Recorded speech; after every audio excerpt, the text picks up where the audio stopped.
Galw'r aelodau. I call members to order. And the first item is questions to the First Minister, and I've received notification under Standing Order 12.58 that the Leader of the House, Julie James, will answer questions today on behalf of the First Minister. Question 1, Mark Isherwood. What is the Welsh Government's policy to increase economic prosperity in North Wales? Our Prosperity for All Economic Action Plan sets out how we intend to support the Welsh economy over the next decade and beyond, and how we can pool the resources, expertise and knowledge we have in Wales to strengthen our economic foundations and future-proof the Welsh economy.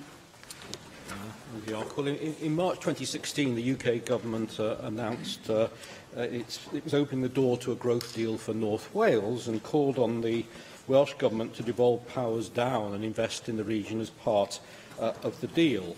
The bid was submitted to both governments last December, including calls for delegation of powers by Welsh Government to North Wales so that it could operate in an executive capacity in certain areas.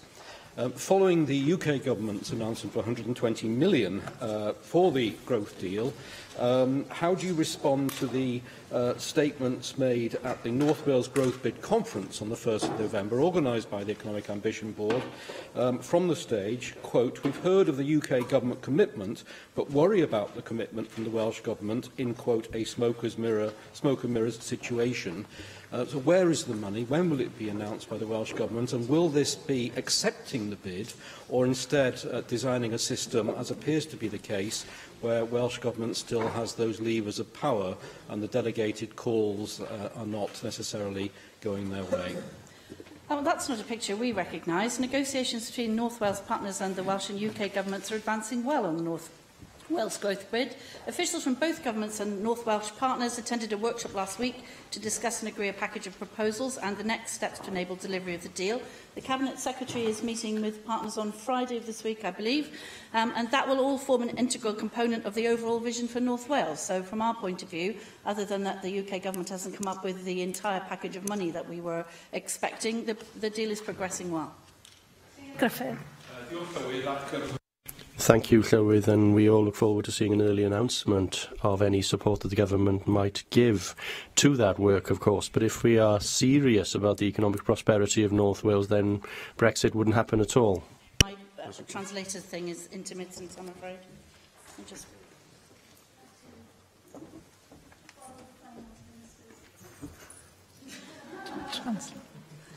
Sorry. Oh. You try again. Thank you very much. I was just making the point that we all look forward to hearing an early announcement from the Cabinet Secretary on any support that the government may give to the North Wales growth deal. But the point that I wanted to make, that if we're serious about the economic prosperity of North Wales, then Brexit wouldn't happen at all. And we have seen through an LSE report very recently the impact that many different scenarios will have, but bearing in mind the reliance of North Wales' economy on manufacturing, on agriculture and food, the strategic importance of the port of Holyhead, isn't it clear now that staying within the single market is crucially important in this regard? And can you tell us what you're doing to ensure not only that the UK government is ready to confirm that, but your own party itself in Westminster will make that case? Yes, it's clear that the current negotiated deal that the Prime Minister is attempting to, well, by any means necessary, to garner up some very much needed support for, is ill-advised as a result of her red lines. She has learned a little from our proposals, but much too little and much too late. I entirely agree with the member that the recent forecasts from a number of sources simply underline the economic prospects of a no-deal and hard Brexit, and any Brexit that takes us out of the single market and the customs union is also problematic. Question 2, John. Question 2, John Griffiths. What action will the Welsh Government take in response to the Equality and Human Rights Commission Wales 2018 report? Is Wales fairer? Yes, thank you for that question. I'm very grateful for the report, which provides valuable evidence to support the efforts of all our public bodies to reduce inequality in Wales. I recently met with the Wales Commissioner to discuss the challenges identified, and officials are now considering the recommendations in some detail. Leader of the House, the Tory UK Government's political choice of austerity is causing more and more misery and hardship for our communities. Rising poverty, homelessness and rough sleeping, queues at food banks, mental and physical ill health. All of this in the world's 5th largest economy. So Professor Philip Alston, the UN Rapporteur on Poverty and Human Rights, has just issued a report which is absolutely damning regarding the callous and uncaring nature of the UK government's policies, making the vulnerable pay the price for their failures. And the Equality and Human Rights Commission has published its report on fairness in Wales, showing discrimination and disadvantage hitting poorer communities, disabled people, women and ethnic minorities.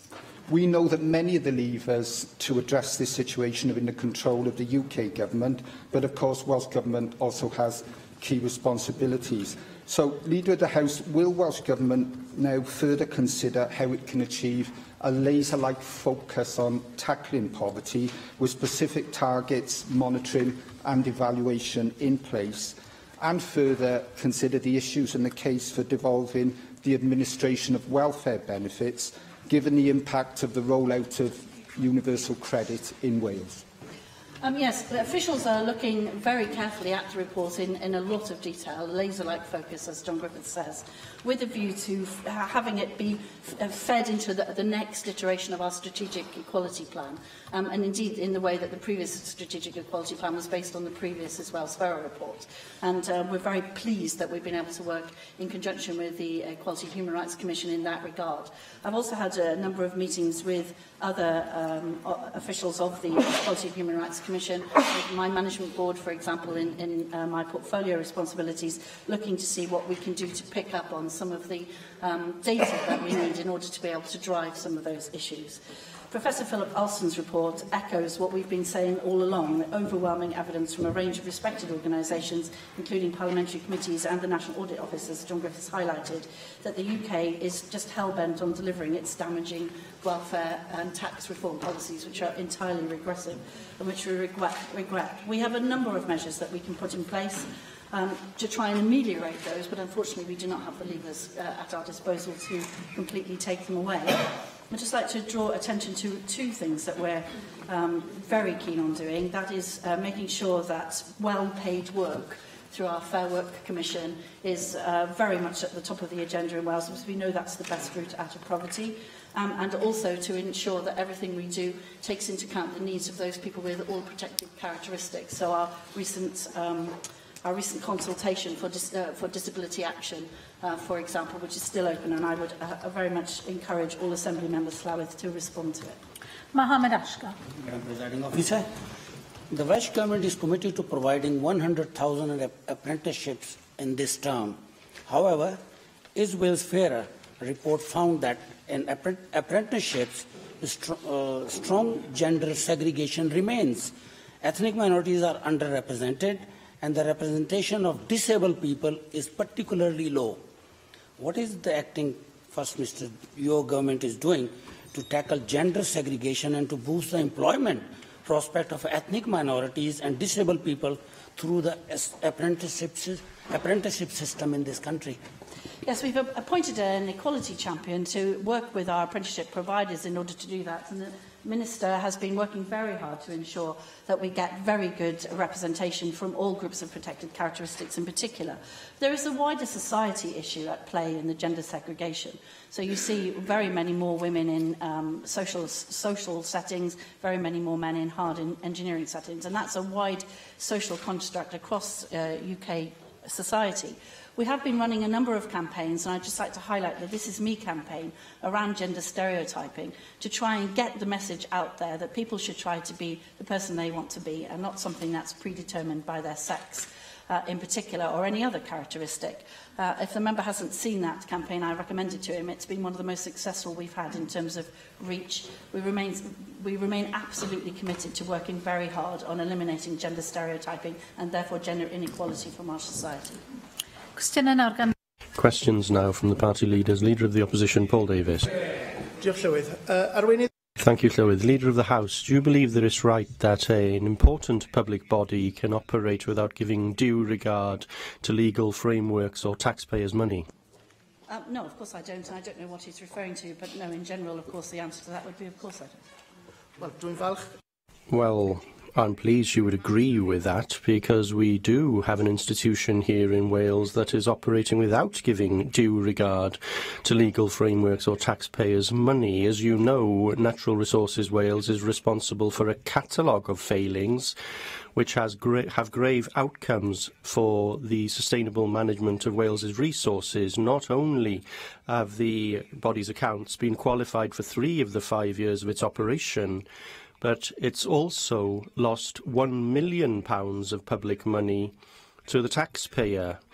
In a damning report on NRW, the Public Accounts Committee has raised concerns that the institution isn't taking responsibility for its failings and has disregarded many recommendations made by the Auditor General. When I asked the First Minister back in October, he was of the view that this organisation was fit for purpose. So do you as government still believe that this organisation is fit for purpose? I think that there's a new management regime at NRW. The Cabinet Secretary has answered questions on this, as has the First Minister, on a number of occasions. I think changing the organisation now would be a massive organisational change on top of some of the other challenges that the member has mentioned. We've only just put, very recently, in organisational terms, a new chief executive in. We have a new board, 5 new board members, a new interim chair. I think it's time to let them get on with the task and not to visit another set of organisational challenges on top of what they already have. Leader of the House, I feel that you're not accepting the scale of this problem. This is an institution that is failing. It's failing to learn from its mistakes and improving its performance. It's failing to follow its statutory and legal requirements, and it's failing to deliver value for money for the taxpayers of Wales. It's clear that your government has no strategy in place to deal with this organisation, and even one member of your own party has described NRW as out of control. Now, many of us have grave concerns about the ability of your government to manage public services with our largest health board in special measures, along with 19 schools. NRW is a public organisation which is under your management, which is failing to deliver. So, Leader of the House, on behalf of everyone who appreciates and relies on Welsh Natural Resources, will you now call time on this organisation, which is clearly failing to ensure that this is totally reformed? Well, as I said, I think that would be entirely the wrong approach to organisational challenge. The member is very keen on highlighting some of the negative aspects, and absolutely the organisation has a number of things that it needs to address, and its new management arrangements are designed to address them. But I think, there are 2 sides to every story. It is important to remember that during Storm Callum, for example, NRW delivered internationally acclaimed projects to help with emergency responder issues, with flood protection, with alleviation. It manages 7% of Wales's land area, employs 1,900 staff. It is important that the management of that organisation has the chance to bed in and sort out its problems. I think I'm right in quoting a Roman general in saying that the illusion of change can be done by simply moving the boards around. What you actually need is real management structural change, and we believe we've now got the management team in place to do that. Arweinydd Plaid Cymru. Plaid Cymru Leader Adam Price. Back in January, the First Minister stated in this chamber that your government was completely against privatisation in the NHS, and contrasted that with the situation in England. Indeed, the policy of the government when Carwyn Jones first became First Minister was to phase out the use of the private sector completely by 2011. What actions are you taking today to ensure that health boards do not allow private sector providers to increase their foothold here in Wales? Yes, we're absolutely committed to making sure that the National Health Service is based on its founding principles, so delivered by the public sector staff where at all possible and free at the point of delivery. Now, it's well established that your government's record on NHS waiting times is far from satisfactory. For example, the Auditor General has recently reported a 55% growth since 2015 in the number of patients whose follow-up appointments is delayed twice as long as it should be. Now, one area where targets are currently being met is in radiology, but this is because health boards have increasingly outsourced to the private sector. The Auditor General's report notes that waiting time performance has been helped by securing additional capacity from the private sector in response to what he describes as difficulties with recruitment and retention of staff, outdated and insufficient scanning equipment, along with IT weaknesses within the NHS. Isn't what is happening at the moment a policy of privatisation by stealth as a sticking plaster to mask longer-term structural problems within the Welsh NHS? Well, I couldn't really disagree with the member more. I mean, clearly we have to arrange for services to be delivered in the best possible fashion, but there is a clear, determined, publicly stated, open and transparent principle at stake, which is, where possible, we deliver it by public sector staff free at the point of delivery. Clearly, there are some instances where we have to use private sector providers in short term in order to cover off, to make sure that the service is delivered, and the member would be the first to stand on his feet and criticise us if we didn't do that. But that is clearly not a route to privatisation on a whole-scale basis, as he suggests. Well, look, Leader of the House, there may be an argument, obviously, for using private sector capacity in an emergency, but it's not how you build a sustainable NHS. Long-term planning requires you to train the workforce, buy the equipment needed so you have the capacity to meet the demands in the future. Now, in fact, spending on the use of private sector providers has gone up substantially on your government's watch. In 2011, it was at 14 million. Last year, it was 38.5 million. Now, that's a 260% increase over the last 7 years. The Labour Party in England, under Jeremy Corbyn, has pledged to end the use of private sector provision in the NHS completely. That was the policy here. Isn't this yet another case of Labour saying one thing in opposition at Westminster and doing the opposite in government here in Wales? And let's put Jeremy Corbyn to one side for a second. Aren't you reneging on Bevan's values and your own vision?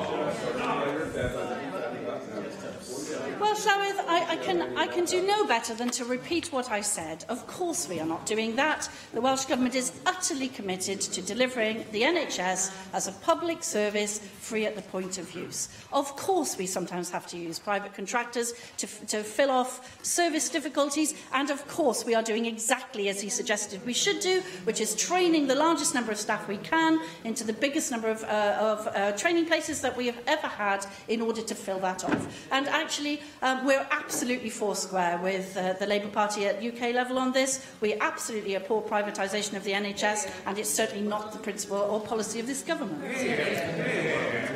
Arweinydd, Grŵp UKIP. Leader of the UKIP group, Gareth Bennett. On the weekend, I had the pleasure of using local train services across Northern England and Scotland. Trains ran on time, services connected with one another, and there were plenty of seats for people to sit on. I think it's fair to say that people using trains in Wales aren't receiving quite the same treatment. Leader of the House, are you and your government in full agreement with Transport for Wales Director of Customer Services, Bethan Jelfs, when she said recently that customers must share the pain of the recent rail disruption? No, of course, we are very sorry indeed, as many people have said in the Chamber over the last week or so, to find ourselves in the position where Transport for Wales has inherited a fleet of trains very substandard and substantially not what we'd expect, frankly, from years and years and years of underinvestment in the private sector. So we have a very firm recovery plan in place. The Cabinet Secretary of Economy and Transport met with the CEO of Transport for Wales last week to seek assurance that that recovery plan was there. It was confirmed at that meeting that Transport for Wales and Network Rail have operationalised a full recovery plan to manage the situation, and that we will be receiving regular updates from the CEO of Transport for Wales on progress against that plan. The engineers from Transport for Wales and from Network Rail are working around the clock to resume services as soon as possible. We've only had the franchise for just under a month. We cannot correct the underinvestment of 15 years in 4 weeks. Yes, I appreciate the problems that were inherited by Transport for Wales, of course, but I do wonder whether some of the things that Transport for Wales have recently been presiding over are difficulties of their own making. For instance, it's been well publicised that around 25 to 30% of the fleet covering Wales and borders has been removed for servicing and repair. Of course, I realise that train wheels are subject to wear and tear, which might be accelerated by leaves on the line during the autumn of any year. Given that this is a difficulty faced by all train franchises every single year, surely the way in which Transport for Wales' well-paid officers should be dealing with this is by expecting and anticipating this issue and then planning for it in advance. Most rail users simply don't understand why 25% of the fleet had to be withdrawn all at the same time this autumn. Why could the withdrawal not be staggered to, say, 5% at a time over 5 weeks, rather than 25% all at once in a week? Actually, Transport for Wales have done an absolutely fantastic job, and 10% of the fleet are now back in action again. So I think actually they're to be praised for the swiftness of their response. And clearly there are real issues with keeping trains that are substandard in operation that the member, I don't have to reiterate to the member. We are working very hard to make sure that the fleet is back in action. As I say, the operational recovery plan is in place. The Cabinet Secretary is receiving regular updates. We very much want to make sure that the service to the people of Wales is as good as it possibly can be as we go into the autumn. Well, I'm glad to hear that, Leader of the House, and I hope that the fleet is back in good condition, in good time for the passengers, and I hope the passengers do get the benefits of that. Passengers at the moment, though, are not just frustrated about train delays. In recent weeks, I've had complaints from constituents that during morning rush hour, there have been long queues of passengers in Cardiff stretching right across the station. The queues comprise passengers who'd completed their journeys but were unable to buy a ticket either at their starting train station or from a member of staff on the train, so they had to go to the unpaid fares counter at Cardiff Central Station. The time it took to get through this queue was sometimes averaging 20 to 30 minutes. Now, we had issues with the previous operator, Arriva, whereby they were threatening to fine lots of people hundreds of pounds for not having valid tickets. And then, of course, it transpired that many of the ticket machines on their unstaffed stations weren't actually working. So now we seem to be going through a whole new ticketing palaver with the new operator. Now, I know it's early days, Leader of the House, we all accept that, but what can you do to assure the rail users that the new service is not going to simply go on replicating all the problems of the old one? No, very much part of the new franchise is to move to the ticketless systems that you see if you go to Transport for London, for example. Almost all of the services are ticketless. So we'll be moving to that. The investment is very much there. That's very much part of the plan to move to ticketless operations as fast as possible. Question 3, Russell. Question 3, Russell George. Will the Leader of the House make a statement on the Welsh Government's policy on improving mobile phone coverage in mid-Wales? Yes, work continues on the delivery of our Mobile Action Plan. This includes the publication of our new Planning Policy Wales document very shortly, which recognises the economic importance of mobile coverage and appropriate permitted development rights for mobile phone infrastructure. Well, thank you for your answer, Leader of the House. Of course, the Mobile Action Plan that you talk about hasn't delivered any concrete actions to date. We've seen planning policy updated and guidance updated in Scotland and in England and in Scotland and England as well. That's helped to prepare the way for 5G deployment and has helped to speed up the process for new mobile phone masts. A report that you commissioned on permitted development rights with respect to mobile telecommunications recommends an increase in the height of mobile masts to 20 to 25 metres, despite the fact that you previously said that there's no evidence to support this. Can you update us on the status of implementing these recommendations and commit to a public date when these reforms will be delivered? Yes, what I actually said, if you remember, was that it was very important that we make sure that what we recommend in Wales is fit for purpose in Wales, particularly in our very beautiful national parks. And we wanted very much to ensure that the people of Wales are very happy with what we were proposing by way of infrastructure. And Russell George, you and I have had these conversations very frequently over the last several years. We will be shortly publishing the new Planning Policy Wales that will set out some different permitted development rights, as you said. There are a number of other things that we're still talking about inside the Mobile Action Plan around the way that that infrastructure is deployed, and I won't rehearse them here because the Llywydd will start tapping her fingers on the desk. But there are a large number of things in contemplation there, a suite of which we hope will help. But in the end, this is not devolved to Wales. In the end, what we need is action from the UK government. This is a planning question. To impose, yes, planning policy is devolved to Wales, but that will not. This is not a silver bullet. What would be a silver bullet was putting 100% geographic coverage for the mobile phone operators across Wales, or if that's not going to be done in the spectrum sales, then allowing roaming in rural areas. And this is a matter of some discussion between us. If we don't do that, we will never get the coverage that he, I know, very much wants, and certainly on this side of the House, we very much want. Helen Mary Jones. Diolch, Llywydd. Leader of the House, yesterday at the Winter Fair, I published a consultation document about economic futures for Powys, and they're at the show and also on emails that I've received since. I've had numerous communications highlighting the difficulties faced with the poor access to 4G in the Newtown and Llanidnoes areas. Now, I appreciate in response to Russell George that there are some elements of this agenda that are not devolved, but what further can you do? Because those businesses are telling us that the poor mobile access is really having an impact on their capacity to expand.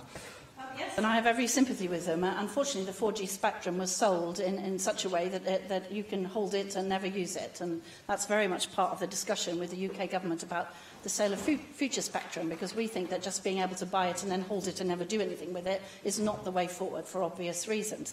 We are looking, however, to make sure that we can maximise our use of public buildings, public space, and the new technologies that cross across mobile and broadband, so that we can, for example, we can broadcast a Wi-Fi signal off public buildings. So we're actively looking to see what other things we can do to enable, for example, Wi-Fi calling. Unfortunately, we cannot change the 4G situation, but we are constantly lobbying both Ofcom and the UK government to change the way that the spectrum is held and to change the geographical obligation coverages in that, because at the moment it's absolutely hopeless. Tynwyd cwestiwn 4 Question 4 was withdrawn. Question 5, Leanne Wood. Will the First Minister or will the Leader of the House make a statement on the Welsh Government's policy on cannabis use for medicinal purposes? Yes, the law regarding medicinal cannabis in England, Wales and Scotland changed on the 1st of November 2018. Specialist doctors may now decide whether to prescribe cannabis-based products for medicinal use where clinically appropriate. As you've said, from November the 1st, 2018, changes to the Misuse of Drugs Act legislation has enabled unlicensed cannabis-based products to be prescribed by some doctors for medicinal use where there is a special clinical need. At the time, our Chief Pharmaceutical Officer, Andrew Evans, said that the number of people in Wales who would be prescribed medicinal cannabis is likely to be very small. The interim guidance published is restrictive, and charities such as the MS Society say that nothing will change in the short term for the 10,000 people in the UK living with MS who could get relief from pain and muscle spasms by using medicinal cannabis. Now, Sativex is only licensed for the treatment of spasticity, and then it's only available to a small group of people living with MS who meet the criteria. Now that the legislation has been changed, can the NHS in Wales make medicinal cannabis available to everyone who would benefit from it, or do we need to continue to hang on the coattails of the NHS in England? And will the Welsh Government review the interim guidance on prescribing medicinal cannabis so that access to the treatment is not so heavily restricted? Yes, well, I share the members' concern. We've all had constituents who've been contacting us about the use of medicinal cannabis. I think it's important to set out the actual situation as we find it. So, prior to the change in law, Sativex was able to be prescribed to treat spasticity and multiple sclerosis where clinically appropriate. At present, 7 pharmaceutical companies are developing around 21 new medicines which contain cannabis derivatives or synthetic cannabis compounds. As each medicine is ready, it will go through the well-established processes in place to ensure it's safe and effective and appropriate for use. The quality control processes are obviously the most safe way to provide patients with access to the medically active compounds in cannabis. Member well knows the legal classification of drugs is not a devolved matter to Wales. It remains a responsibility of the UK government and is something we can't unilaterally take action on, but it is, we think, the most appropriate to look at a UK-wide basis for the use of medicinal cannabis, and as the evidence base grows and as the products available grow, then the availability of the medicines will, of course, be more widespread in Wales as it will be elsewhere in the UK. Darren Miller. Leader of the House, the misuse of cannabis, of course, can be very dangerous indeed. It can act as a gateway to much harder substances which can result in ruining people's lives. Will you therefore join me in condemning the actions of the North Wales Police and Crime Commissioner, Arfon Jones, for his irresponsible behaviour in visiting cannabis clubs which are promoting illegal activity, including being the guest of honour on the 23rd of October at the Private Cannabis Club in London? This sort of behaviour sends mixed messages, frankly, to young people in our country. And do you agree that police commissioners actually ought to support people and the police in upholding the law, not encouraging people to break it. Well, I think it's very important not to mix up the use of medicinal cannabis with the unlawful use of a prescribed drug. So I'm not going to go down the rabbit hole that the member has opened up in front of me. I think it's actually extremely important to make the very clear distinction between the use of illegal drugs, which is what the member's talking about, yes, and the purpose of this question, which is to talk about the availability of medicinal cannabis in the Welsh NHS. Question 6, Llyr. Question 6, Llyr Griffith. Thank you, Llywydd. What assessment has the First Minister or the Leader of the House made of the effectiveness of community health care in North Wales? Yes, our approach on health and wellbeing in our communities is set out in our primary care model for Wales. In North Wales, we expect the Health Board and local authorities to collaborate with a wide range of service providers to plan and deliver effective and seamless health and wellbeing care.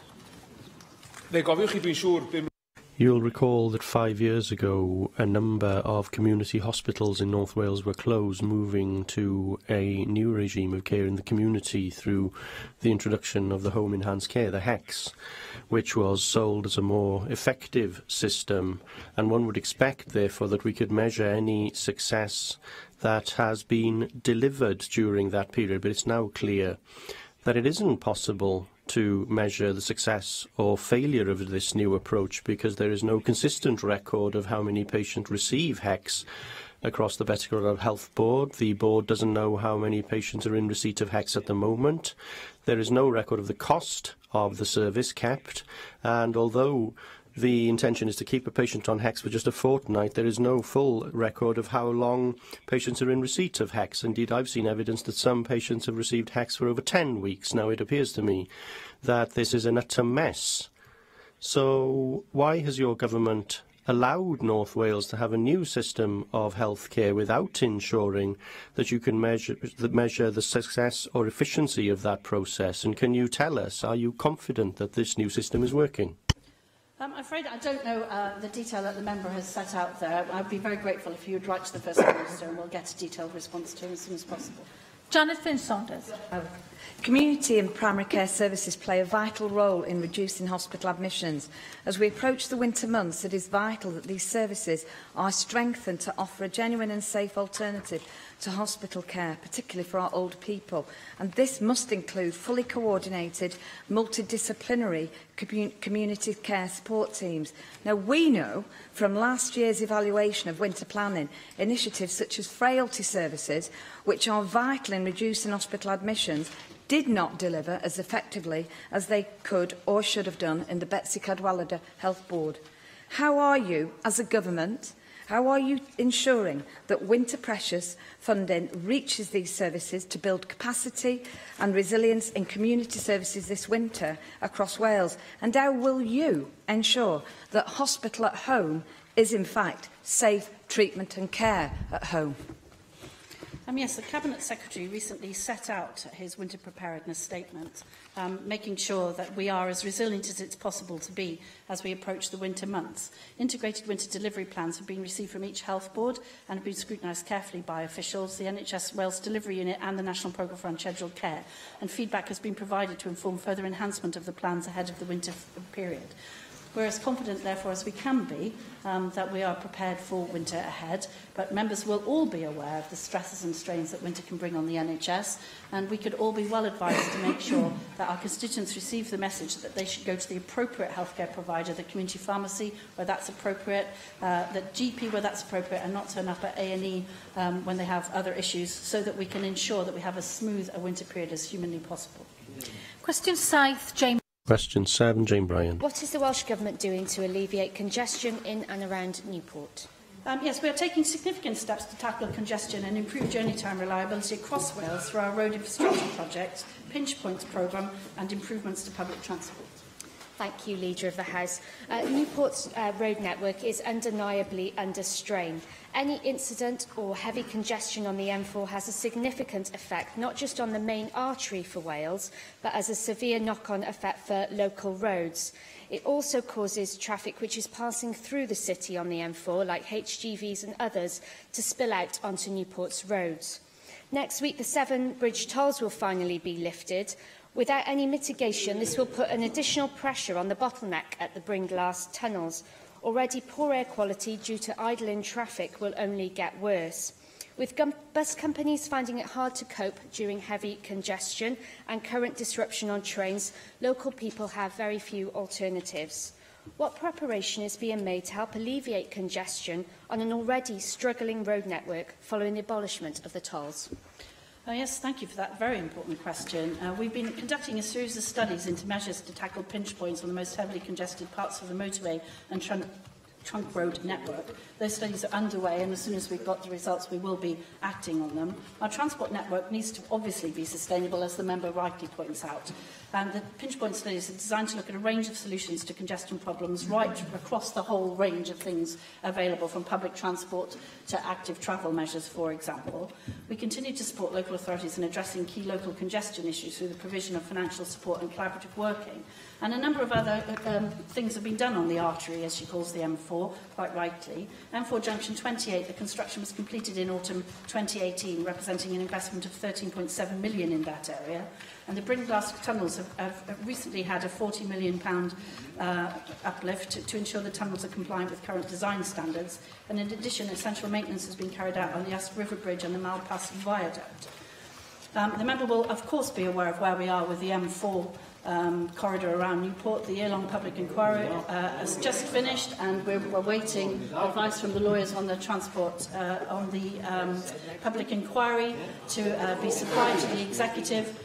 When that's complete, we hope that that process will continue, and then, as Llywyd knows, we are hoping to get a debate in plenary time, as promised, on the M4. Mark Reckless. Note that the Minister got to a minute and a half before we actually mentioned the M4 relief red light. I do hope we have this debate next week, as I think you suggested in a prior session. I just wonder, given the First Minister has worked so hard to ensure that he doesn't prejudice his position so that he can consider the inquiry dispassionately and then take the planning decision, isn't it important that he's allowed to take that planning decision, even if a new First Minister and Welsh Government nonetheless thereafter have to decide whether to actually spend the money on taking up that permission if he grants it? Well, no, that's not how the legals work. It's an executive decision for the government. So if it's not the government, then obviously he can't take it. Really? However, we're currently working very hard, as I've said repeatedly, we're currently working very hard to make sure that all of the legal advice and all of the other advice is necessary to ensure that the decision can be properly considered and taken in the light of all relevant information will be available. As soon as it's available, then the First Minister will be able to apply his mind to that. There's no certainty of the outcome of that. The First Minister needs to apply his judgment to that when he's got all of that information in front of him. Once that has been done, then we can proceed to the next stages of that very, very complex legal set of issues that surround it. Steffan Lewis. Diolch, Llywyd. I'd like to take this opportunity to thank organisations such as Gwent Wildlife Trust and Friends of the Earth Cymru for their vocal opposition to the government's proposed Black Route M4 around Newport, which, as we all know, will do nothing to alleviate congestion around the city or the wider area. I note that it took the Leader of the House a little while to get round to mentioning the Black Route in her answer, but I wonder if she'll take this opportunity now to agree with me that we'd be far better off financially and environmentally by investing money earmarked for the Black Route instead on the final phases of the metro system and improving public transport links between the communities of the South East. As I said, the government is in a legal process. It's not for me to upset the legal process. The legal process is a set process, which I've explained on a lot of occasions. I'm happy to explain it again. The reason I took a little while to get to the M4 is because I do think that members need to understand that this is a range of measures. There are a suite of things happening across the road network in that area, as well as across Wales. And to get fixated on the single project is not necessarily where we want to be. It's a very important project, of course it is. There is a legal process which we are in. The legal process is inexorable. We must follow it to its conclusion, whatever that is. And I'm sure the member will be taking part in the debate when it's brought forward. Mick Antonin. Of the House, one of the issues when it comes to tackling with pinch points, of course, is that you often just free up traffic to go to the next pinch point. One of the next pinch points further on from that location, of course, is the A470, which is now recognised actually as the most congested part of Wales with very serious pollution issues. Would you agree with me that the ultimate solution to our problems on the roads is the development and maintenance of a public transport system that gives people the opportunity not to have to drive on the roads to get to where they need to go using a safe and efficient and comfortable public transport system? Yes, and as I said, I emphasised that the pinch point studies are designed to look at a range of solutions to congestion problems, not just road building, but absolutely everything from public transport to active travel. A whole suite of measures is necessary to reduce congestion in most parts of Wales, not a fixation on a single part of that suite of measures. Question 8, Jenny Rathbone. Question 8, Jenny Rathbone. What consideration has the Welsh Government given to adopting the World Health Organisation's air quality limits for the emission of particulate matter? We are considering all options to improve air quality in Wales. As part of the Clean Air Programme, the Minister for Environment has established an Air Quality Evidence, Innovation and Improvements project, which will consider the practical application of the World Health Organisation guidelines for air pollution in Wales. Leader of the House, I'm sure you'll be aware that this is a very important matter which relates to the concerns of my colleague for Newport West, which is that pollution and congestion are very, very serious matters when it comes to public health. You may be aware that there was a report last month published by the English Public Health Organisation about the effects of long-term exposure to cardiovascular morbidity, i.e. it's killing more of us than it needs to. And although a lot of concern has been expressed about the levels of NOxes in the environment, I think it's really important that we consider particulates in combination with them, because it's particulates that are the most damaging because they penetrate the very smallest ventricles and particularly the impact on children. So I'd be very grateful if you could tell me what consideration, if any, the government has so far given to adopting the WHO limits, which is obviously considerably better than the European Union's limits. Yes, absolutely. As part of the Clean Air Programme established this summer, as I just said, an Air Quality Evidence, Innovation and Improvements project has been set up. That will look at the World Health Organization guidelines for air pollution and all of their potential impacts and for potential adoption in Wales. The guidelines are based solely on scientific conclusions about public health aspects of air pollution and don't consider the technical feasibility or the economic, political and social aspects of the achievement of those levels. Therefore, we have officials currently assessing such practical aspects so that we can underpin future targets with evidence to ensure they deliver the most effective change supporting the delivery of our wellbeing goals. We already have access to a wide range of levers to take forward action to improve air quality, including planning infrastructure legislation, regulation and communication measures. But I think the Minister has indicated that we would consider legislating as well if we find that that suite of measures isn't sufficient to implement for the practical implementation of the standards. Andrew Otley-Davis. Thank you, Presiding Officer. Back in March, Leader of the House, I did ask the First Minister what leadership role the Welsh Government was taking to reduce the premature deaths through poor air quality. We know that 2,000 people a year die prematurely through poor air quality here in Wales. That's 6% of all deaths in Wales, or 5 every day.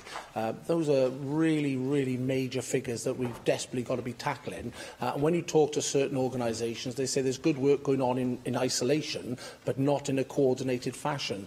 Would the government be open-minded to actually having a summit of all relevant partners to try and drive forward this agenda so that by 2021, when this Assembly breaks for the elections, we can see genuine improvement in those figures and a substantial reduction in the premature deaths through poor air quality here in Wales? Yes, as I said, we've got the studies going on at the moment, and I'm sure once we've bottomed out some of the practical aspects, then we will be consulting on a way forward on that.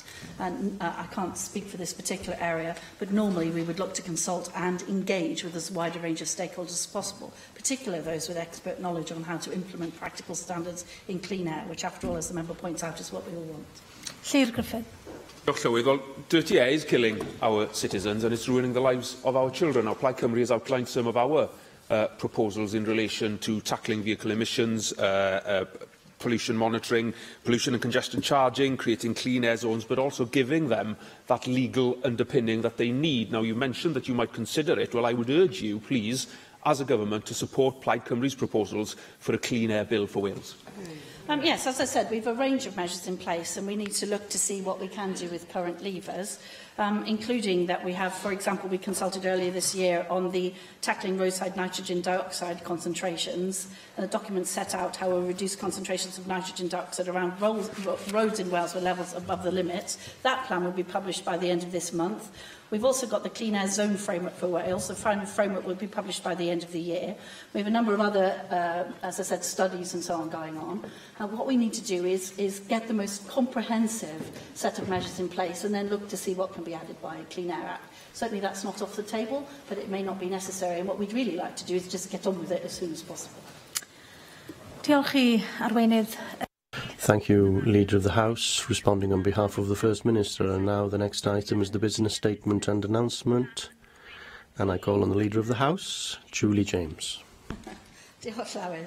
The only change to this week's business is to reduce the time allocated to questions to the Council General tomorrow. Draft business for the next 3 weeks is set out on the business statement and announcement, which can be found amongst the meeting papers available to members electronically.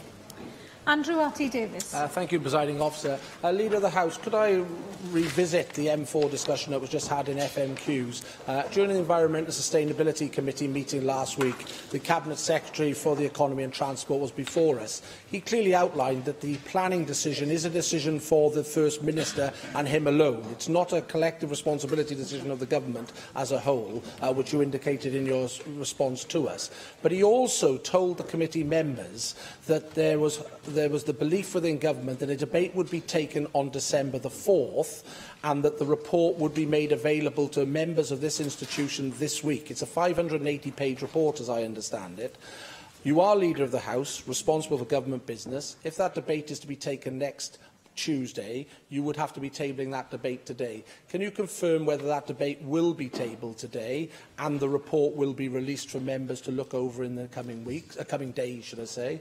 Or is it really the case that this debate will not see the light of day now under this current First Minister, and we are looking at going into the spring term before that debate is held here? As I said, there are so many conflicting notes, responses to questions out there that we do need clarity. This is the largest infrastructure project that the Welsh Government has undertaken or potentially will undertake since 1999. From the Cabinet Secretary to your good self to the First Minister himself, there are so many different scenarios working out there that we as members do require the courtesy that we do have clarity from the government over the course of action. And I'd also ask that, in light of the continuing poor experience that people are having on the railways, that the Cabinet Secretary himself brings forward a statement that outlines entirely what happened in the handover process from Arriva Trains to the new franchisee operator, because there is evidence given by the Cabinet Secretary himself and Transport for Wales that it wasn't the most ideal handover that could have been undertaken. Yet this date was well known to many people, well known to everyone in fact, and from the statement we received from Transport for Wales last week, it even alludes to the fact that the stores for spare parts certainly were not what they should be, and there was an inadequacy there. And we do need to understand, because we are all getting emails, telephone correspondence, face-to-face experiences with the travelling public over the horrendous situation that many have been left in. And it is not fair on the travelling public, leave alone members in this institution, that we cannot furnish them with the answers they do deserve. I am grateful for the statement that came from Transport for Wales last week, but if this was a positive news story, I'm sure the Cabinet Secretary would be making a statement about the initial handover and the 6 weeks that has been the intervening period. So please, can we have a government statement outlining exactly the responsibilities the government is taking on itself to fix this problem? Yes, on the M4, I'll try to be as crystal clear as I possibly can be. We're in a legal process.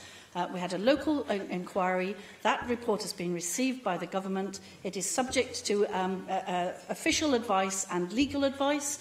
When the official and legal advice and clearances are through, it will be submitted to the First Minister for his executive decision. It is not a collective decision of the Cabinet. It is an executive decision of the First Minister. Once that has been done, to be clear, I have made it very clear that because of the scale of the project and the interest across Wales, unlike any other highway project, that we will bring forward a debate in government time.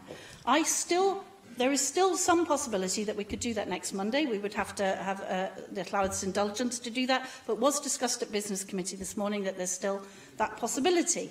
However, as I said before, if that's not possible because we haven't got to that point in the process, then we'll see what else can be done. If it does go out past the end of this Assembly term, then I will be recommending to the incoming First Minister, whoever she or he would be, that the commitment by this government is honoured, that debate comes forward, and I don't see any reason why that couldn't happen. But it must be in the correct sequence.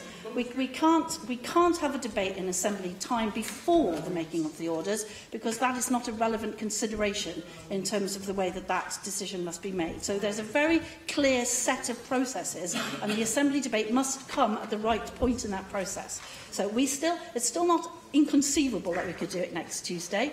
But if we can do it, we will. If we can't, then we'll have to see what else can be done. But we're very committed to the debate, but it has to be at the right point in the process. The process is immensely complex. The amounts of things that have to be done in order for the First Minister to be able to take that decision lawfully, taking into account all the relevant considerations, is hugely complicated. So we need to get that process right, and then we need to move on to the debate. So I hope that's as clear. I don't know how to make it any clearer than that. In terms of Transport for Wales, the Cabinet Secretary is indicating to me that he's very happy to ensure that Transport for Wales give a weekly update to all members on where we are with the transition arrangements and the handover. So I'll make sure that happens. Dai Lloyd. Leader of the House, can I ask for a statement by the Cabinet Secretary for Health concerning GP premises, please? As you'll be aware, GPs who are independent contractors in the traditional mould also own their own premises, and I well remember as young GPs you were expected to take out what is effectively a second mortgage on a GP surgery at the same time as you were taking out a first mortgage on a family home. Now, recently I've received representations to the effect that when you fast forward 20 to 30 years and GPs retire early or move on, leaving the remaining GPs of the building that is often difficult to sell with negative equity and early redemption penalties. Huge financial losses can be incurred at this difficult time.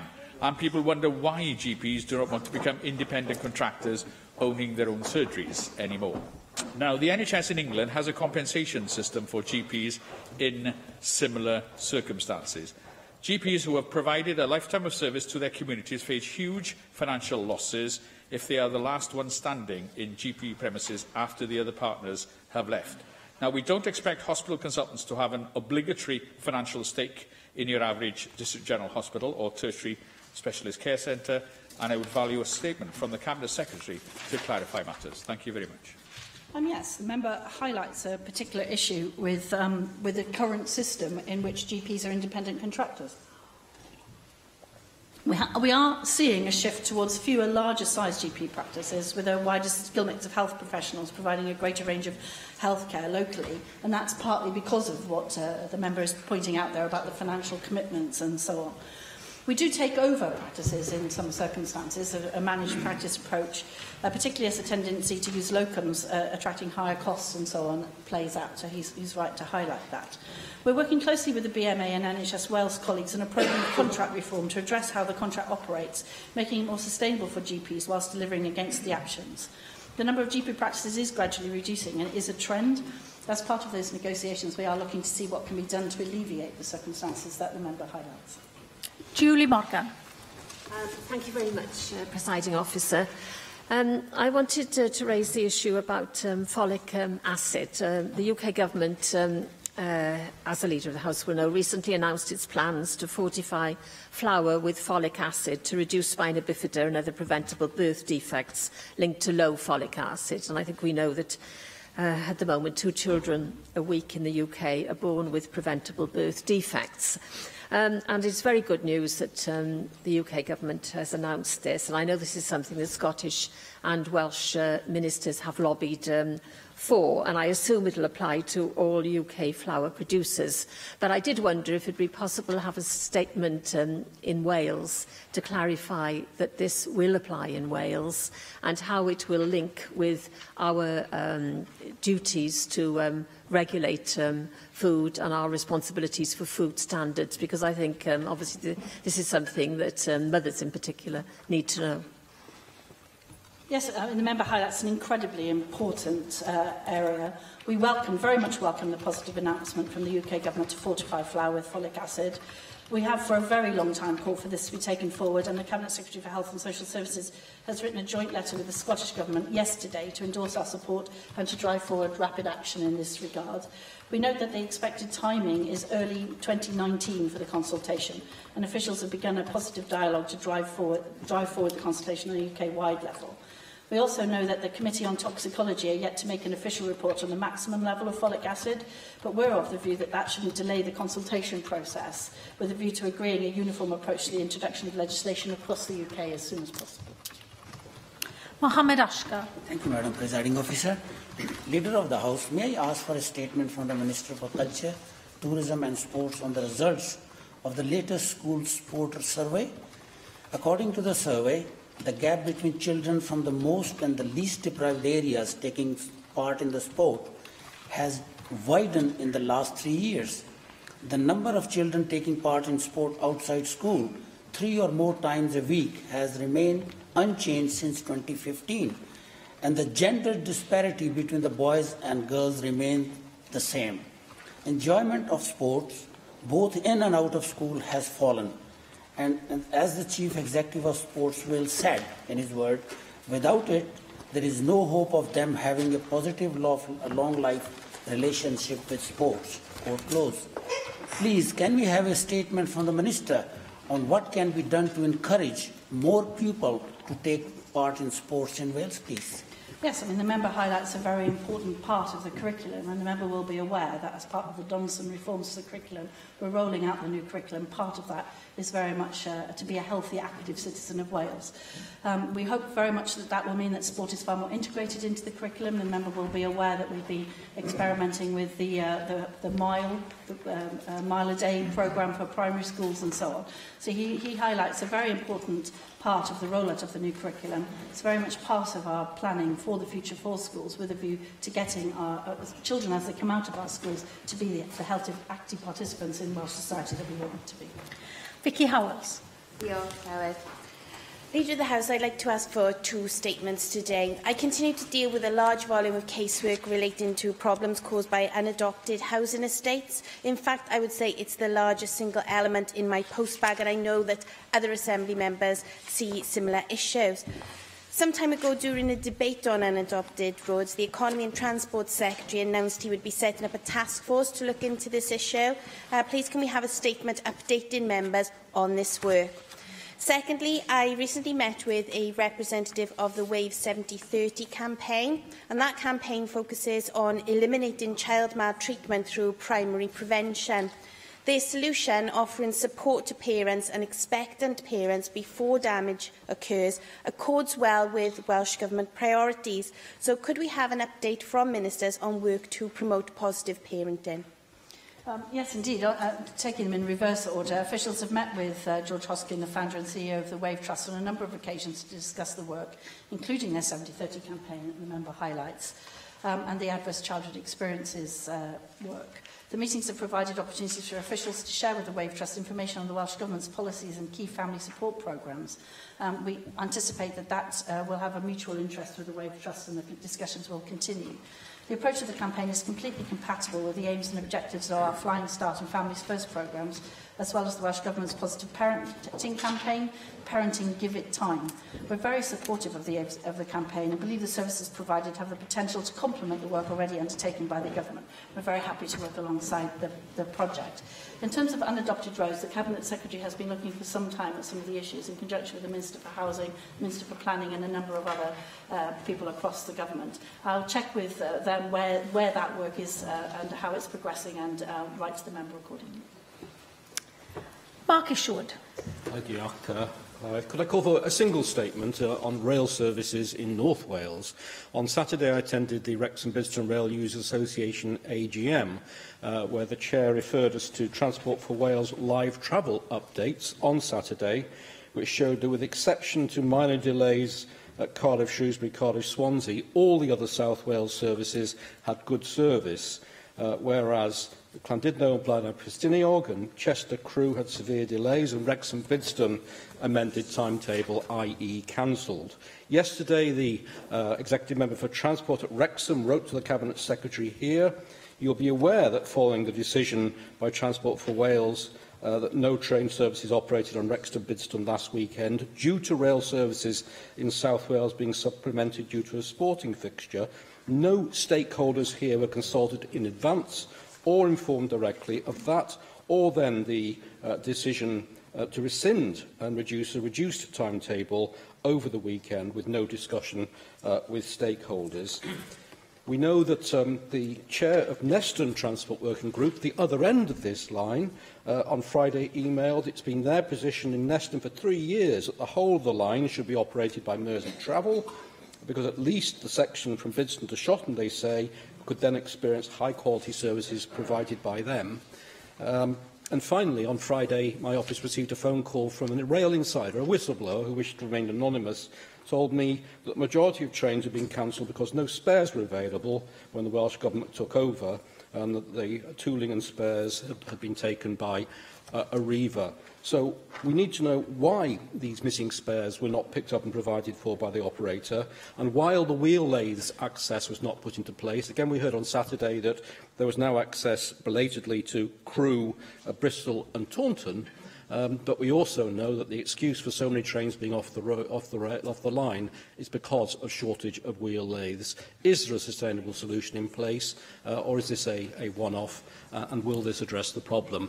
I don't want a short response statement from now on calling for a ministerial statement to this Assembly, so we can get to the bottom of these many questions being raised by very worried stakeholders. Yes, as I said, the situation with the stock being off the rails, as I said in answer to an FMQ, we've got 10% of that stock back in action. And in response to Andrew Arty-Davis, we did say that we'll arrange for Transport for Wales to have a weekly update for members on the situation across Wales, and I'll make sure the member is included in that, obviously. Mick Anthony. Leader of the House, I have a statement on two matters. First one is you'll be aware of the Musicians' Union report, which raises the issue of the lack of access to music now for whole sections of communities and individuals, particularly from more deprived backgrounds. And it would be very helpful to have a statement which actually analysed that report and identified whether those conclusions actually apply to Wales as well. And the second one I'd like to ask for is a statement on the discussions that Welsh Government has had with the UK Government in respect of the provision of information to Members of Parliament and to Assembly members from differing parliaments. The reason being this is that we are all parliamentary representatives. We raise matters on behalf of our constituents. I have matters I've had to raise with the Home Office. The Home Office refused to reply to members of the National Assembly for Wales. If we were to adopt a tit-for-tat approach in respect of the responsibilities between the respective parliaments, then business would break down, constituents would have a bad deal in terms of representation. And it seems to me that this is a major issue, that the Home Office has adopted a position of basically completely refusing to engage with members of the Assembly for Wales. If we adopted that in other areas, it would have very significant consequences. We obviously don't want to have that. It seems to me it's a matter that needs to be resolved at government-to-government level. Yes, actually, it's something I've already raised with the Llywydd. It's a commission-to-commission level, I think, and we've had some discussion about reciprocal arrangements.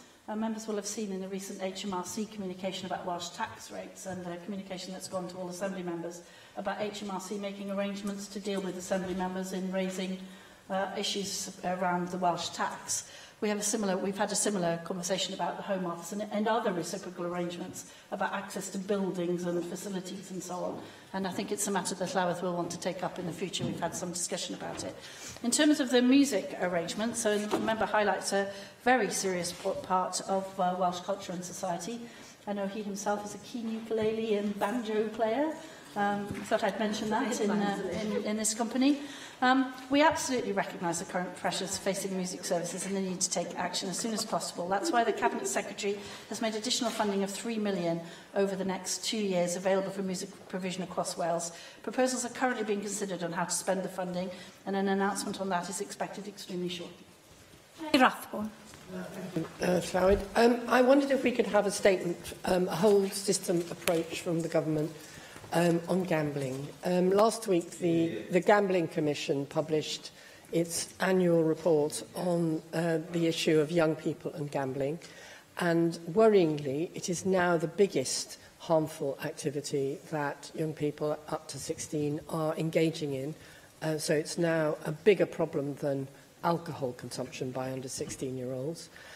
Some of the concerns that were expressed at the cross-party group last Tuesday was that 90% of pubs do not take action to prevent young people using their fruit machines. It takes them up to half an hour before they're actually doing anything. And meanwhile, of course, all the money's gone down the tube.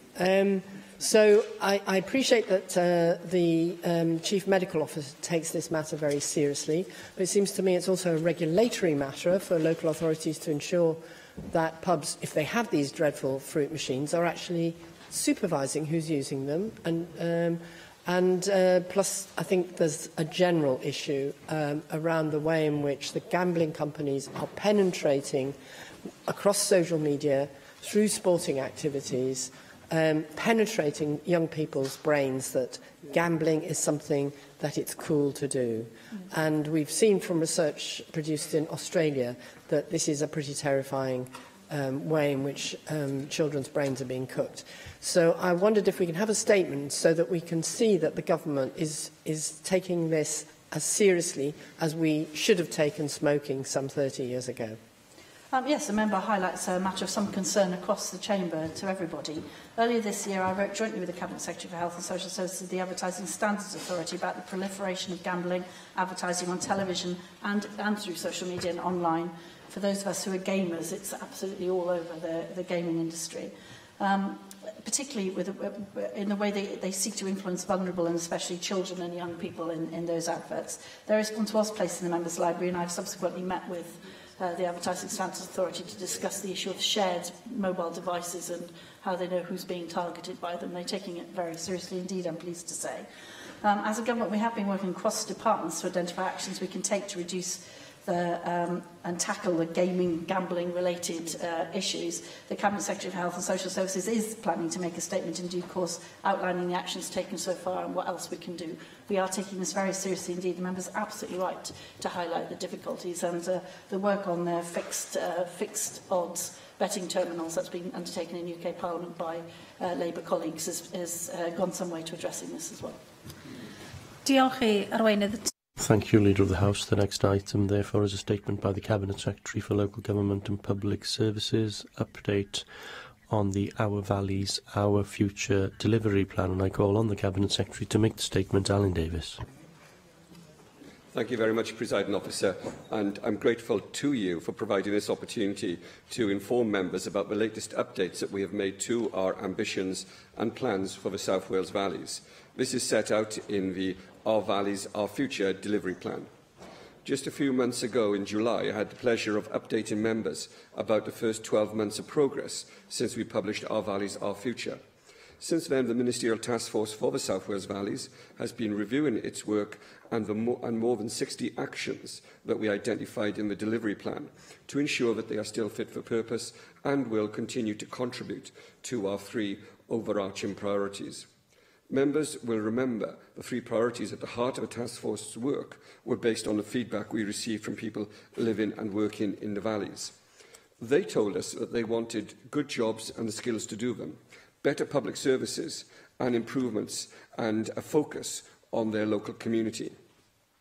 This year's update of the delivery plan has focused attention on those areas which add real value to Valleys communities.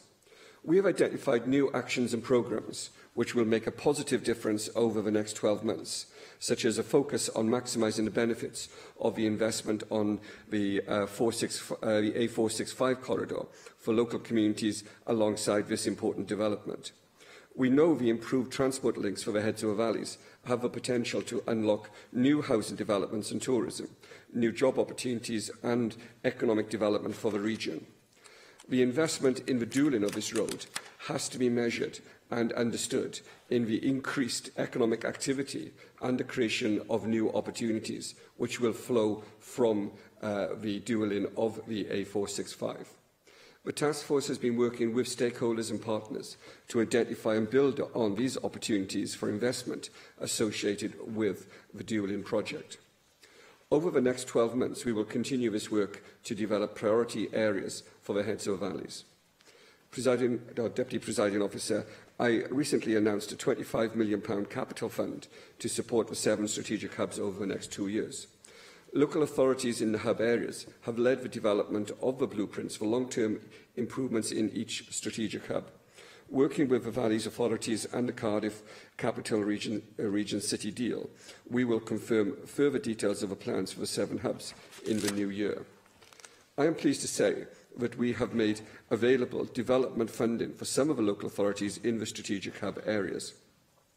This will commission the feasibility and design of new integrated transport hubs, replacing where necessary existing rail and bus interchange, and improving infrastructure and connectivity, which will incorporate the key metro development sites.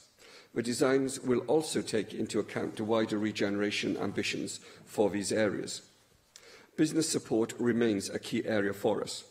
We want to encourage the facilitation of entrepreneurship and enterprise amongst individuals, businesses and communities in the valleys. I have provided funding for a focused business support campaign that identifies and brings together success amongst valleys communities.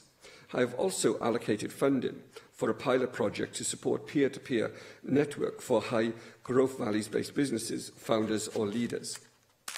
Harnessing digital technologies plays an important role in this updated plan. We have included 3 pilot schemes for the valleys, which the Task Force's digital workstream will oversee. The Task Force will work with Transport for Wales to ensure its new integrated responsive transport programme gets people from all parts of the valleys to and from their health appointments more effectively, and we will be developing an app to support this. We will also pilot the Wi-Fi EV programme, an exciting way opening up public sector broadband to create community Wi-Fi hotspots to be used by everyone in a local area. Again, an app will be created which shows where these hotspots are in the valleys. We're also investing in the Wales-wide mapping tool, Share. We will develop its functionality and content to enable easy access to a host of useful data to inform and encourage investment in the valleys. Deputy Presiding Officer, last month I updated members about the creation of a Valleys Regional Park and our ambition to use this park to strengthen the national and international profile of the region. Last month I published a prospectus inviting others to help shape the thinking behind this regional park. The prospectus has been well received here and across the valleys. There was also a striking consensus that to succeed, we need to work collaboratively with a focus on the valleys as a whole. We have refreshed the My Community section in the delivery plan to deliver the first phase of the Valleys Regional Park, focusing on the 3 themes of landscape, culture and identity, recreation and well-being, and then communities and enterprise. At the heart of our plans for the regional park are the gateway locations across the valleys, which will help tell the stories of these valleys. These gateway sites will encourage people to be more active and to explore the beautiful landscapes of the valleys. I have said that I intend to announce the first location of these gateways by the end of the year and to deliver Phase 1 by spring 2019.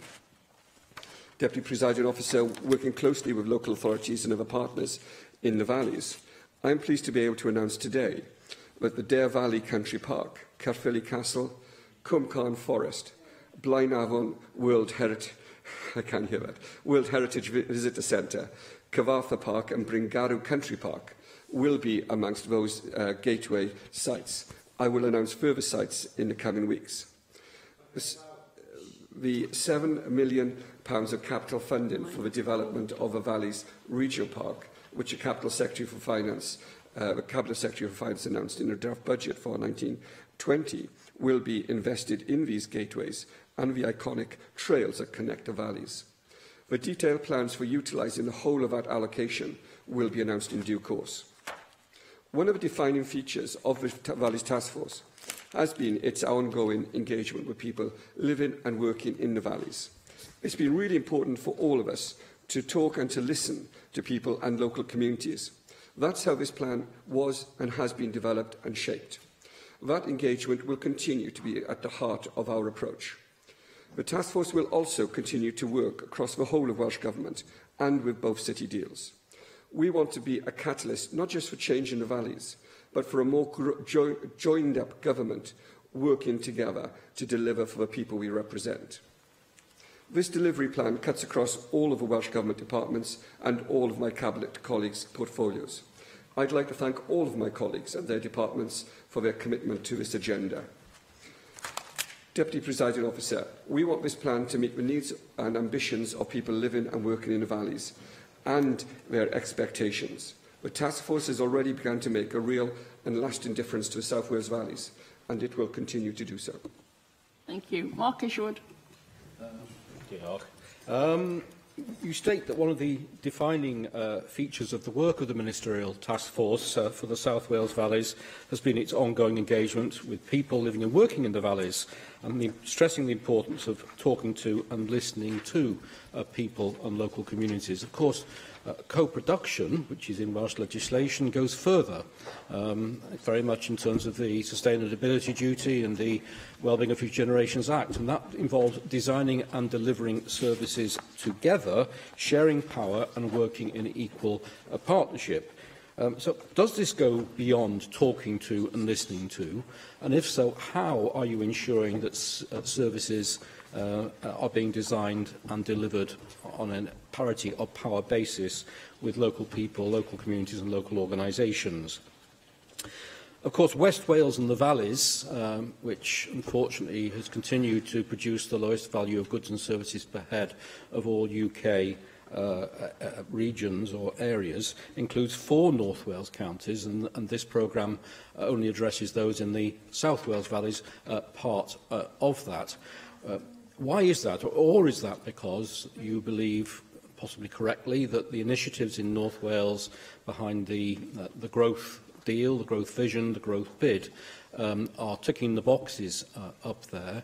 And if you do believe that, and that's the reason why the 4 North Wales counties have been excluded, what consideration have you given to the way the 6 North Wales counties, business sector and academia have come together and with a voice of unity brought forward their proposals for that region and closing that prosperity gap there?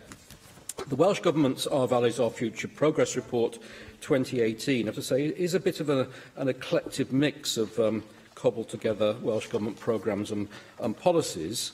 As it rightly says, more good jobs and opportunities to get skills are needed, and that you committed to exploring options to target investment and create new strategic hubs areas, which you refer to in your statement, areas where public money is focused to provide opportunities for the private sector to invest and create new jobs.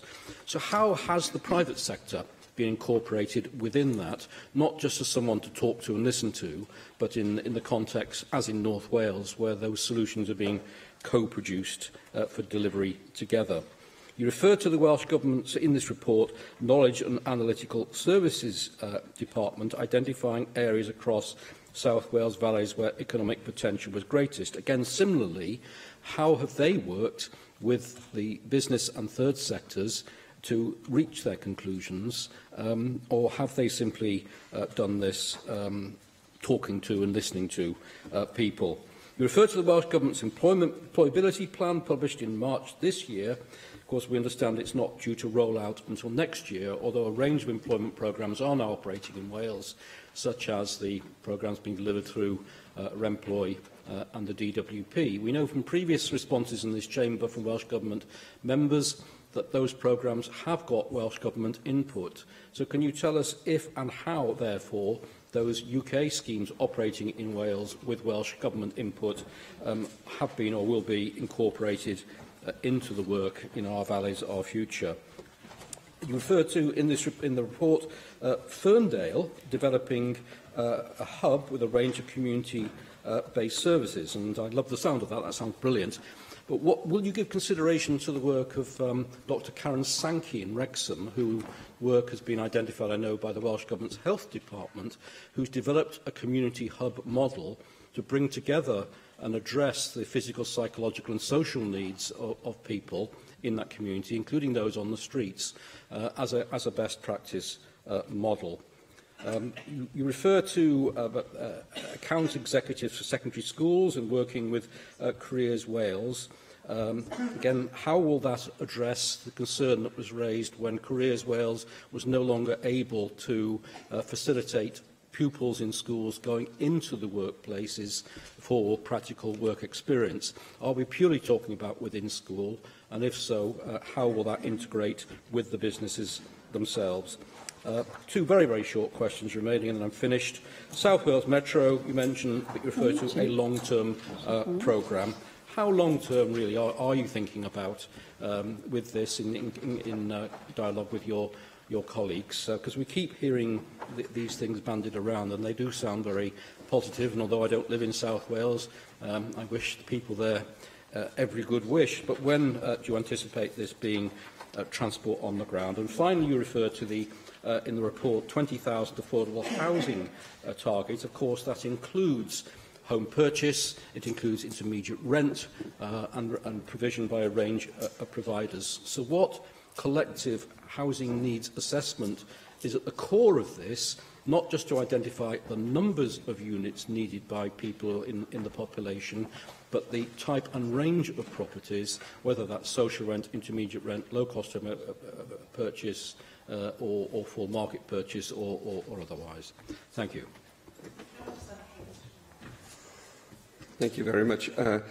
The Conservative spokesperson seems to have conspired to ask the same question half a dozen times. I'll try to answer it only once.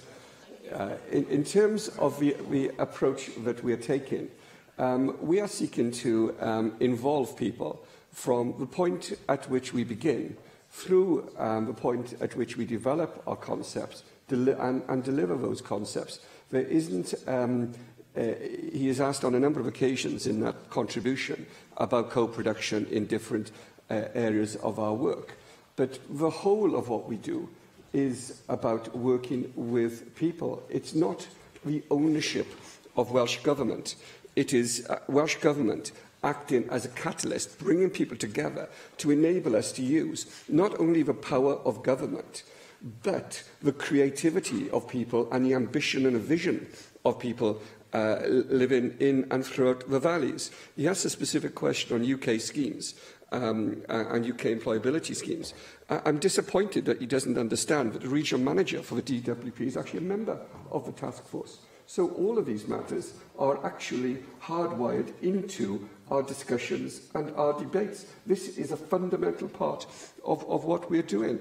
And he says there's an eclectic mix of schemes. Yeah, people are creative, and creativity isn't always clean and tidy, I'm afraid. But let me say this to him. We have a number of entrepreneurs represented on the task force as well, and the work streams that we are developing on the task force themselves bring people together and enable people to play to make a contribution and to play different roles. So this isn't a matter of compartmentalising our work in the way that the Conservative spokesperson has sought to do. This is fundamental about what the task force actually is at its roots, at its heart.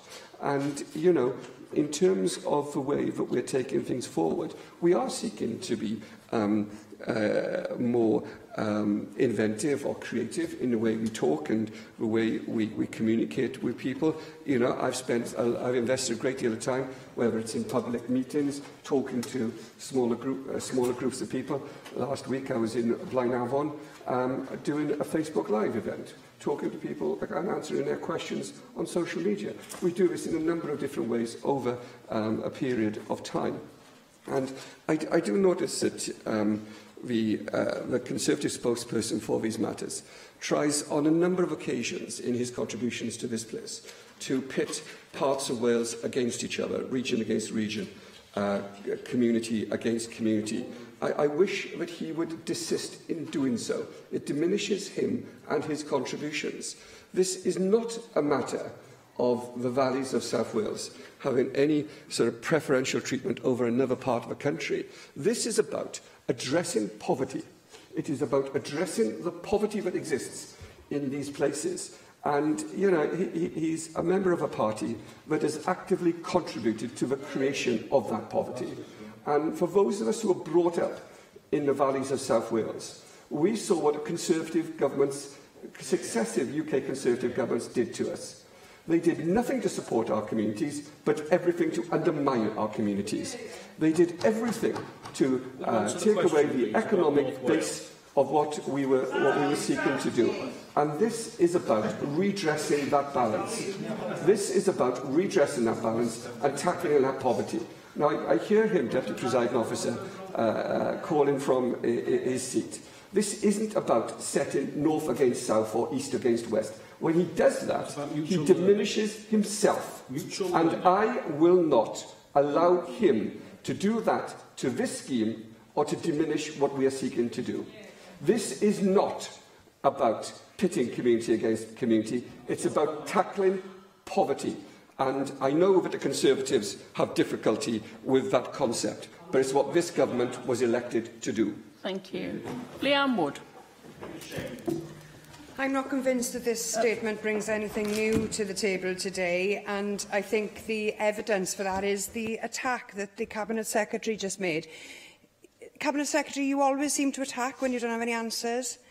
Anyway, you finished your statement today by saying that the delivery plan in front of us today cuts across all Welsh Government departments and all of your Cabinet colleagues' portfolios. So I'll use this opportunity to ask some questions today about how the Welsh Government's wider policy agenda affects the ambitions that you set out in your plan. A major element of supporting priority one of the delivery plan, which is to create good quality jobs and the skills to do them, is, as you mentioned, the Welsh Government's childcare offer. Now, this offer will provide 30 hours of free early education and childcare to working parents of 3- and 4-year-olds for 48 weeks of the year. As my Plaid Cymru colleague Claire Griffith has consistently argued, by limiting the offer of free childcare provision to working parents only, you are actively creating another barrier for economically inactive parents from returning to work. This has also been supported by the Children's Commissioner, who stated that children whose parents are not employed will fall even further behind their peers if they miss out on this provision. Your target of helping 7,000 economically inactive and unemployed people in the valleys into work was so that you could bring the valleys parts of the local authorities in question up to the same levels as the rest of Wales. Cabinet Secretary, your government's childcare offer will not support this aim. In fact, it will make the situation in the valleys even worse, leading to even more families being left behind. Therefore, as a member of the government, what representations have you made to your colleagues to urge them to expand the childcare offer to all parents in Wales?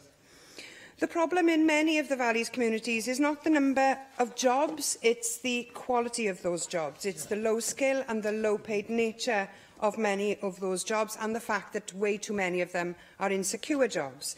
The target of supporting 7,000 people into employment by 2021 is, of course, to be welcomed. However, without bringing new industries and developing existing ones to grow further, you may well support 7,000 people into employment on one hand, but the insecure nature of the labour market in the valleys might well result in those job losses elsewhere in the same area. Therefore, can the Cabinet Secretary provide a target figure of how many jobs will be secured in the period up until 2021 as well? Last week, the Welsh Government lost a vote in the Assembly calling for no more cuts to further education and lifelong learning, a sector that has been a persistent target for the cuts now over many, many years. If we are serious about reversing the long-term decline in the Welsh economy and to raise skills, incomes and productivity, then the further education sector is absolutely crucial.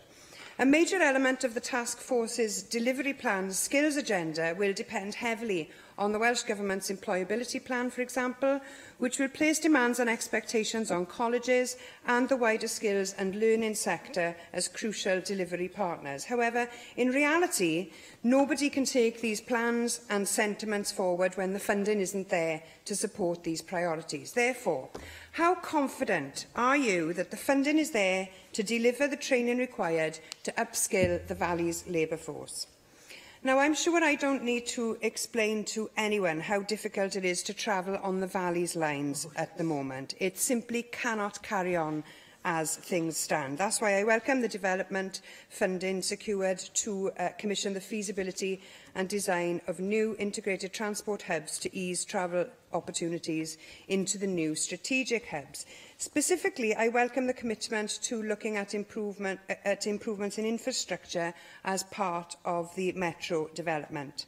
Much of the focus with the metro development with regards to the valleys is how best to connect valleys communities with Cardiff, instead of considering how we connect the valleys to each other.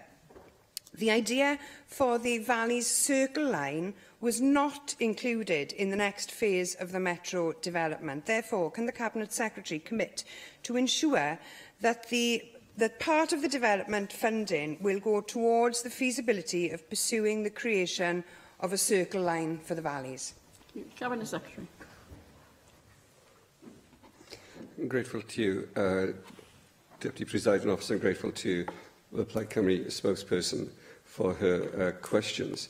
I reflect and observe that when I answered questions in previous occasions, I think last year, I was attacked by Plaid Cymru for placing in the plan policy issues which weren't directly targeted at the valleys. And I noticed that this afternoon she's decided to major on all those policy issues which aren't directly targeted at the valleys. I reflect on that because it's only the first paragraph. Can you make an answer to questions, Deputy? I see.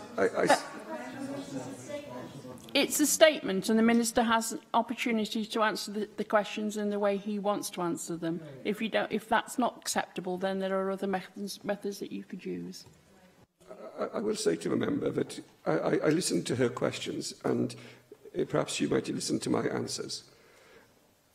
In terms of the childcare offer, it is a manifesto commitment and a commitment of the programme for government, for this government, and it will be delivered in the way that has been described, and it will continue to be delivered in the way that's described. It is, I believe, one of the most ambitious and generous childcare offers anywhere in the United Kingdom, and I make no apology for investing in childcare, and as a minister at the beginning of this government, I played my part in developing the opportunities for the childcare offer, and I saw the difference that it was making to people's lives up and down the valleys and elsewhere. And let me also say this to the member. If she's read the updated delivery plan, she will know that we're also going further than simply offering childcare facilities and opportunities. We're also addressing the adverse childhood experiences that many children growing up in the valleys will face in their lives. We're also talking to the police how we can ensure that it's done in a holistic way, and we're looking at addressing the experiences of children growing up in sometimes some very difficult households. So we are investing not simply in the childcare offer, and I reject her criticisms of it, but we're actually investing in a more holistic approach to the early years as well. So we're going further than the suggestion she has made. She criticises us for adopting a target of 7,000 people into work rather than, I think the point that she was making was that of creating a job creation target. What this target does is very, very clear. It ensures that the valleys have the same economic profile and social profile as other parts of the country. I said, Deputy Presiding Officer, in my answer to the Conservative spokesperson, that the reason we established this task force is to address the poverty that exists in the valleys of South Wales. And it is people that is affected, that are affected by that poverty. And it is people that we are seeking to ensure are able to get back into work and to have the sort of work that we want them to have. I recognise very well, I recognise from my own constituency and I recognise from this work, the impact of underemployment in the valleys and the impact of poorly paid employment in the valleys. We recognise that. We recognise, and that is why this government is committed to creating Wales as a fair work nation, so that we do work with business and we do work with all sectors of the economy, and we invest in the foundational economy to actually create the work for people. But I defend us having a target of 7,000 people becoming economically active in this way, because that is what we've been advised will do most to invest in the people and the communities of the valleys of South Wales. We do have the funding in place for this, and we do have the funding in place for the training opportunities and for the Metro. But let me say this, let me be absolutely clear in doing this. What we've been trying to do over the last year has been to ensure that we not only hardwire accountability into what we do, but we actually hardwire our targets into that as well, so that members are able to come here to question me on what we're doing and what we're achieving. But that has to be done on the basis of the plans that we are publishing and the targets that we are setting. I believe that the targets are ambitious, visionary, and they demonstrate that it is this government and Welsh Labour that has a very real, ambitious vision for the valleys of South Wales. Hefin David. Diolch, Deputy Llywydd. On the 16th of November, I visited Welsh Ice, which is based in Caerphilly Business Park, and they were recently awarded Welsh Government funding to become a regional enterprise hub to encourage and support entrepreneurship, linking with all kinds of partners from universities, local businesses, colleges and the Development Bank of Wales. They're also linking up with satellites who are to be confirmed according to the development plan. I'd like to hear more about that. If it's going to be successful, Welsh Ice want to support the Minister's ambition for connectivity, which has already been referred to, and help identify key partners. When I visited Welsh Ice, they showed me an infographic that demonstrated the businesses that were linking in with them. It was interesting that it was a kind of upside-down T-shape in the fact that it was businesses from along the M4 corridor and then the Rhymney Valley linking into Cardiff, and not much outside of that area. So there's certainly a challenge to get those different communities linking into Welsh Ice. I particularly want to see businesses from Bargoed and Singhennydd linking into Welsh Ice, but also across those valleys communities. Overwhelmingly, we see businesses interested in the southern parts. We need to connect the northern valleys. So what can the Welsh Government do to encourage this? And I notice in his statement he mentions a focused business support campaign. Can he just elaborate on what he means by that, and also what he means by the peer-to-peer network that he referred to in his statement? Some elaboration on those things also would assist members in understanding how we're going to develop those northern valleys communities and businesses. Cabinet Secretary. The development of investment in the Northern Valleys is a point that's been well made by the member for Caerphilly over his time here, and it's something I clearly share for reasons which are clear. And we have discussed the Rhymney Valley with the member for Merthyr Tydfil and Rhymney as well. And it is important that we're able to reach out beyond the southern parts of the valleys of South Wales. And that's why we are putting in place a development plan which specifically looks at maximising the impact of the 465 dualling project. And we need to be able to deliver that over the coming 6 months or so. But in terms of Valleys Ice, I've clearly met with Valleys Ice, and we do have a representative on the task force who's taken forward the plans on entrepreneurship. What we hope to be able to do is to use the model of Valleys Ice to be able to extend that to parts of the region in the south-east of Wales where we haven't got a similar sort of facility. And what I hope we'll be able to do is to use individuals who are entrepreneurs in their own right to mentor and work with businesses in order to deliver the sort of help and support that's tailored for each individual business. So it's very much a granular approach to ensuring that people who are establishing and running small businesses have exactly the support that they need, not the support that we believe that they need. And that's absolutely essential. What I hope we'll be able to do is to use the model of the Valleys ICE in Caerphilly to be able to develop exactly that approach in other parts of the south-east of Wales. I have two more speakers who have been, I think, their areas have been named in the Minister's statement. Therefore, I will take them, but if they can be brief, that would be helpful. Vicky Howells.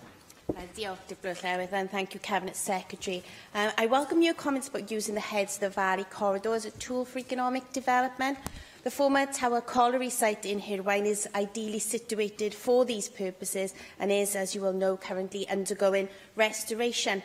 What discussions have you had with the team at Tower Regeneration about how the Valleys Task Force can help to exploit the untapped potential of this site? And secondly, it was good to hear about the discovery gateways and the mention of Deer Valley Country Park in particular. I agree with you, I think it would be an excellent location for that. I'm glad to see that it will also be backed up by a definite budget line. When will detailed plans for this be available? I hope they'll be available early in the new year, early in the next new year. I would expect that we would be able to make more detailed announcements in January or February of 2019. I certainly want us to be in a position to be able to make those investments in the current financial year. So I want us to move ahead with some pace on that. I also want to be able to announce further discovery sites in the coming weeks, potentially before Christmas, but certainly early in the new year, but we'll be able to build upon the basis upon which we're able to make these announcements today. So I want to move with a fair degree of pace to move forward with this. I also believe that we need to create a far greater structure for the Valleys Regional Park in terms of how it will actually deliver what its potential will be, and I hope that we can put a structure in place immediately after Christmas as well, and certainly in the first quarter of 2019. In terms of Tower Colliery were represented at the seminar we had, which kicked off, if you like, the work that we're doing on the 465 corridor in the spring. They've clearly been kept in touch with the work that is being undertaken by the group of people I've invited to develop an economic development plan for the Heads of the Valleys, and I agree with the member for the Cynon Valley. The Tower Colliery site is an important site, and I see it as being an important strategic site for the future of the 465 corridor. Rhiannon Passmore.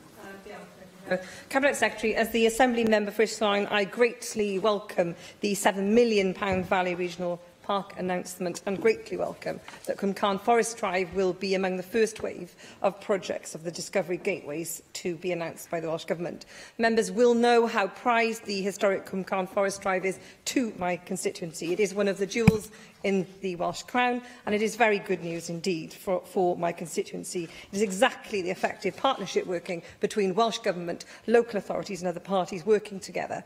Even in this age of Tory austerity, local government, Welsh Government and their partner organisations will and can make a positive difference to our communities.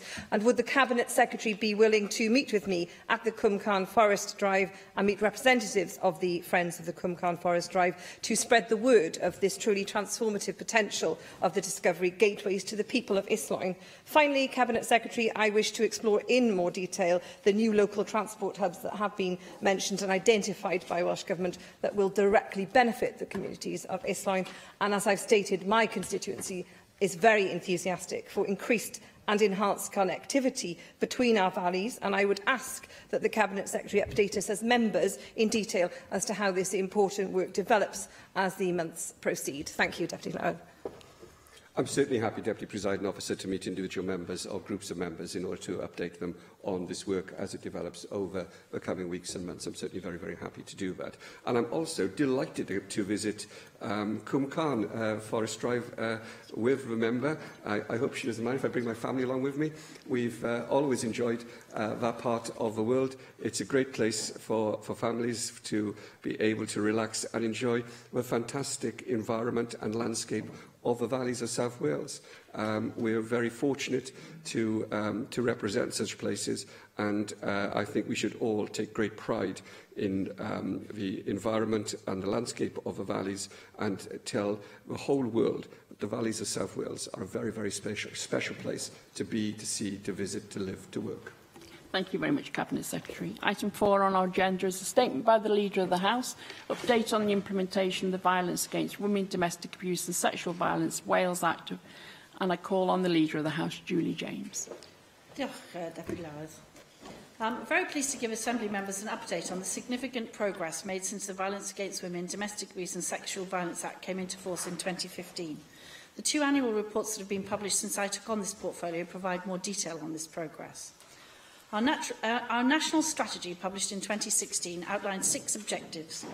These objectives were designed to enable compliance, as far as our parents allow, with the Council of Europe Convention on Preventing and Combating Violence Against Women and Domestic Abuse, or the Istanbul Convention. The delivery framework, which we published in July 2018, explains how we will work across government departments to deliver against each of these 6 objectives. The Welsh Government is committed to the prevention of violence against women, domestic abuse and sexual violence, or VORDAS. It's an impossible acronym, Deputy Presiding Officer, but VORDASV, as it's called. We want to improve the public sector response to these issues, and through education, empowerment and engagement, we are challenging attitudes and behaviours across society. We need to work together to protect those who are currently experiencing VORDASV. Our national training framework, for example, ensures that, for the first time, standards have been set on training for professionals to help them to recognise who is at risk. Last year, we published draft guidance and rolled out Ask and Act training. Ask and Act is a process of targeted inquiry to be practised by frontline professionals. The training has been developed with survivors and therefore informed by lived experience. It has the potential to change and save lives, and feedback from the early adoption work shows that it does achieve this. We have trained over 135,000 people across Wales through e-learning and face-to-face training. That is 135,000 professionals who are more knowledgeable, more aware and more confident to respond to those experiencing VORDASV. We have published a suite of films aimed at public service leadership to raise awareness of VORDASV. These films have been viewed over 6,500 times. We are raising awareness amongst children and young people and are teaching them what healthy relationships look like. This work is aimed at preventing them from becoming victims or even perpetrators.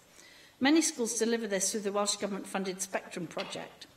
We are also strengthening our guidance for schools to include links to appropriate support. This will build upon our good practice guide on taking a whole education approach, and also our guidance for school governors. The introduction of the new curriculum in 2022 will offer the opportunity to deliver relationships and sexuality education in a completely different way to traditional sex education. Schools do not have to wait until formal rollout if they feel sufficiently equipped to do so before then. One of my officials jointly chairs the Female Genital Mutilation, Honour-Based Violence and Forced Marriage Leadership Group with the Crown Prosecution Service and BALZO. This group has developed a delivery framework for tackling so-called honour-based violence, whilst providing the best possible support to survivors. The group has also been instrumental in supporting Wales's first specialist women's wellbeing clinic for those affected by FGM. We are working under a collaborative agreement with HM Prisons and Probation Service on improving the approach to working with perpetrators. This links with a framework to support positive change for those at risk of offending in Wales. The newly formed Perpetrator Services Network takes part in regular practice-sharing events, and a rapid evidence review on what works with domestic abuse perpetrators is due to be published in December. Next month, I will be launching new perpetrator service standards to support commissioners and services to deliver safe and effective practices. We have conducted a mapping exercise of perpetrator services in Gwent and are sharing the learning from this with other areas. We are tackling gender stereotyping through our communications campaign, This Is Me. Gender stereotyping can lead to gender inequality, which is at the root of violence against women, domestic abuse and sexual violence. Survivors have informed our campaigns, and it is their words, voiced by actors, that delivered powerful messages about the impact of just being asked, "Is everything okay?" in our Don't Be a Bystander campaign. Working with survivors is integral to our delivery. We want those with lived experience to have a voice in the development and delivery of policy, funding and legislation. That is why we will be piloting a national survivor panel next year and undertaking more work on what survivor engagement framework should look like. Welsh Government continues to fund the Live Fear Free website and helpline. These provide 24-hour confidential support, information and advice to women, men and children experiencing abuse. It is also there for concerned others and for professionals working with victims and survivors. Men are supported through the DIN project and Men's Helpline. We are working with the national advisors and key stakeholders to develop national indicators which will be measures of progress against the purposes of the Act. We will consult on these by the end of the year and will publish the final indicators by May 2019. We have provided guidance to support local health boards and local authorities to publish their first local strategies. Our national advisors are reviewing these and will feedback on how these can improve delivery. Earlier this month, the First Minister announced that he would commission an expert-led review into refuge provision and sexual violence services in Wales. The review will look to take the best of the international approaches to inform a Made in Wales model of support for victims of sexual assault and domestic abuse. Violence against women, domestic abuse and sexual violence are horrifyingly prevalent, not only in Wales but across the world. Our legislation is groundbreaking, but nothing will change overnight. These issues are too deeply entrenched. We are making progress, however, and I want the progress that has been made over the past 3 years since the Act was introduced to be recognised. I am determined that Wales will realise its ambition to be the safest place for women in Europe. Thank you. Mark Isherwood. Diolch. Thank you for your statement. You say that standards are being set training for professionals, refer to 135,000 people trained. Of course, training is an event rather than a process, and awareness isn't the same as understanding and acceptance of issues as we go forward. So how do you propose to embed this, not as a one-off online or face-to-face training event, but as an ongoing cultural awareness and change? You refer to healthy relationships education for children and young people, preventing them from becoming victims or perpetrators, and the introduction of relationships and sexuality education in schools from 2022, but schools not having to wait until formal rollout if they feel sufficiently equipped before then to do this. When I questioned you on this recently in the Equality Communities Local Government Committee, I pointed out that there were programmes like the Havant Cymru programme in school. I think we've both been out with them. We were both impressed by that. And I referred to my working with Jocelyn Davies and Peter Black at stage 4 of the Act, threatening possibly to sabotage or bring it down had we not got assurances on healthy relationships education, or what you're now rephrasing as the new term you're using, relationship and sexuality education in schools. And I said we didn't support this on the grounds we'd wait 7 years for it, and leaving schools to have the options if they wish in the meantime. So how have you taken forward what you stated to me in the chamber, in the committee, which was that you hadn't had the conversation with Kirsty Williams about the 7 years, so you would go back and have that because it was then a surprise to you? You refer to the work of the Forced Marriage Leadership Group on the female genital mutilation, honour-based violence and forced marriage leadership group, and their development of a delivery framework for tackling so-called honour-based violence.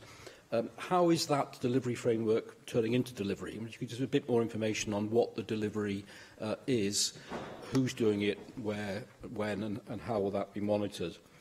You refer to perpetrator programmes. I also, with the support of the other opposition parties during the passage of the Act, put down amendments which were defeated by the government, calling for perpetrator programmes to be within the Act.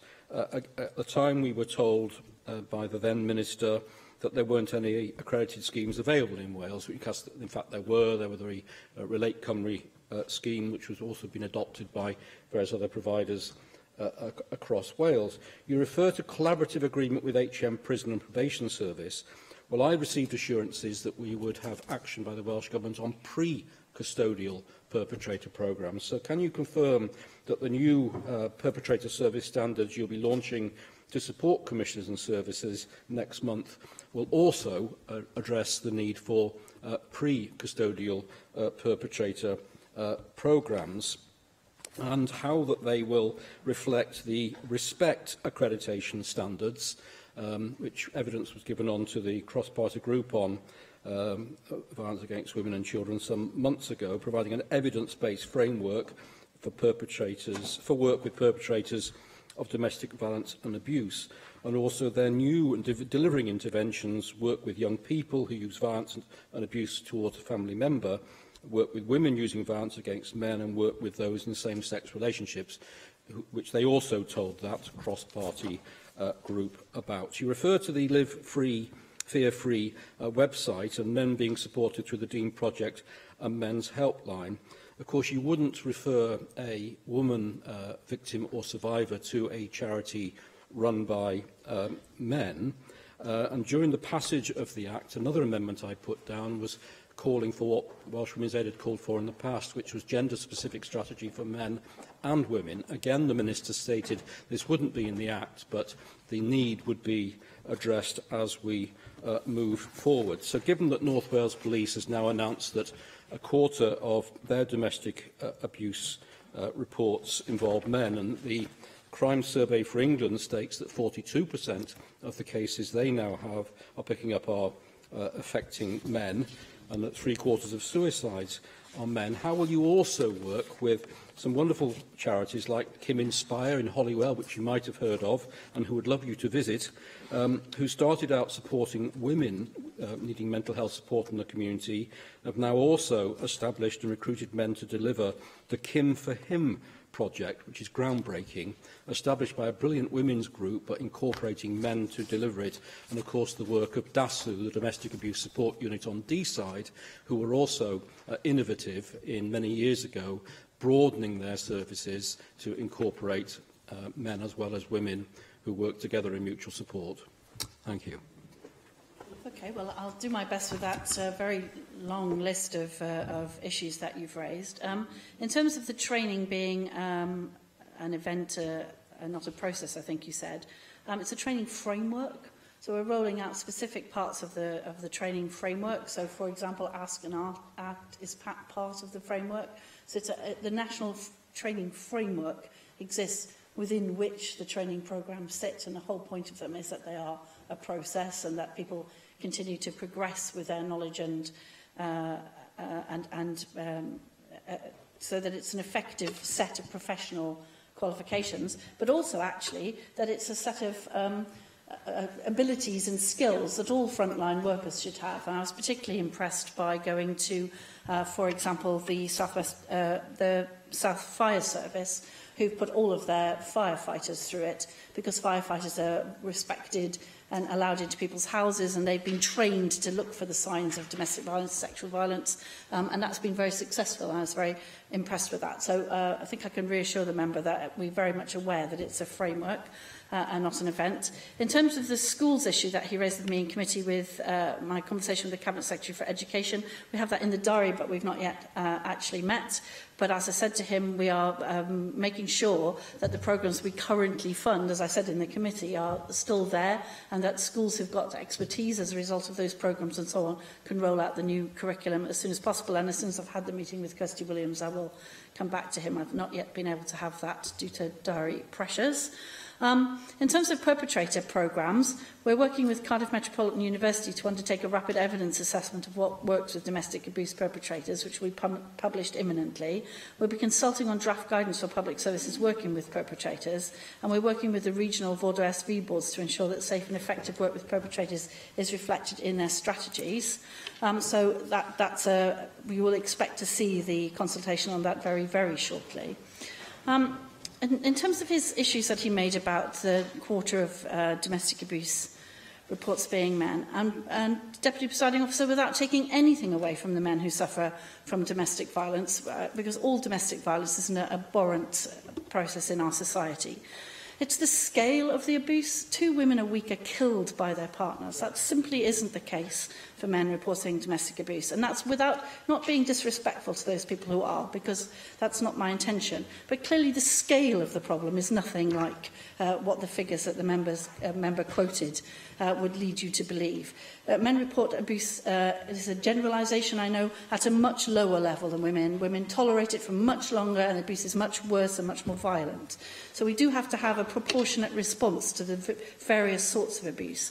We do have the various helplines and projects that are being sponsored, but it would be a mistake to think that some sort of equality across the provision was what was required as a result of some of the statistics the member quoted.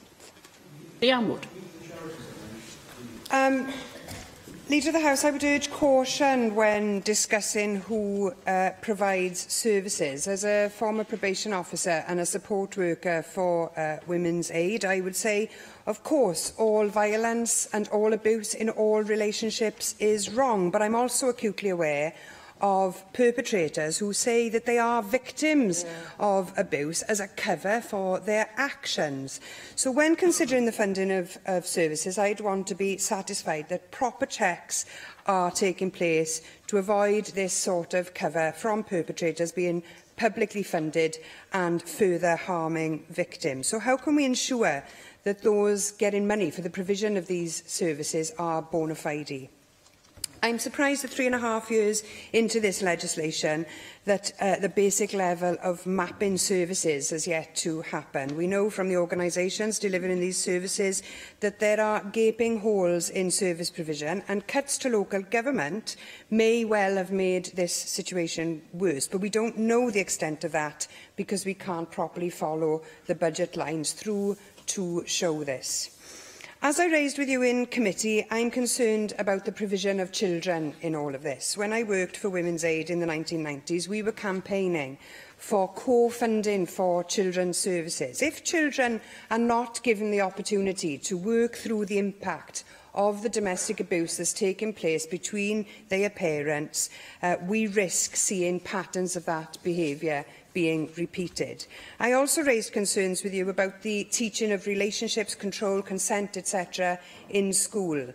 The need is there to start at a very young age, but this won't come in now, we've heard, until 2022, 8 years into the legislation. That tells me that this matter is not a priority for your government. We cannot wait for another 3 years' worth of potential harm to be done before we address this among young people. And the work that's being done by the third sector, fantastic though it may well be, is great, but it's not enough. It isn't comprehensive enough. So my questions are, will you ensure that children's domestic abuse services are co-funded? I know you said that this would be covered by the review of services, but I don't think that there was specific mention of children's services in that statement. Will you work with the Cabinet Secretary for Education to bring those curriculum changes forward? I welcome the First Minister's announcement to commission an expert review into refuge provision and sexual violence services in Wales. This is long overdue. We've got so many people who are not receiving the help that they need when they ask for it, and there are many, many more who don't seek help till much later, and we're letting all of these people down by not adequately funding services that can help people to rebuild their lives after a traumatic incident. So my another question then is, when are we likely to see the conclusion of that review? And more importantly, when will we see additional resources allocated to fund extra services? And my final question is a question that I asked you in committee, but I didn't get an answer for there, so perhaps I'll get one here. In 2016, a previous national advisor said that commissioning guidance is critical to the purpose of the Act. So when is that guidance going to be published? Yes, so I'll try and work my way through that list of questions. The bona fide services, the proportionality bit is very important to us. So as I said, we've got to look very carefully at who's providing what services and what the proportionate response to various levels of. Yes, and so For example, many of the providers dealing with women who are seeking refuge from domestic abuse are also seeking refuge because they have experienced sexual violence, for example. The two things go hand in hand with women, not so much with the male survivors of domestic abuse. And without taking anything away from men who come forward, as I said, the level at which men come forward is you know, it's a generalisation, of course, and that's always invidious, but across the piece, much less so. So we're working very hard to make sure we do get a proportionate response and a proportionate funding level as a result of that. Would that we had enough money to fund absolutely all of it? We don't. So a proportionate response is very important to us. As part of our sustainable funding model, we are looking to see how we work across the piece with the regional services. The first time ever, local authorities have had to come forward with a plan and a map of their services. So it's the first time we're responding to that. We've worked very hard, particularly in a pilot area in Gwent, who are much more advanced in terms of their collaboration in this area, to see what will work and what will not work.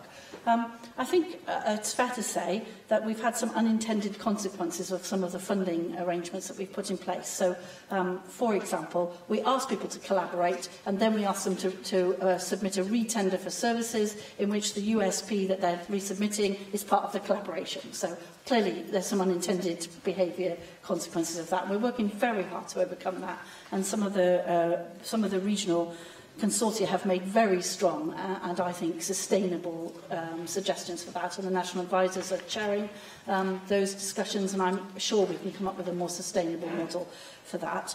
I actually agree with her about the mapping services. That's the purpose of the local authorities being asked to come forward in this way with their plan for the services and our response to that. The First Minister has announced his expert-led review. I'm very keen to see the voice of the survivor inside that, and it's important that the experts are there to give us that advice. But as I said, we want to see survivors at the heart of reviews of services, because we know how much we learn from what happened to them and where we might have intervened earlier and what worked for them and what didn't. And I was very pleased to be at the launch of a WEFO-funded service with Mark Drakeford, my colleague, last week, Threshold DAS, where that was emphasised. I had the privilege and pleasure of meeting 4 of the survivors there who talked us through their experience and what would have been of assistance to them, and that's very important indeed for us to do that. Part of the gender review of policy, which is going on simultaneously as well, is it'll be no surprise to anybody here, if you've read the stage 1 of the review, it's in there, but the stage 2 review as well looks at resources and the budgeting process as part of that review, and I'm sure that that will come to the forefront. And one of the things we want to look at is how we measure interventions across the Welsh Government and what impact we look at in terms of what those interventions deliver, and that hasn't been done in quite that way before, so I'm very keen to get that done. And the guidance will be out very shortly. I don't want to give you an absolute deadline, but I'm very hopeful it will be very shortly. John Griffiths. I hope so. Diolch, So, excuse me, John. On the curriculum, I've yet to have the meeting with Kirsty Williams, and as soon as I have, I'll report to all members about where we are with that. Sorry, John. I beg your pardon. John Griffiths will try again. No problem at all. Leader of the House, as you will know, the committee that I chair, the Equality, Local Government and Communities Committee, is taking a general approach of returning to reports and indeed legislation that we've scrutinised to make sure that implementation is what it needs to be, and that includes this particular piece of legislation. So one aspect that we've been concerned with, as Leanne Wood mentioned, is the statutory commissioning guidance and the timeliness of taking that forward. And as Leanne Wood also said, the previous national advisor said in, I think, some 2 years ago, that the publication of statutory guidance is critical to the purpose of the Act, and that she was very concerned at the time that there was no confirmed timeline for publication of that guidance.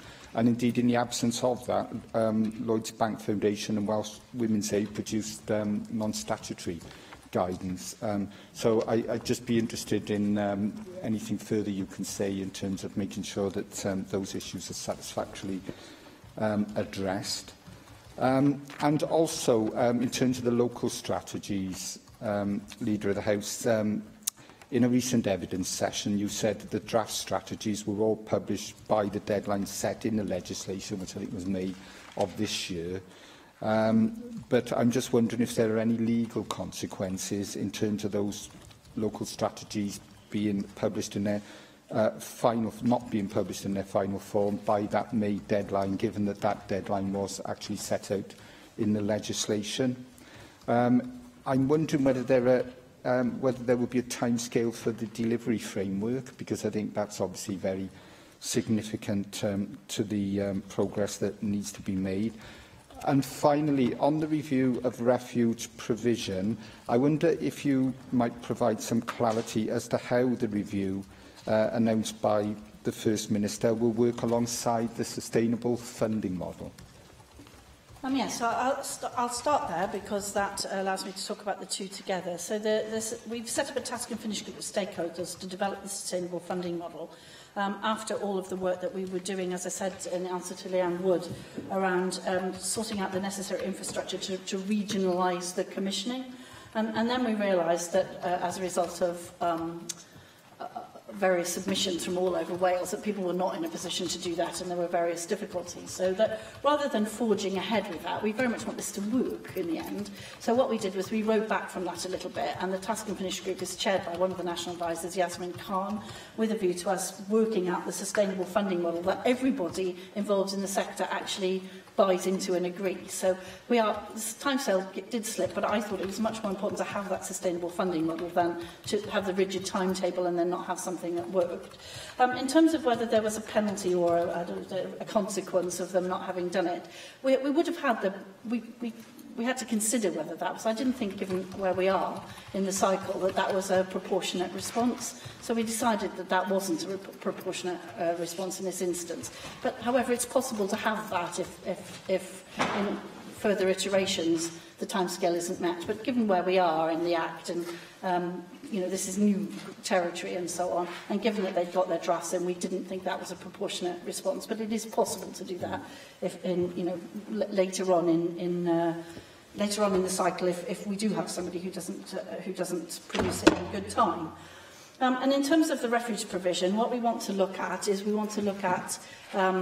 the assessment of need coming back from the local authorities, what's currently funded at the moment, what the map of that looks like, and how that matches.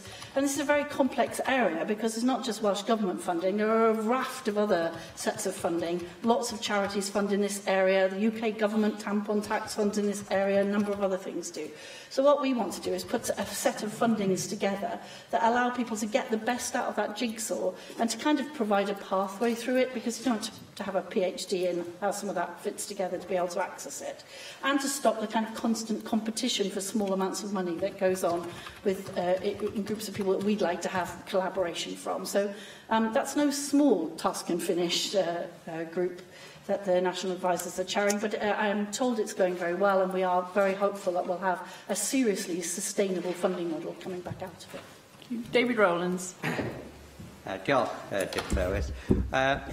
My interest in this subject is prompted by the many years I spent as a JP, where I saw firsthand the terrible effect that domestic abuse has, not only on the victims but also on the families. So can I thank the Leader of the House for her statement. It is gratifying to see the steps being taken by the Welsh Government to eradicate these abhorrent crimes. The Violence Against Women Domestic Abuse Act 2015 was a welcome, much-needed piece of legislation. I also think it right to recognise the many interventions and initiatives the Welsh Government has introduced since the Act, including a national strategy and its 6 objectives published in 2016. And Leader of the House mentions the Live Fear Free website and helpline. It would be of interest to have some figures on how effective these 2 interventions are, and the level of interaction by victims with both these online services. Leader of the House, for many years, domestics were ignored by police and society in general, often viewed as family matters. Thankfully, that is no longer the case. It is now acknowledged that domestic abuse not only affects the families involved, but also society in general. Those who grow up in a violent household often take that violence into their wider social activities, and that those who regularly view domestic abuse are far more likely to see it as normal behaviour and often reflected in their own domestic relationships. One of the key factors in protecting the victims of domestic abuse is the provision of interventions to help them get out of such relationships. They must be sure that if they leave an abusive environment, they will be protected from their abuser and provided with a safe refuge, not just for themselves, but also for any children they may have. They must also be confident that their predicament is understood and that the law will act against the perpetrators in an appropriate manner. Leader of the House, we must ensure that there are adequate numbers of refuges to take any and all victims of domestic abuse.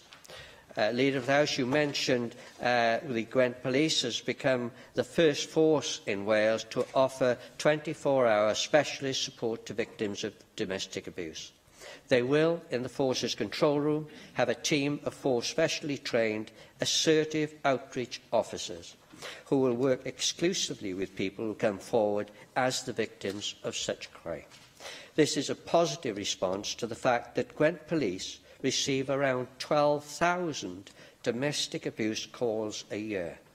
But we know that there are probably many more victims out there who, for fear of reprisal, fail to report such abuse. It is to be hoped that other police forces in Wales will follow this excellent example, and perhaps the Leader of the House could update us on where other police forces are with regard to that. We must all play our part, both as AMs and as ordinary citizens, in helping to eradicate this evil practice. Domestic abuse is violence, and violence of the worst kind, because it is often perpetrated against some of the most vulnerable in society. We must send a clear message that it will not be tolerated in Welsh society. Leader of the House. Yes, well, thank you for those remarks. I want to pay tribute to our previous colleague, Jeff Cuthbert, who's the Police and Crime Commissioner, who's taken his passion in this regard into Gwent Police with him. And Gwent Police have indeed been good role models in this, and he's the lead Police Commissioner in this area. We work very closely with him to make sure that we understand what works. And as I said, Gwent is one of the areas that we've been looking to see how we roll out the regional commissioning because of the advanced nature of their arrangements. David Rawls raised an interesting point about data. That is an issue for us, and one of the reasons we're doing the review that the First Minister announced is to make sure that we do have all of the right data. And where we don't have it, we know in advance we don't have it. We put in place the right arrangements so that we can collect that data. And that data can come from all over the place, from A&E sources, from GPs, from programmes, from helplines and all the rest of it. So that's one of the many purposes of the review. And just in terms of the normal behaviour and the perpetrator programmes, we know that they work. So after the This Is Me campaign, we had an increased use of the Live Free website by over 6,000%. So it really did work. 7 million impressions through TV and radio advertisements, a significant increase across the use of all our social media channels in report. So that's very good. We also know that calls to the helpline from concerned others doubled during the Don't Be a Bystander campaign period compared with the same period the year before. So we know that they work, and we collect the data to show that. And the last thing to say is that future campaigns are going to be focusing on coercive control. And Deputy Presiding Officer, I've seen the storyboard for that. It actually moved me to tears, I have to say. We are launching those in January, and we expect similar penetration and reach across the market to redouble our efforts to say what David Rowland said, that this behaviour is simply not tolerable in any civilised society, never mind Wales. Finally, Joyce Watson. Dr Howard, and I thank you for your update today, Leader of the House. And we all know that last Sunday was International Day to End Violence Against Women, and that there will be 16 days of activism, and that there is huge campaigning going on and awareness raising around things like the White Ribbon campaign, and I'll be doing one of those again with the WI in Aberystwyth on Friday. But what isn't happening is the incidence of domestic abuse and the deaths of 2 women per week they're not coming down. There is no reduction whatsoever in those figures, and those figures do represent people. They represent individuals and families and loved ones that are being lost. So it leads me to ask the question, whilst I recognise all the good work that we are now putting into schools, and teaching children about the respect agenda at the earliest stages that they're able to comprehend that, what work are we doing beyond that in terms of other clubs, social clubs, sports clubs, youth clubs that aren't attached to school, where we can get that message into communities in a different way? Because it is obvious that we have to change the pattern of behaviour, and the pattern of behaviour clearly starts with young people. And the other figure that doesn't seem to be coming up very often is the one that the South Wales Fire Brigade and Rescue Service told me last week, that they receive 60 calls every single month about threatened arson. And if you look at the UK figures, when it comes to domestic abuse, 40% of them are as a consequence of arson attacks. So those are my two questions. One about other fire and rescue services taking up the very good work that's been driven by Hugh Jakeway in South Wales. And the other question is about widening far and wide as possible the impact and the influence that we can have on young people under the Respect agenda. Yes, as usual, Joyce Watson has championed this for years beyond measure. I mean, all of your political career, you've been a champion for this, quite rightly so. And it is worrying that the figures don't move.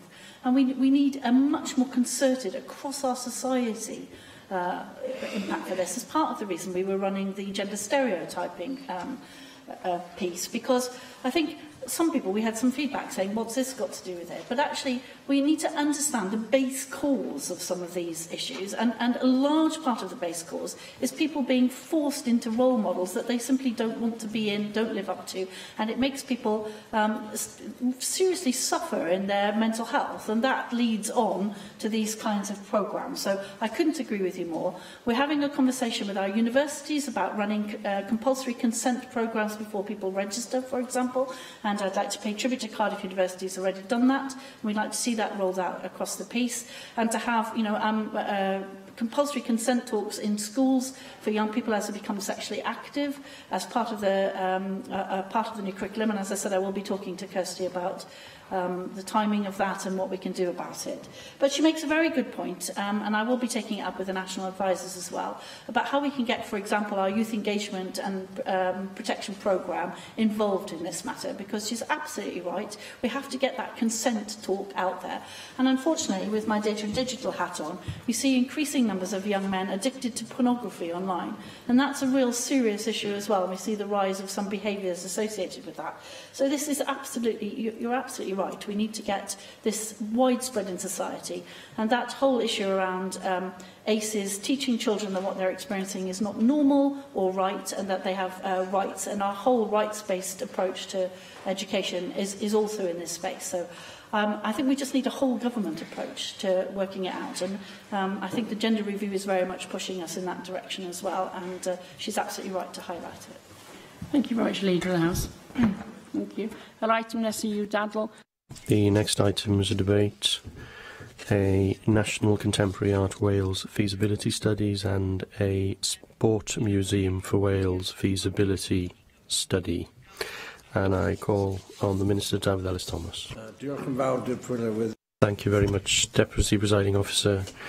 Dichonoldeb isn't an easy word to pronounce in Welsh, or is feasibility in English, but it's my pleasure to open this debate and to celebrate the fact that we are a nation which is awash with history and culture, where our history and heritage are important elements of our national character. And as a result of that, the way in which we convey ourselves through sport and art is also a topic for discussion among us. In this case, the consultants for these two feasibility studies worked for 12 months and more, and the final reports have now been published, and I have had an opportunity to study them, and I will refer to some of the main recommendations contained within them. But what we are seeking here is not easy or quick solutions, but to give people an opportunity to contribute to the discussion, and this debate in government time is part of that. We will seek to ensure, and this is the main objective, that the people of Wales can access and can participate and enjoy our art and culture, and that we enhance and increase that participation. To this end, stakeholders of all kinds were consulted, specialists in their areas, people who have a particular interest in museums, galleries and in art more generally, and the recommendations of both reports emerge from those discussions. To look first of all at the sports studies, a National Football Museum was the initial spark for this study, but very soon the brief was widened to consider sports heritage of all kinds, but football being a central part of the recommendations. And therefore it's important that we do bear in mind the range of historical sports played in Wales, which are the basis, of course, for the modern versions of football, rugby, snooker, boxing, never mind the importance and the great interest in netball among women, and the very live interest because of the success of people like Geraint Thomas in cycling, as well as athletics and swimming too.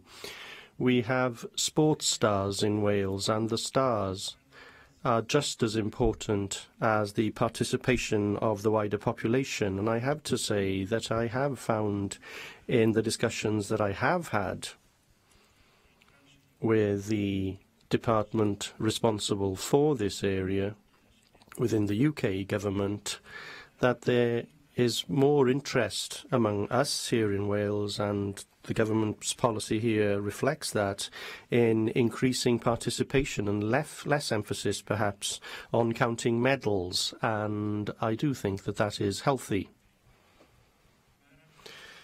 These reports, as I say, are the high point of a series of discussions by a number of individuals and organisations, and the main governing bodies have contributed, bearing in mind that we have over 60 governing bodies on all of the various sports in Wales, and the evidence reflects the views expressed there. There is a recommendation to invest in Wrexham in order to allow the development of a football museum there.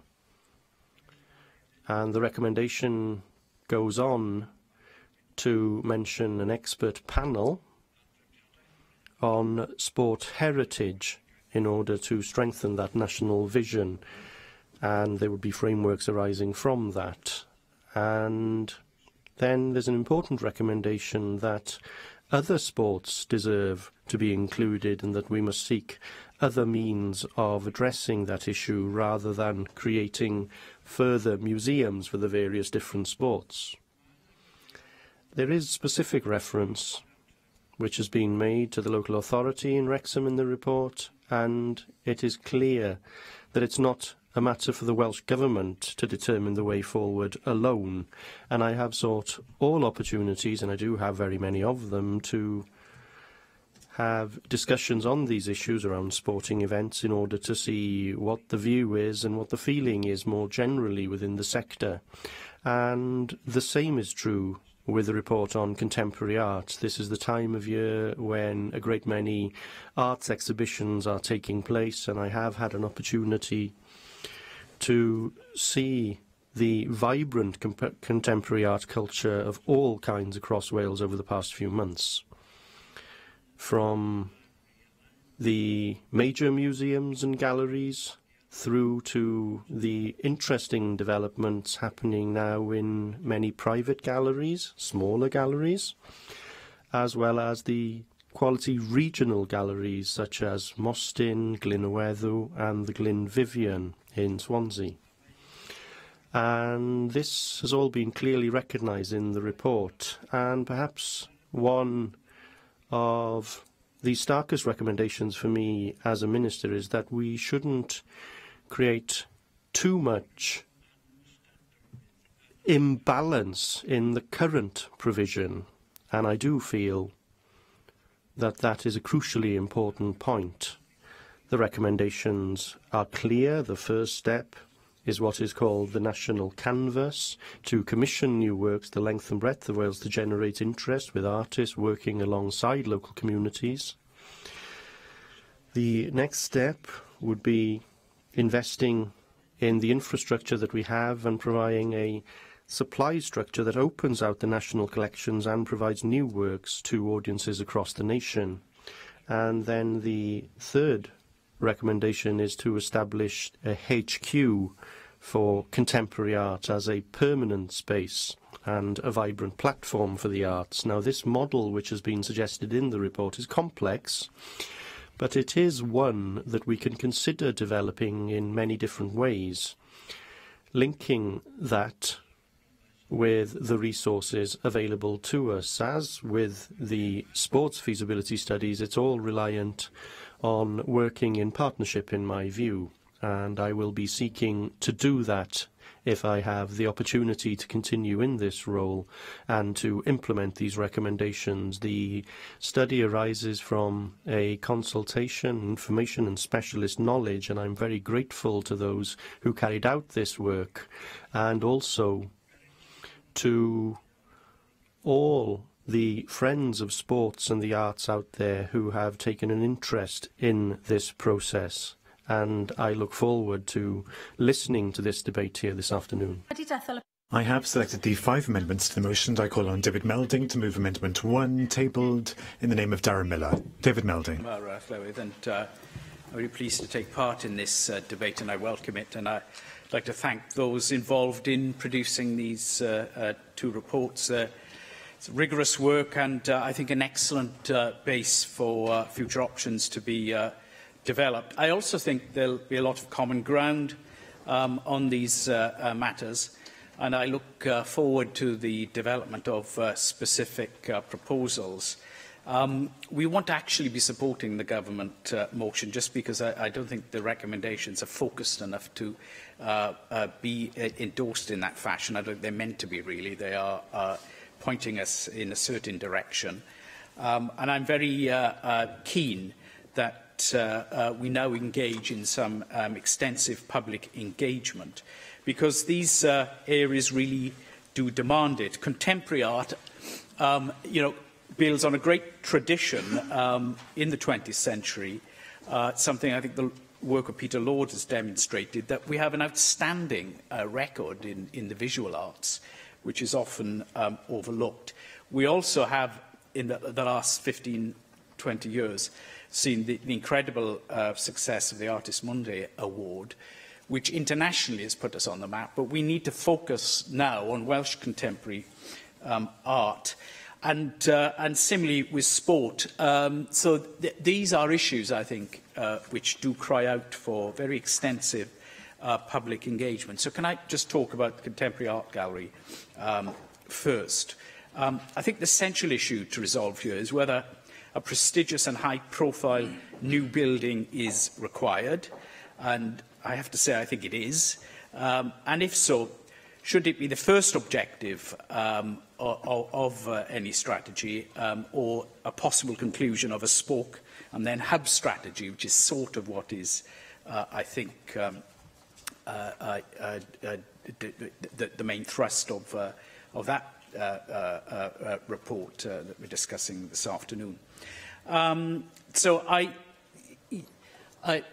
think Adam Price brought incredible energy to this debate when he challenged us to think in sort of Guggenheim terms in Bilbao or in New York. You know, these incredible structures. Now, we may or may not be able to match it, but our ambition perhaps should be, you know, in the first place to do so. And then, you know, to mention someone like Port Talbot. I mean, this is great contemporary thinking and builds on some recent traditions in terms of artistic achievement. There may not be the answer, but I do think that's kind of where the thinking has to be. As the report says, these matters carry high risks. We don't have a very happy recent record in terms of contemporary art provision facilities, and I don't particularly want to pick over the failures of past projects, but this is a challenging area, but it's also the lifeblood of creative artistic work in our current generation, so it should receive a very, very high priority. And above all, I think, you know, we do need to seek something new, visible and world-leading. And if we don't start off with that ambition, I'm not quite sure that we're going to get where we want to be. Now, the report, in fairness, does use these terms, and we certainly want a dispersed federal-type model as part of the strategy. But I think that prestigious building is something that we do need to consider and really bring some focus onto that. In terms of sport, again, the report points to the risks, particularly around financial fragility. The Scottish experience is quite instructive here, I think. And I myself think to look at sport in general rather than football in particular may be the way we need to go. I think everyone here believes that a prestigious national museum or another one needs to be located in North Wales, and I can't think of a better place than Wrexham. So I like that aspect of what we are considering, and that's why we will support Plaid Cymru's amendments 2 and 5. But again, I do think we need to consider this matter very thoroughly, though sport in its cultural dimension does not receive the prominence it should. I think it's a massive factor in our national life. And whilst we all enjoy it in terms of you know, what's going on at any particular moment, the effect it has on society, I think, is really profound and needs to be examined and celebrated and reflected on in that manner as well. So I think we do need to look at these things in a very ambitious way. Also, can I just finally say that I like the ideas of the panels, and I look forward to their work, and that is the sort of engagement that we should have hardwired into our system. I think we will find consensus on these matters, but we do need quite a vigorous debate to start it all off. Thank you. Colin Lleith Griffith to move amendments 2, 3, 4 and 5, tabled in the name of Rhyn ap Iorwerth. Lleith Griffith. Thank you, Llywydd. I move the amendments in the name of Plaid Cymru. I will be discussing the element of the Football Museum specifically, and Adam Price will tell us more about the Contemporary Art Gallery. So amendments 2 and 5 are the ones that I will focus on. And of course, we are eager not just to note, but to welcome the central recommendation of the feasibility study on the National Football Museum, and also to move forward to implement that recommendation of creating that National Football Museum that we all want to see. And of course, it has been ambition for us as a party to implement this and achieve it, and we're pleased that the study does confirm our ambition in the first instance, that we need a National Football Museum for Wales, and second, that that museum should be located in Wrexham. And in that regard, we welcome the study as a significant step forward. Our vindication of the campaign launched 3 years ago when I and Plaid Cymru colleagues first went public on this, alongside Wrexham Supporters Trust directors, when we launched our campaign at the Racecourse Ground. Back then, of course, we argued that a National Football Museum should be based in Wrexham, the spiritual home of the game. It's where football started in Wales, effectively. It's still home to the oldest existing international stadium in the world, as well as the third oldest football club in the world. It's where, of course, the founding fathers of the Football Association of Wales met many, many years ago, but also not only history but future football as well, because the FA, of course, have invested in that future with the National Football Development Centre being located at Colliers Park in Wrexham. And Plaid Cymru made the case for a National Football Museum in our 2016 election manifesto. And, of course, we ensured that this feasibility study happened as part of our budget agreement with the Welsh Government. But, of course, this isn't the end of the story. Far from it. There's much more work to do. And I would like to see the Government now bring forward a timetable to make sure that we do realise this ambition as soon as we can. There are a few areas where I diverge from the findings of the report, or the recommendations. First of all, of course, in relation to the governance model. In order to be a proper national museum, I think it's appropriate for this proposed National Football Museum to be part of the National Museum Wales family, rather than a glorified local museum might be unfair, but certainly having a lesser status. Secondly, it still remains my ambition that the museum is incorporated into a future redevelopment of the racecourse. It's a great pity that that prospect was dismissed in a single paragraph in the feasibility study, but certainly as a party we are keen to see this development happen, and we'll continue to press for the museum to be a catalyst for that redevelopment at the racecourse ground, albeit maybe that ambition is now something that we have to consider in a slightly longer term. Now, the study, of course, as the Minister has said, has pointed to the fact that there is no policy or a sports heritage strategy here in Wales, as there should be, and the recommendation to create an expert panel to develop a national vision and an implementation framework are things clearly to be welcomed. Now, it is important, despite this, that the National Museum Wales jigsaw is completed. We know about the presence in Cardiff, in the National Museum, in St Fagans, and so on, Big Pit in the valleys, the museum in Swansea, Wool in the west, Slate in the north-west. There is a vacuum in the north-east.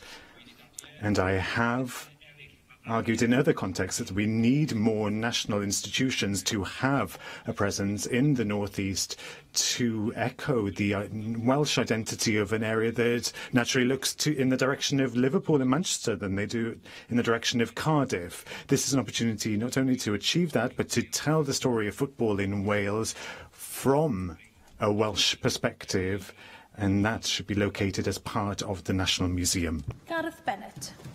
Diolch, Llywydd, and thanks to the Minister for bringing the debate today.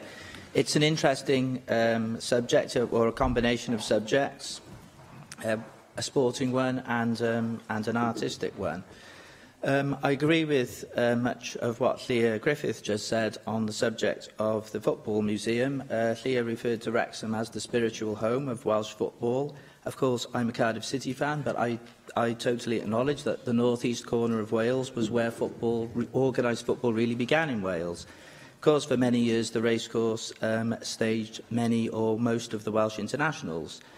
There was some disquiet in the 1990s among North Walians. I was aware of it at the time when we started to have more of the internationals coming down to Cardiff, at that time at the National Stadium.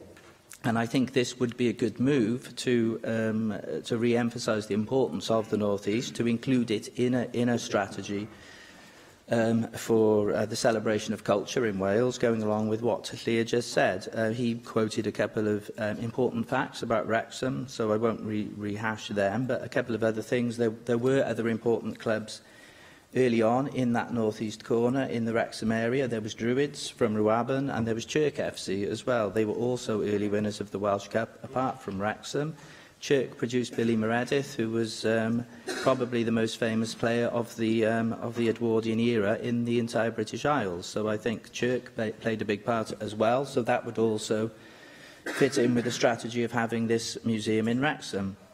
And tying it in with the redevelopment of the stadium, that would be a good idea. If we could look at that seriously, I think that does warrant a lot of consideration. And the importance of having a good museum. I mean, we have museums, they're not always of a great status. I remember when we had the National Sports Museum, it was in St Fagans. There were some items there that were of interest, but it wasn't a particularly well-curated exhibition. And I think that the status of the museum, as Leah mentioned, is also important. It needs to be a good collection. I agree with David Melding that we need to have a discussion about the Contemporary Art Gallery, because the proposals are a little vaguer on that subject. David intriguingly mentioned Port Talbot, which has cropped up as a possibly innovative siting for such an art gallery. Of course, Port Talbot has traditionally been known for its industry rather than for its culture. Of course, now we are aware that a cultural life is beginning to flourish in Port Talbot, so it would be interesting.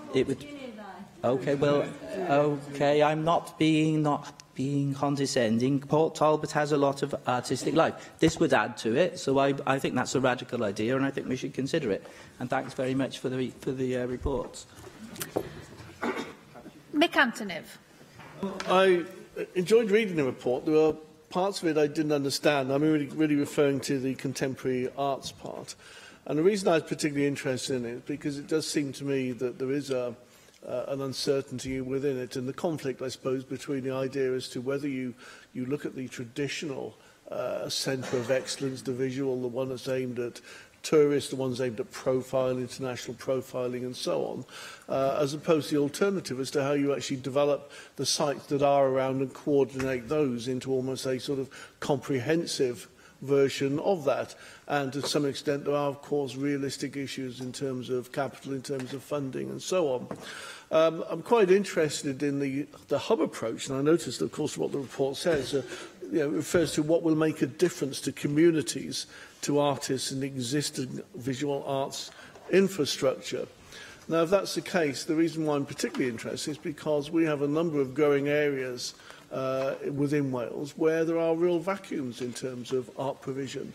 I mean, we have Pontypridd, and obviously we'll talk about my own constituency, but there are others to call, and Pontypridd leading up to the valleys as a whole, where if you look at the map of the locations of provision of facilities and so on, there is a real dearth of them within certain areas. Yet we do have the availability of very substantial buildings that imaginatively used could actually be used. So I think it's just really the issue that concerns me a little bit is the clarity as to where we're going and the conflict between the various options that are on board there. I was in Cave at the weekend, and there's a big derelict Arsenal building, we obviously stored ammunition, that has been turned into a massive warehouse of contemporary art.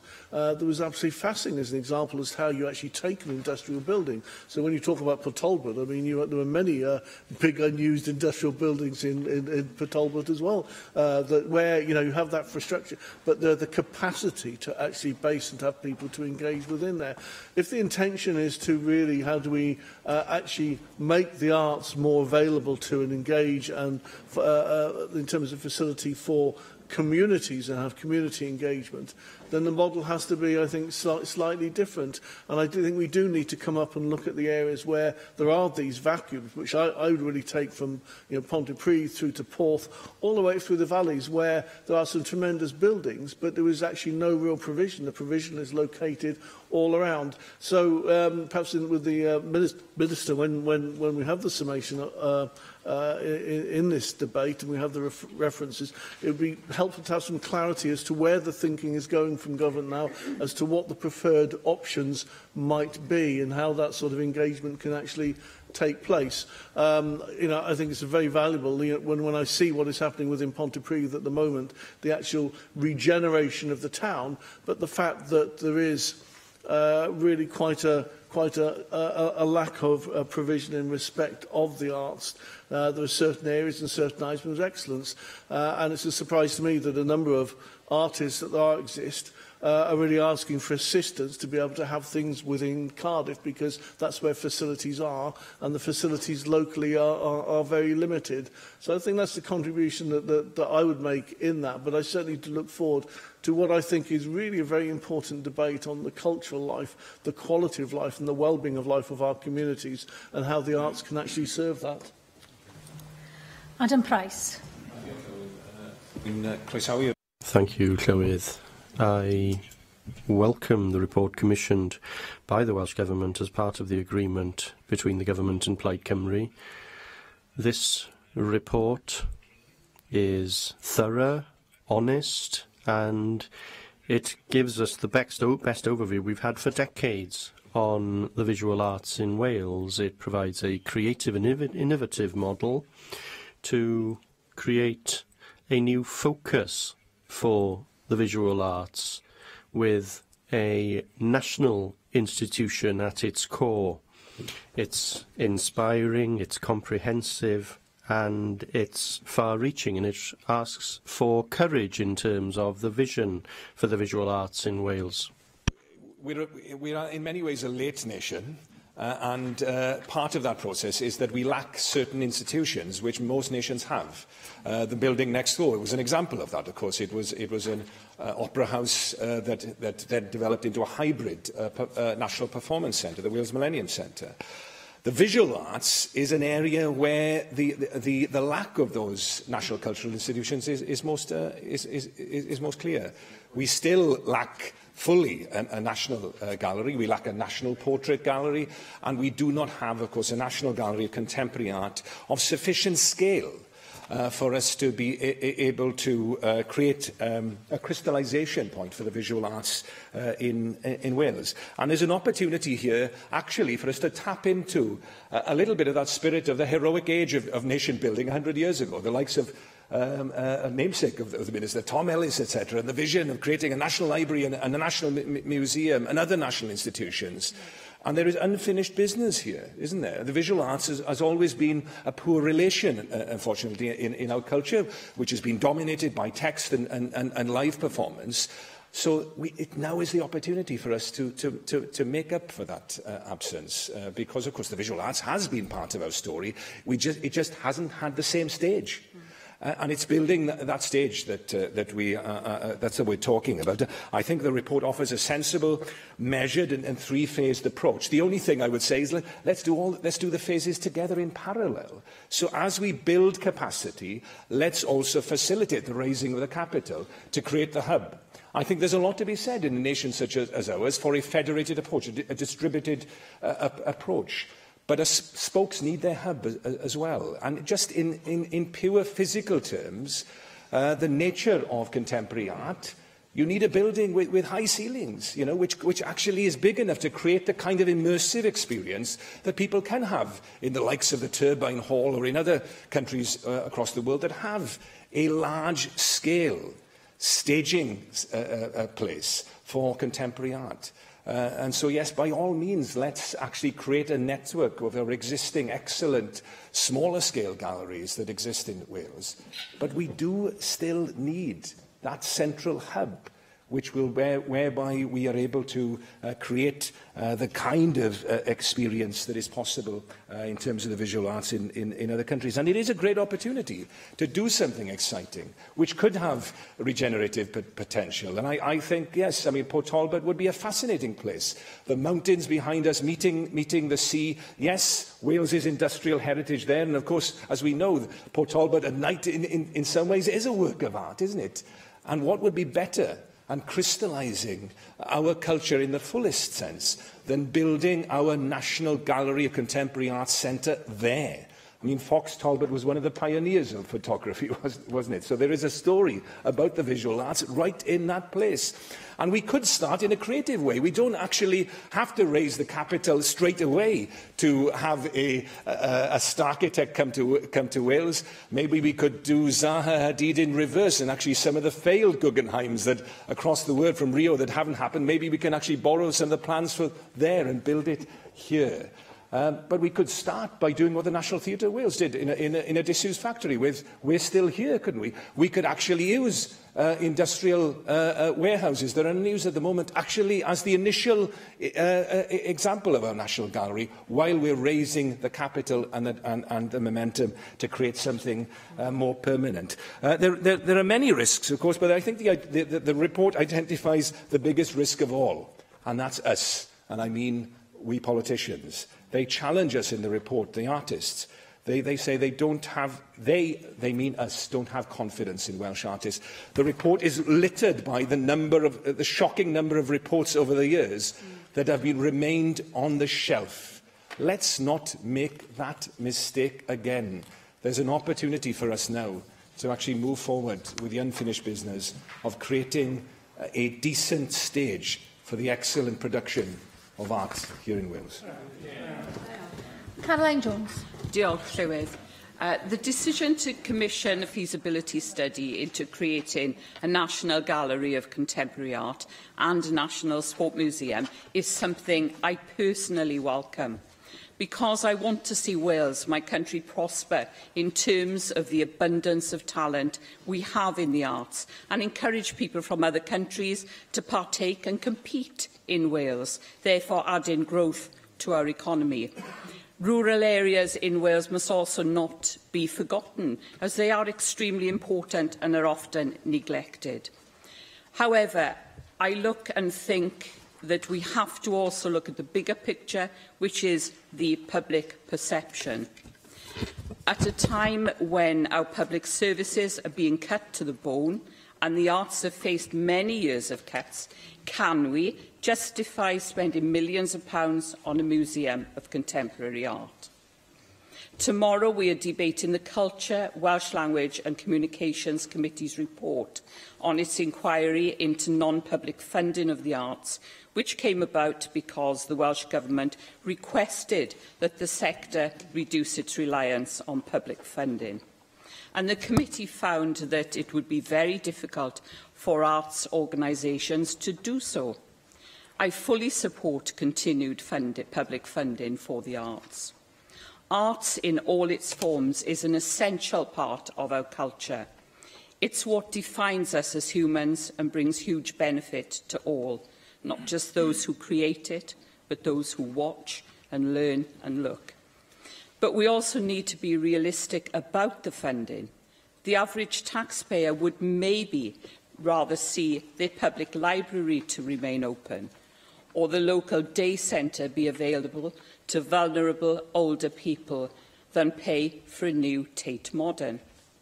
Yes, Wales needs a museum of contemporary art, but can we afford it at present?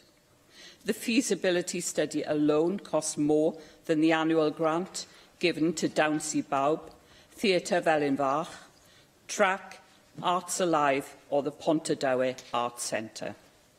Even without building the new HQ, Phase 1 and 2 of this project will cost almost a third more than the entire annual budget of the Arts Council of Wales. So while I really support the Plaid Cymru leaders' vision of a Welsh Guggenheim, I cannot support diverting public funds away from vital public services or other arts projects. And yes, such a venture would highlight Wales' cultural achievements, but at what cost? How can we achieve this? I want to achieve this because I really do think this is important to Wales. But we simply have far too many other priorities at this moment in time.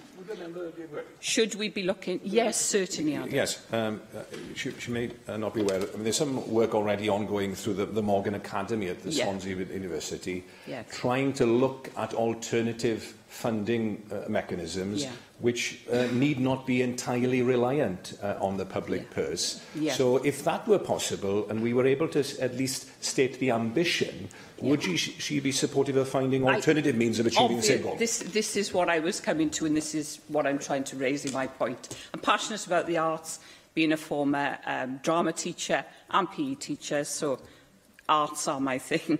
So, but, I'm looking at the other ways of raising, as you've just enlightened me about, so thank you very much for that. And I want to keep our vital services open, like the libraries and so on, because people depend on them, and it takes them out of loneliness and isolation and so on. So I'm casting this, Adam, in terms of relativity, and my personal view is I want this to go ahead. So thank you. Diolch. Call on the Minister for Culture, Tourism and Sport to reply to the debate. David Ellis-Thomas. Thank you very much, Llywydd. I make no apology for saying that this won't be a conventional response which will answer every point that's been made, because this discussion today is the beginning of the process for me too, but I do want to note a few things.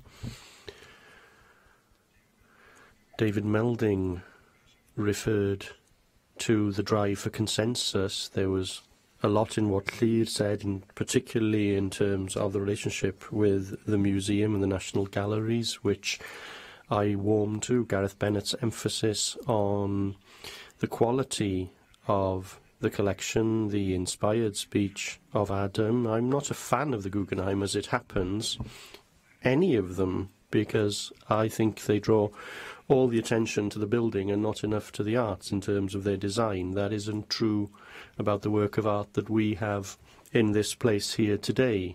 I'd like to thank Mick for his comments on what's happening in the valleys, or the lack of presence in the valleys, and I accept that we are at risk of missing an opportunity where we don't combine arts of all kinds with performance and social activity and linking that to community regeneration, because you can't regenerate a community without including the community. It's not a matter of infrastructure alone. Thank you, Caroline, for your analysis. I think we've heard virtually all views expressed in this debate today that one could expect for and against the approach to our expenditure on the arts and sport. But I will make 2 points in summarising and concluding this debate, namely to refer to the amendment. Amendment 2 welcomes the establish the Football Museum in Wrexham, and we're happy with that, of course. There are implications which we will need to discuss with the Wrexham County Borough Council. I don't know if Llŷr has been in discussion with them. I haven't, but there will be an opportunity to do this following this debate. Amendment 4 welcomes the recommendation of working towards the building of a permanent national headquarters, but I prefer the word hub rather than headquarters in discussing art, and therefore that is part of the government's ambition, certainly. So what I will take from today's debate is the comments that have been made, and we will respond to the debate in a practical manner, because my intention after today is to start to take action, to continue to consult with the sector, but I won't be making final decisions until I've had a lengthy conversation with those who have contributed today, particularly the party spokespeople, so that we do seek that consensus or as much agreement as is possible in an area which is necessarily contentious. Thank you very much. The proposal is to agree Amendment 1. Does any member object? Go ahead. I will defer voting under this item until voting time. Which brings us to the next item, which is the Welsh Conservatives' debate on local authorities, and I call on Darren Miller to move the motion. So while we in this chamber debate policies and lawmaking, it's our Welsh local authorities, our councils across the country, rather than the Welsh Government, which is actually at the coalface delivering many of the public services that our constituents rely on each and every day. Many of these public-facing services have a key role in reducing inequality, protecting the vulnerable and building a fairer and more prosperous society. Our councils are huge players in the local economy, employing 10% of the Welsh workforce, including 26,000 teachers. And our motion today recognises not only the challenges facing local authorities, but it also urges the Welsh Government to consider further improvements to next year's damaging settlement and to commission an independent review into the outdated funding formula which it uses to distribute cash to local government. Since 2009, local authorities in Wales have had their funding cut by £1 billion in real terms, equivalent to 22%. And if you exclude money for schools, the core funding to councils has actually been reduced by some 35%. Now, this is at a time when councils are facing many funding pressures, including pension funding shortfalls, public sector pay awards, and increasing demand for services like adult social care due to an ageing population. On top of the cuts which have been inflicted upon our councils, the Welsh Government has also cut funding to other funding streams via grants which are provided. For example, post-16 funding, which has been cut by a fifth in the past 6 years, in spite of promises to protect education spending. And the Education Improvement Grant, which was cut by 13 million in the current financial year. Now, these pressures have had huge implications for local authority services, including libraries, refuse sites, leisure centres, bus routes, and even the frequency of bin collections. And of course, budget reductions have forced our councils to pass on a greater burden in terms of the taxation which is paid by hard-pressed families across the country. The average Band D council tax in Wales has trebled since Welsh Labour came to power here in Wales back in 1999. Many fees and charges which are levied by councils have also had to go up. New ones have also emerged. Many of our local authorities now charge for the childcare element of the Welsh Government's supposedly free breakfast clubs, while collection of garden waste incurs a fee also in many areas.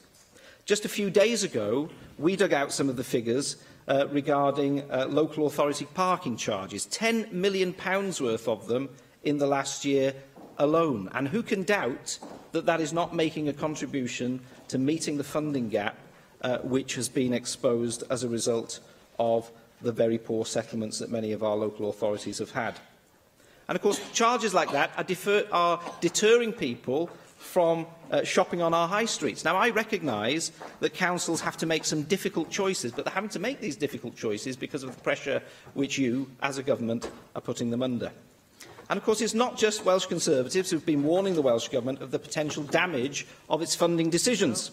The Future Generations Commissioner, Sophie Howe, was very clear in her statement last month that the Welsh Government is spending too much of its budget treating ill health and not enough of its budget on preventative services provided by councils, which help to keep people well and to maintain their independence.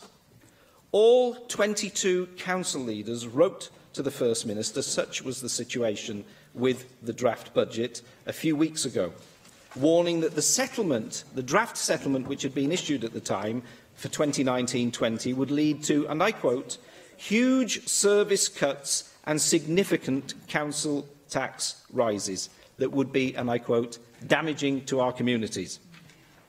Even a Welsh Government minister has protested about the Welsh Government's council funding cuts by co-signing a letter with other Labour politicians, including members of this Assembly, calling for a review of the way in which councils are funded. So I'm very hopeful of her support in this motion today.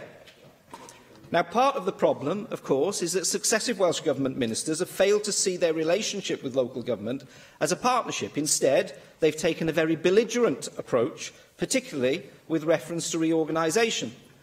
Indeed, some people have suggested across Wales that the withholding of funding for local councils is a deliberate attempt by the Welsh Government to undermine local authority finances, making them unsustainable, and to put forced council mergers back onto the agenda here in Wales. The current Cabinet Secretary, of course, inadvertently exposed his contempt for Welsh local authorities when he compared council leaders just a few weeks ago, when they requested more money for local government, to the starving Oliver Twist asking for more gruel. And it was no surprise to hear a chorus of condemnation and calls for the resignation of the Cabinet Secretary on the back of those comments, because, of course, he was compared, quite rightly, to Mr Bumble, the cruel beadle of the Dickensian workhouse.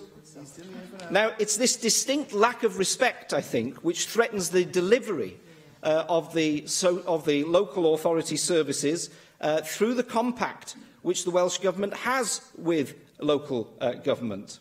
And I think it would be incumbent upon you today, in your response to this debate and motion, Cabinet Secretary, to apologise for those comments which you made about local authorities asking for the resources that they need to deliver services.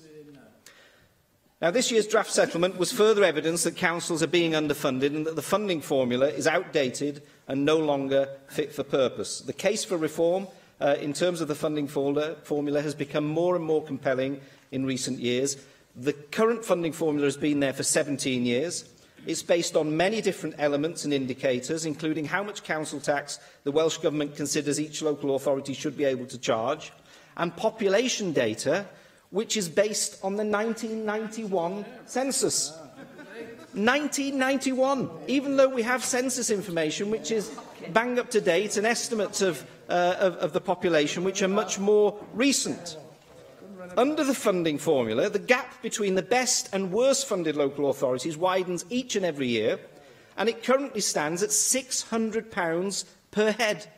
That's tens of millions of pounds of underfunding for largely rural local authorities where, due to geography, delivering services is often much more expensive. The leader of the Vale of Glamorgan Council has quite rightly hit out at the underfunding of schools in poorly funded authorities.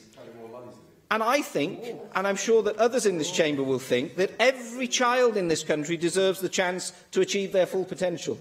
But how is it fair if we have a postcode lottery in terms of school spending because of the arrangements for the distribution of cash from this government? There's no level playing field for children here in Wales. Just last week, the leader of Pembrokeshire County Council, whose residents faced an eye-watering 12.5% increase in their council tax this year, called for the funding formula to be reviewed. Now, while the Welsh Government has tweaked around the edges of the funding formula, adding a little bit of sparsity funding, making arrangements, putting a funding floor in place, the reality is that these are not solving the problem in a wholesale way. And that's why the Welsh Local Government Association has described the funding formula as, and I quote, being held together by duct tape and sticking plasters. So an increasing number of councils have passed motions across Wales this year calling for better funding and a new funding formula. Many of those councils have Labour representatives on them who have supported those calls and supported those votes. So we know that there are very low levels of confidence in the formula. It's led to considerable variation in the level of reserves held by Welsh local authorities as well. So we know, for example, that the well-funded Labour-run Rhondda-Cynon-Taf Council is sitting pretty on £152 million worth of reserves, almost 8 times the level of reserves in Conservative-run Monmouthshire, almost 7 times the level of reserves in Conwy. I'll happily take the intervention. In those figures, because obviously we had them published last week. But do you also recognise that of the ones you just mentioned on the current task, a larger portion are already allocated and therefore they're not available for use? Yeah. That's an easy way of an accountant to be able to ring-fence cash and take it out of what they consider to be appropriate and to protect and justify what I believe are unreasonable levels of expenditure. Let me quote some other figures to you as well. Labour and Labour-led local authorities are sitting on 57% of the £1.4 billion which is held in reserves across Wales. 10 local authorities have increased their reserves since 2016 in spite of austerity, and this means that the increase in Torfaen, for example, has gone from 2% to 21% of their cash in reserves. I think this is absolutely balmy, and it's certainly not fair. It's not fair either to local authorities in North Wales, which have consistently seen their settlements to be worse than those in the south. So we have rural areas set against urban areas. We have areas which have older populations set against those with younger populations. And we have north and south set against one another as a result of this dreadful funding formula, which is well beyond its sell-by date. So we have these pressures and we have to address them, and that's why we're calling for an independent review, not a government stooge that's appointed to do a review, not an internal review within the Welsh Government of this funding formula, but an independent review by somebody who's suitably qualified to take a look at all of these different elements in the funding formula and to come up with something which is fairer to the citizens of Wales, no matter where they might live. I have selected the 3 amendments to the motion. If Amendment 1 is agreed, Amendment 3 will be deselected. I call on the Cabinet Secretary for Local Government and Public Services, if he's listening, to formally move Amendment 1 tabled in the name of Julie James. Move formally. I call on Di Lloyd to move Amendments 2 and 3 tabled in the name of Rhina Bjorwerth. Diolch yn fawr, Llywydd, and I'm pleased to move the amendments in this debate reflecting the funding pressures on the local authorities, well, not just in my region, but all over Wales. But obviously, I've been receiving letters from people in the local authorities that I cover, so I'm happy to respond and to make the case for local government funding. Now, obviously, I'm not also going to rehearse the argument again about Oliver Twist and various Dickensian wordplay. The Cabinet Secretary would be pleased to note, but concentrate my contribution on the wider point of local authority spend and its contribution to the whole government agenda here in Wales across portfolio. Because back in the day, I spent many years as a county councillor in Swansea. I do understand the pressures at councillor level. Obviously, I'm not the only previous county councillor in Swansea here, but also back in the day, I was a full-time GP. I remain a GP these days, although obviously having sacrificed my medical career on the altar of politics, I no longer have a financial interest in anything GP-wise, and in fact do not any longer take a salary for my continued GP work. But in terms of even back in the day when I was a full-time GP, I used to be concerned about the welfare of my patients and why they were falling ill all the time. And we're always exhorted by our Royal College of GPs to really go after why people are getting ill in the first place. So I was exhorted to write to the local director of housing and explain, would it be a great idea if we tackled bad housing in Swansea to stop my patients getting ill? And what I discovered as a GP was that I would write letters and, you know what, absolutely nothing would happen. There was no acknowledgement of having received the letters and certainly no reply. So eventually I stood for the council. That's what you do, isn't it? I stood for the council, and eventually I won a seat on Cockett Ward, and now I would write letters to the Director of Housing as a councillor now, still as a GP, but as a councillor, with an expectation of a reply and a programme of action which would follow. Now being a councillor, nothing to do with being a GP. But I was proud to be a county councillor because it became obvious, even to us in the health service, that actually the factors that influence good health lie outside the health service and what we can do as doctors and nurses. They lie in local government. That's why I was proud to be a local county councillor, because environmental health is within local government.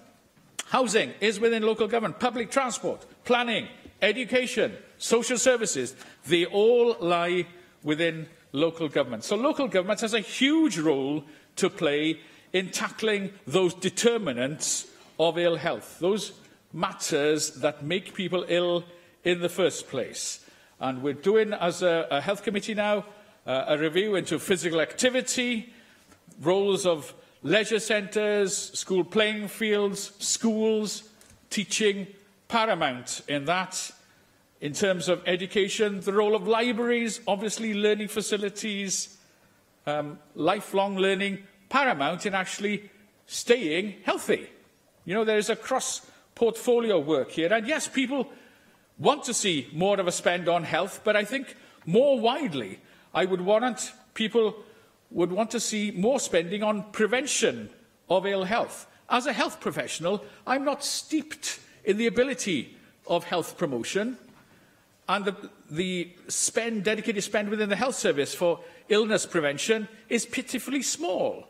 We depend on illness prevention happening elsewhere, and that elsewhere is in local government, tackling those determinants of ill health which lie outside the NHS, but inside local government. So I would press the Cabinet Secretary, I'm sure he's aware of these points, to have that cross-portfolio discussion about how local government spend can actually help lessen the spend on health and vice versa. And in terms of health, to finish, I would like to see free and open pathways for local government to actually accept referrals from health professionals directly.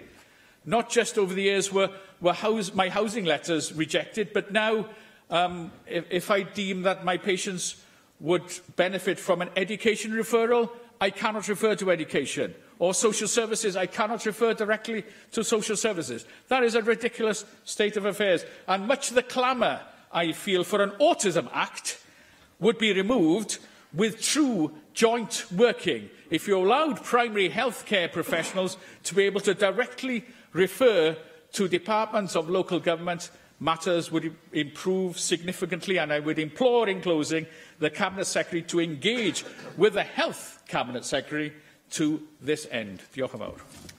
Susie Davis. Diolch, Llywydd. Well, of course, I share the same region as Di. Lloyd, South Wales West, is home to 3 local authorities. They're all Labour-run by some margin. What? No yeas? I was kind of expecting somebody to say woohoo at that point. And of course, this has been for many years as well, apart from a couple of short-lived experiments by the electorate in Bridgend and Swansea.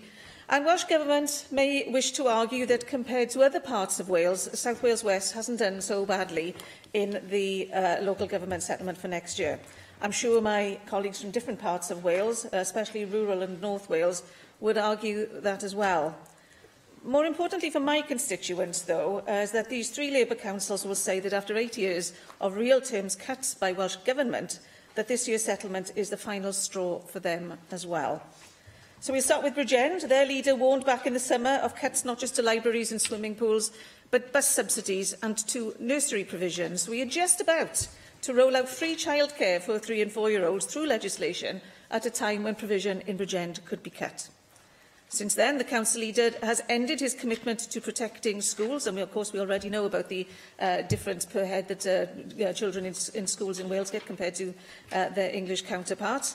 And he's also ended his commitment to protect social services budgets, pointing out that when the UK government gives his party's government an extra £950 million, his party's council gets a cut. A big chunk of that extra, of course, has gone to the National Health Budget. Obviously, Di has alluded to this. But when it comes to the pooled budgets for health and social care, in the case of Bridgend, it is the council that is putting in 72% of that budget, when it's the health service that's actually be getting the uplift from this year's budget. And that actually sounds wrong to me. At the same time, the same council leader is looking at having to find £4 million for teachers' pay, not pensions, pay. And despite an assurance from the Education Secretary that every single penny that Welsh Government receives from UK Government for teachers' pay will go for that purpose, the leader claims he's only getting a fraction of what it will cover, what it will do to cover the cost. In Swansea, where the council is a major player in the Swansea Bay City region, the leader has also pointed to teachers' pay, saying he's only had £606,000 of the £7 million he needs via Welsh Government. And as he too announced that no services can be protected, he snapped that, and I quote, "Sometimes it feels that we don't have a Cabinet Secretary for local government. He should hang his head in shame." And in response to the infamous Oliver Twist-jibe, this Labour Council leader was prepared to meet Mr Bumble with, quote, "the biggest begging bowl," because that's what they've been reduced to, begging. Neath Talbot has announced that they are, quote again, getting very close to not being able to run services safely. And they're not just talking about the RSG. 1,000 vulnerable Gypsy and Traveller children in the County Borough area will lose their support as the grant is slashed from £250,000 to £85,000. And that is just £85 per child. And that's despite the Finance Minister saying that there would be millions for Gypsy Traveller children in his statement announcing the draft budget. This, of course, has a knock-on effect to the RSG in Neath Talbot and that funding for inclusion, health and education. And as Neath Talbot loses out, the merger by stealth being planned by Welsh Government, giving Gypsy Traveller support to just 4 councils to operate regionally, well, that is being treated with deep suspicion that this route of funding itself will not be sustained. Ultimately, it's Neath Talbot which says it as it is, and I'm quoting again. Welsh Government cannot continue to use austerity as an excuse for not allowing local government to deliver vital services to all constituents. And even Labour councils are getting fed up of the budgie hitting the same old bell, particularly when we are getting 20% more per head in Wales than England in terms of funding.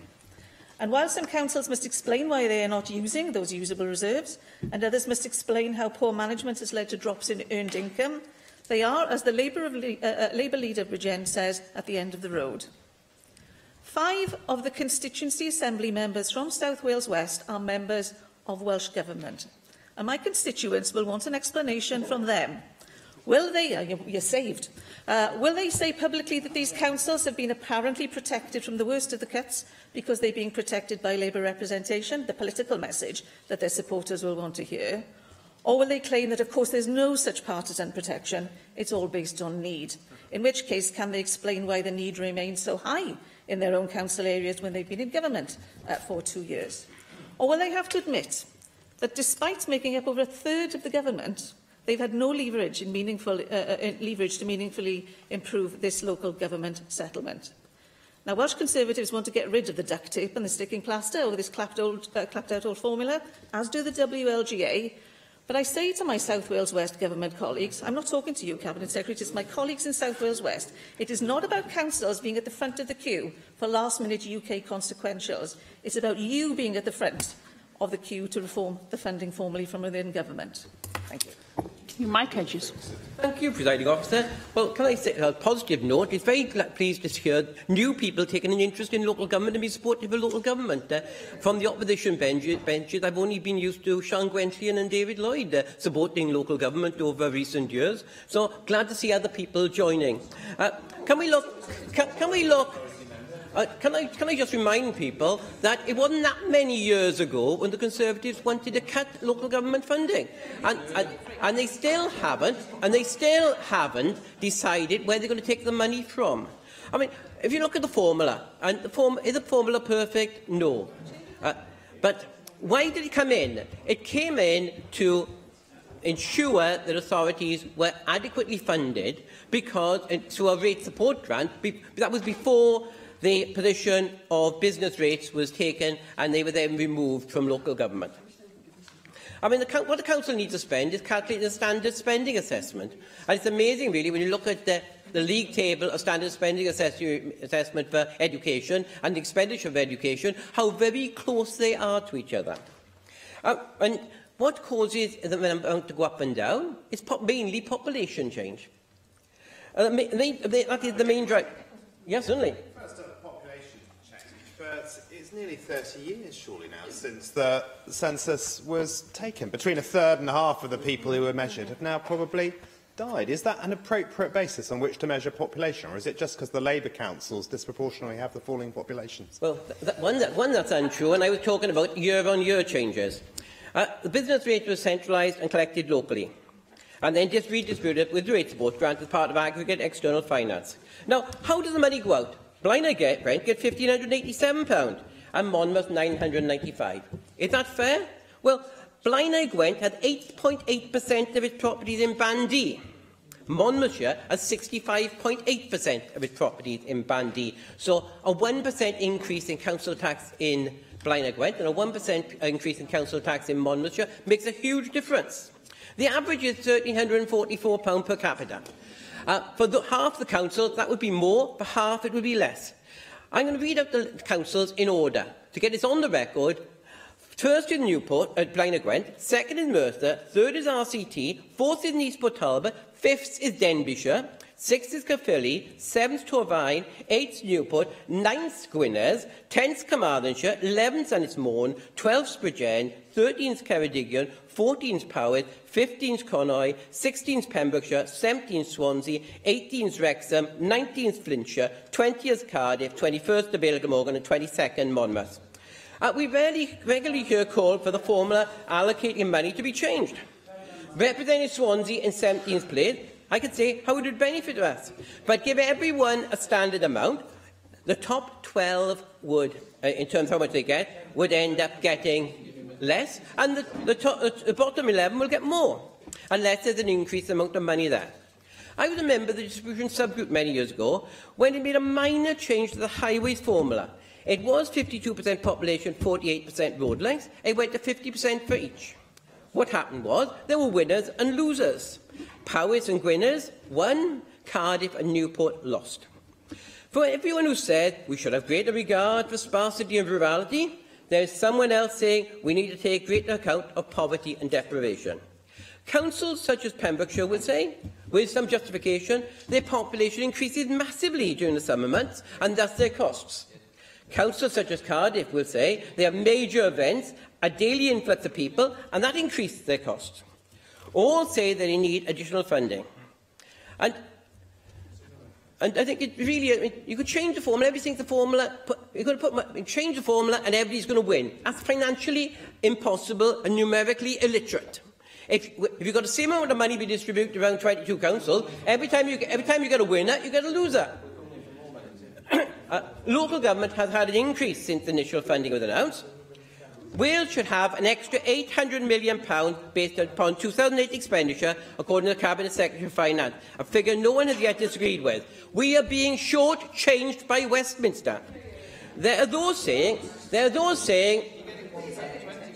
You've heard repeatedly said that for every pound spent in England, we get £1.20 here in Wales. How is that short-changing us? Because we aren't having the money that we should be having if we'd gone up in terms, if we went up in terms of where we were just 10 years ago.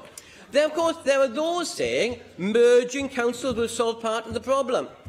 For that, they have 2 words, Betsy Cadwallader, or 3 words, Natural Resources Wales. Further additional money for local government can be found from, for example, transportation and economic development. When local government needs more money to support current services, it doesn't help when ring-fence money is provided for something new. The teachers' pensions cost is going to have to be met. Councils do not say to schools, you have to meet it for efficiency. They look and try and find the money for them. Finally, it's no good pitching for public service against each other or asking for more money for each public service, one a week. The amount of money we get is the block grant, as they used to say with the block grant until some people criticise me, but it's the amount of money we've got to use. Can I just ask, when Conservative Summer, if they can explain where they're going to get the additional money from local government from, and if they're taking it on health, exactly how? Thank you. Rhyn ap Iorwerth. Thank you for this opportunity to reply and to make a few comments about the Plaid Cymru amendments. I agree with the content of the motion on strength, and it's our intention to strengthen the motion with our amendments today. In terms of the government amendment, we are going to hear from the Minister, without doubt, about the effect of the austerity policies of the Conservative government, and before that, the Conservative and Liberal Democrat coalition government in Westminster. And of course, I agree entirely. I can't forgive the cuts, the swinging cuts that have been, and put such pressure on public services for almost a decade now. It's ideology that's driven those cuts. And as we'll be discussing in another debate later on this afternoon, it's the poorest who suffer most. But we're talking here about what the Welsh Government has chosen to do with the budget that it has. Yes, the budget has been under pressure over the years, but this year, against a background of a small increase in the total funding available for 2019-20, the local government continues to be a low, very low priority for the Labour Welsh Government. Last week, of course, we had the announcement from the Cabinet Secretary for Finance that there was some additional funding that would be allocated to councils in Wales as compared to the draft budget. And, of course, every penny helps. But we do have to ask why it's taken a consequential from the UK budget for the Welsh Government to give those crumbs to these councils. Now, the figures, we have the figures. The draft budget for Welsh Government shows an increase of 2.4% in the revenue expenditure for 2019-20. But as that funding increased, not by much, but it is an increase, we saw a cut of 1.9% in local government budget. Now, that's a political choice, namely that decision to cut, not something where there was no choice but to do so. It's Labour austerity. Local government can only see this as Labour's austerity here in Welsh Government, compounding a decade almost of deep and, to me, unforgivable Tory austerity cuts. Cutting spending by nearly 2% when overall revenue funding is up by over 2.4% or 2.4% is about local government not being given the priority we on the Plaid Cymru benches say it deserves. Now, UK budget consequentials did loosen the constrictor grip on Welsh councils, but I do question why Welsh Government chose to opt for putting councils in that vice-like grip in the first place. What do we see elsewhere in this budget? We see a significant uplift again in health spending. Now, I'm not going to argue against giving money to health and social care, but we really have to see the delivery of public services in the round. Local government is a major part of the delivery of health and social care, and with councils starved of money, social services struggle. The pressure then on expensive secondary health care goes up and up. They overspend. Additional funds are directed to them in budget after budget. It's a vicious spiral. And, you know, are we just seeing here government reacting to a public cry for more money for health? Possibly, perhaps that may be the case. But we need to see investment in those things that help the delivery of healthcare, not just the NHS. And that not only means funding hospitals, it means funding councils so they can provide strong social care, so they can provide strong leisure services in order that people are kept healthy, in order that education gets the investment that it needs, because education clearly is the route to making sure that people have the tools to equip them for making the right decisions. So would you then be stating that you would wish to cut the 30 million for social care budget or the 20 million for mental health care budget? Where would you place those cuts if you don't wish, as you stated, to cut the health budget now? Yeah, okay. What we have there are particular grants, and I certainly welcome any additional funding that finds its way into local government budgets. But unless we look at the overall local government budget and give them the freedom to make spending decisions themselves, they will not be able to face up to that overall squeeze on them. And that will end up putting more pressure on mental health services, on care. So let me wrap up. This is not sustainable. I know in my council area, reserves are rapidly running out. They need a strategy now to build up their reserves. And they can't see past next year when they're concerned that things will get even worse than they are now. It is not sustainable, and I'm not willing to stop calling on this government to seek those additional funds that local government needs. Some councils may have been persuaded not to make any more noise at this point in time in order to take the pressure off this Minister and his government. But I'm not ready to give up yet, just yet. Mohamed Askar. Thank you, Deputy Presiding Officer. Local government in Wales is facing a funding crisis. Since 2009, local authorities in Wales have received a real-term cut to their budgets of 22%. £1 billion of funding cuts due to policy of this Welsh government. Under the original draft funding proposals, 15 of the 22 local authorities in Wales would have seen a reduction in funding. Needless to say, the proposals were met with considerable dismay by Welsh government leaders. Dismay quickly turned into anger when the Cabinet Secretary for Local Government compared them to Oliver Twist, always asking for more. The leader of Swansea Council said the First Minister should, and his quote is, distance himself from the comments of Cabinet Secretary and consider whether or not it is appropriate for him to remain in the Cabinet in this current position. We make no apologies for asking for more resources from Welsh Government to save those services provided by hard-working teachers, youth workers, librarians and care workers, and that protects the communities of Wales. Quote close. Faced with this backlash, this Scrooge-like Welsh Government performed a humiliating U-turn. Thanks to extra funding Wales will receive due to Chancellor's autumn budget, more money was found for Welsh Council. However, even when the new arrangements were taken into account, the fact remains all local authorities in Wales receive a real-term cut in funding. The 8th consecutive year of cuts to council budgets. Council have also faced problems caused by funding formula that is not fit for purpose. Faced with a chorus of discontent and about current funding arrangement, the Cabinet Secretary has contemptuously refused to engage with the sector. The provisional local government settlement for 2019-20 highlighted a clear divide between councils in North Wales and those in the south. All 6 councils in... Yeah, go on, Mike. Aggregate external finance is Denbighshire. All right, thank you very much for the statistic, but I think you know better than... But your government has cut the funding for the most prosperous councils in Wales.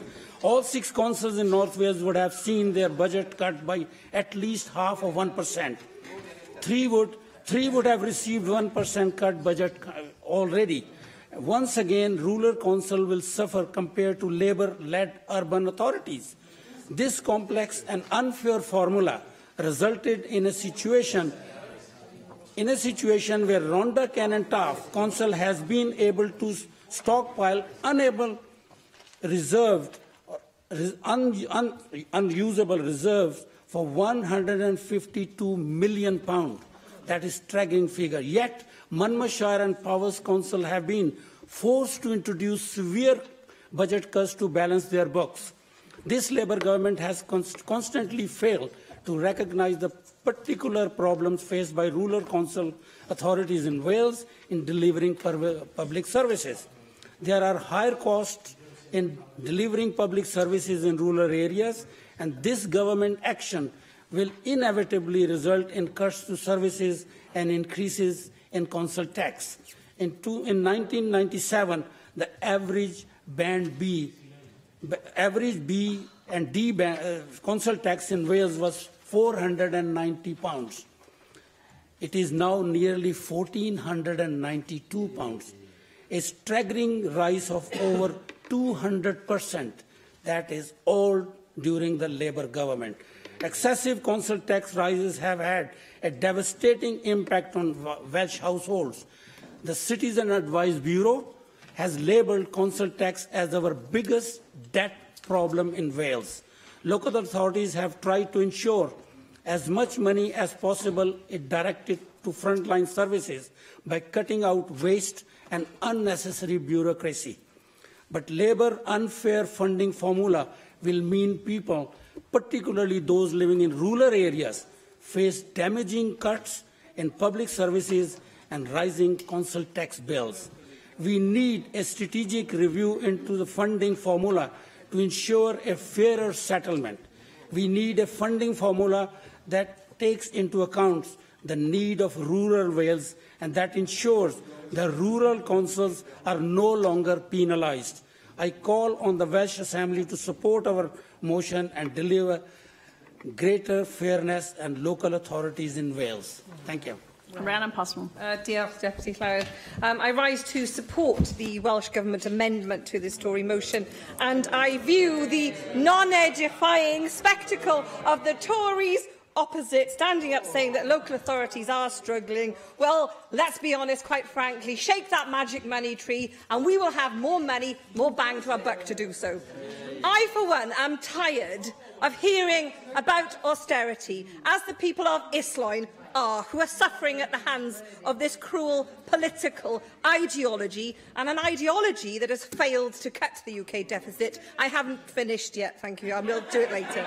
But it's actually grown the UK deficit. I will do this later, okay? We have been suffering now for 9 long years, and it is not a laughing matter for the people in my constituency who are suffering from the results of austerity and welfare reform.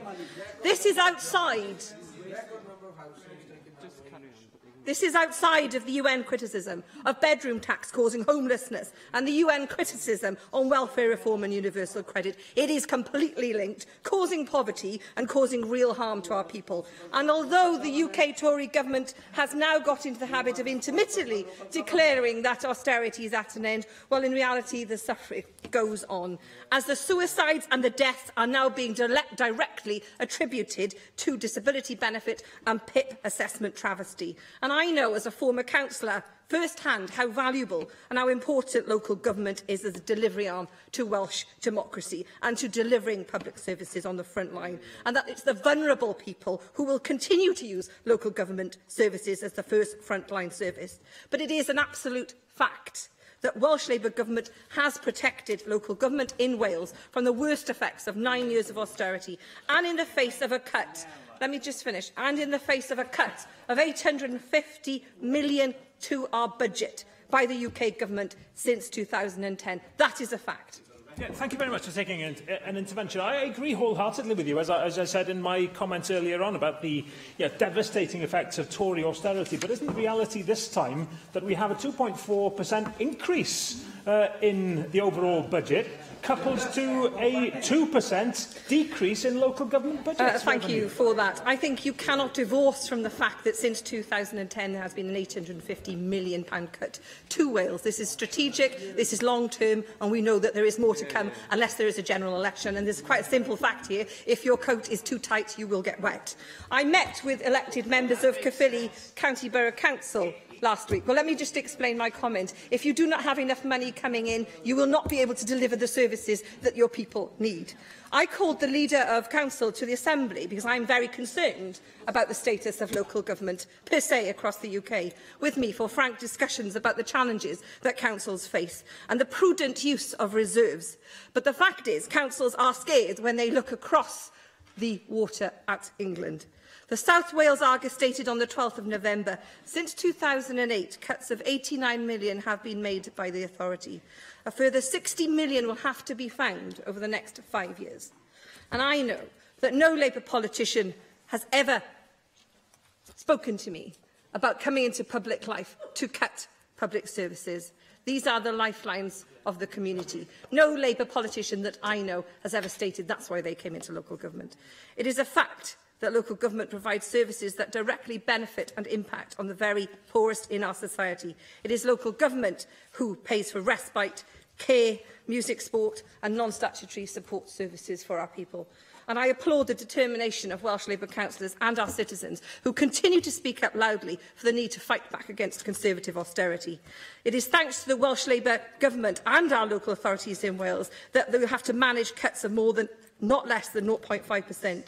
And this is in stark contrast, if I wish to continue, and I do, if I can, this is in stark contrast to the situation in England, where council budgets have been decimated. And I will take more truck from the party opposite if, where they are in government, they have not got the travesty of cuts to local government that England has.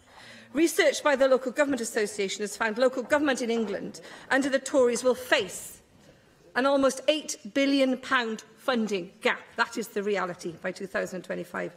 It cannot be right that the Conservatives opposite call for more money whilst cutting over time strategically the Welsh budget.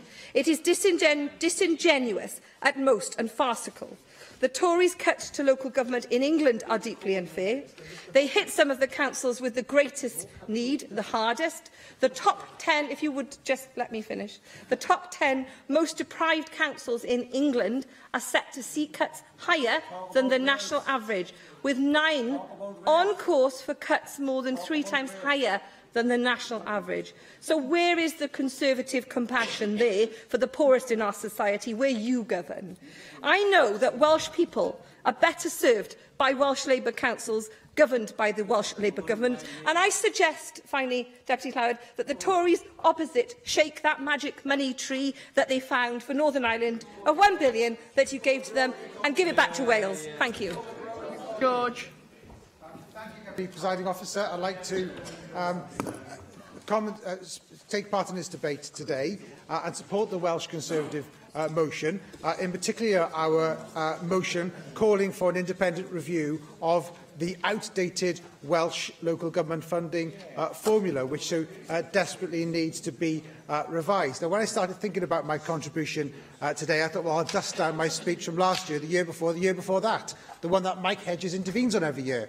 So that is evidence, I think, Mike, that we do speak about this on this side every year, because you intervene every year.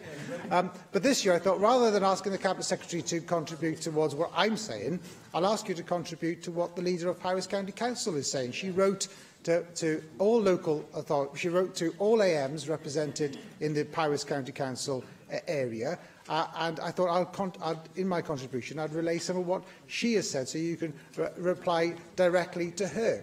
But her letter sets out the funding gap of £14 million in the next financial year for Powys County Council and a further £20 million over the following 3 years. And she talks about the budget reductions and taking little account of the cost of providing services across large areas of rural counties like Powys. She goes on to say, Powys has been in the unviable position of having the poorest or joint poorest budget settlement in 9 out of 10 years. To put this into context, in the last 10 years between 2010 and 2020, there would have been approximately £100 million from our budget. And this in a time when other local authorities across Wales are receiving an increase in their settlements. And this is the example that Darren Miller was talking about in his opening comments about the divide between urban and rural Wales. Yes, Mike, as always. I think that, first of all, George did have to provoke me. Powys has the 14th highest support per capita in Wales, and its problem is population loss. Well, isn't it interesting that the UK government on its block grant provides every person in Wales with £1.20 for every £1 that is spent in England? And why is that? Because there is more need here in Wales. But that need isn't reflected in the local government formula when it comes to rural Wales and need across Wales. Now, the Cabinet Secretary will be able to respond to that in his final comments. The leader of Powys County Council talks about the efficiencies that have already been made in management and back offices. But what she says in a letter to me and other AMs in our area, that this approach is no longer sustainable as the cuts are simply too deep. Simply too deep. Savage cuts. She talks about school budgets, job losses. Of course, the local authority is the biggest employer in the area. Service reductions, highways, maintenance, introducing or increasing charges to some of the public services such as cemeteries, garden waste, car parking, etc.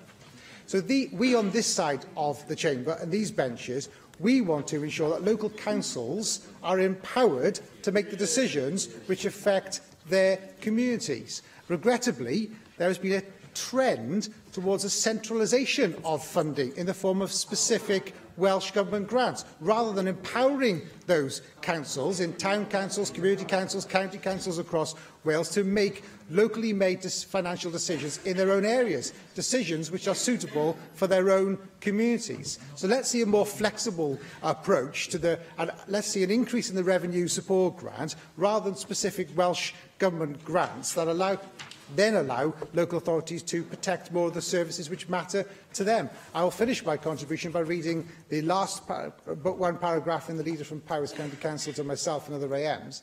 It is not too late to reverse the position. The Chancellor's budget has provided additional support for the Welsh Bloc, and local government should be first in that queue to receive additional resources. Powys is the authority that has suffered more than most, should be at the head of that queue. Well, I agree with the leader of Powys County Council, and let's agree to an independent review of the Welsh local government funding formula, Cabinet Secretary, and let's see a fair system that works for all parts of Wales. Thank you. I'll now call the Cabinet Secretary for Local Government Public Services, Alan Davies. Thank you very much, Deputy Presiding Officer. I'm sure you'll agree it's been another uplifting debate on the nature of austerity here. And I think there's something which does no credit to this place or to politics to listen to Conservative members stand up and decry the policies and the impact and the effect of policies of a government they claim to support in the United Kingdom, whilst at the same time washing their hands of all responsibility for the impacts of those policies. But let me say one thing as I begin my remarks this afternoon. Let me say this. Whatever we do to the formula or with the formula in terms of taking it forward, developing it, I will never, as Cabinet Secretary, fix the formula to support either Labour supporting councils or councils in my particular region. We have heard over the last hour Conservative after Conservative stand up and tell us basically that the formula should be fixed. They have rooted community against community in this country this afternoon in all of their conversations. I am not going to do this, but I'll tell you what I will do. Let me tell you what I will do. Let me tell you what I will do.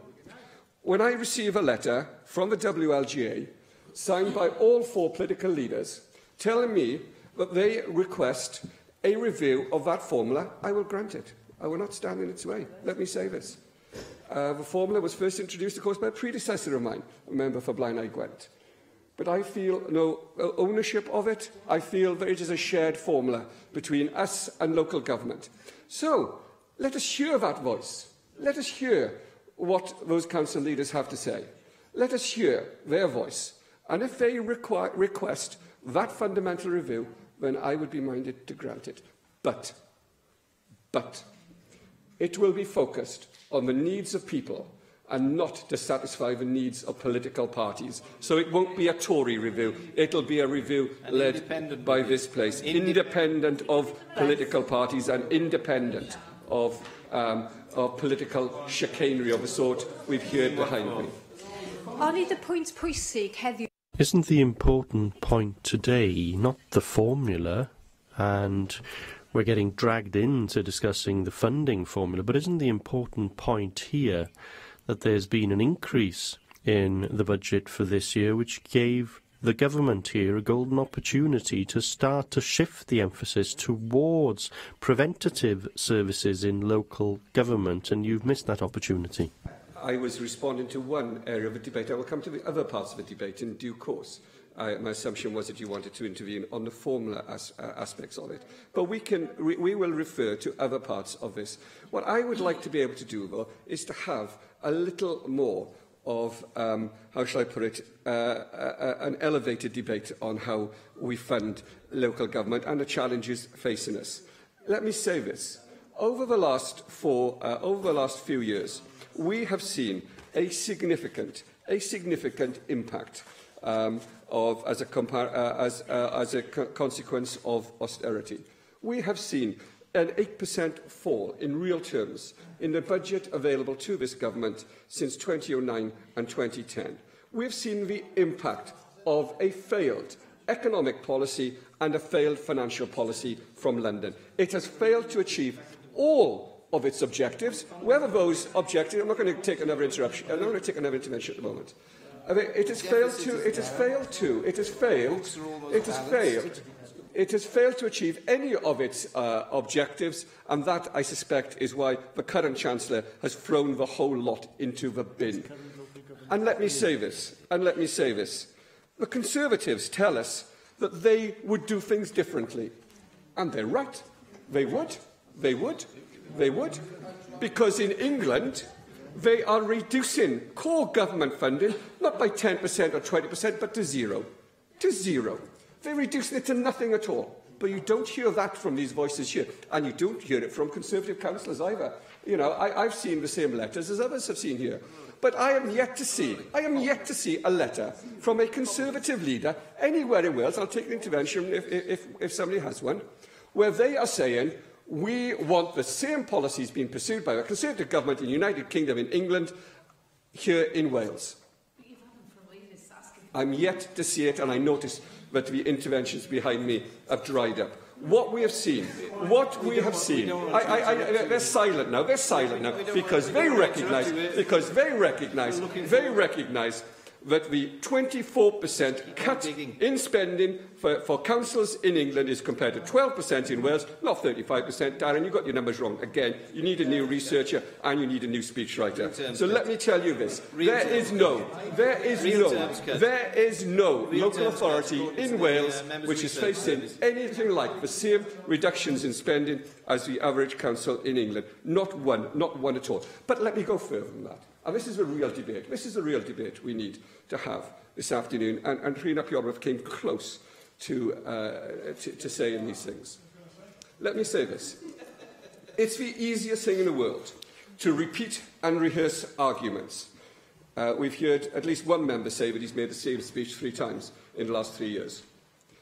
But that is not an inadequate response. It's an inadequate response to the challenges we face. We know that a Chancellor in a speech saying that austerity is not an end will, depending on different scenarios, still lead to significant reductions in the Welsh Block grant to 21-22, either by -3%, -0.5% or -0.8%. So we'll still see reductions. And we know, and this is a challenge, Rhyn, it's not good enough to offer a commentary and to offer an analysis of different areas of funding, because nobody would disagree with you. But you have to take decisions. We're not sitting in this chamber to provide a commentary. We're sitting in this chamber to take decisions. And if you do question the amount of money spent on health, the honest approach is not simply to critique it, but argue to cut it. Argue to cut it. I think the point I made, and I'll make it again, and these are decisions that, yes, we can look at in the context of today, but we should be looking at in the context of years. And, you know, we've been talking for a long, long time about the need to think transformatively about how we spend money on health and social care. It hasn't happened. Now, as a result of the parliamentary review, perhaps we might see some change. But this is a failure on behalf of nearly 20 years of a Labour-led government. And I would suggest, in many ways, it's a failure of a political class rather than any particular political party. Because let me say this, because things are going to get worse. We also, and I'm sure many of us read, the report of the National Institute of Economic and Social Research yesterday, which discussed the impact of Brexit. We could see the UK economy fall from anything from 2.8% to 5.5%. We know that will lead to a significant reduction in tax take. We know that will lead to a significant reduction in the funding available to us. And we know that if we're serious about the sorts of spending increases that are being discussed this afternoon, then we would have to increase Welsh rates of income tax by 5%, 6%, 7% in order to make up for those reductions. And are you prepared to argue for that? Are you prepared to argue for it? What I will say, and I'll say this to members on all sides of the chamber this afternoon, that a sterile debate about how we allocate funding is not an adequate response to the challenge being faced by local government or by other areas of spending within the Welsh Government. We have to ask far harder and far tougher questions, because in the future we will have significant reductions in the funding available to us. And that means asking the hard questions about the structures of governance. It means asking the difficult questions about how we deliver services. It means asking the really searching questions of ourselves and our colleagues about how we are able to create the structures of service delivery and local accountability and governance that can deliver and protect those services, not just in the age of austerity, but the age of Brexit-fuelled austerity. And by walking away from that debate,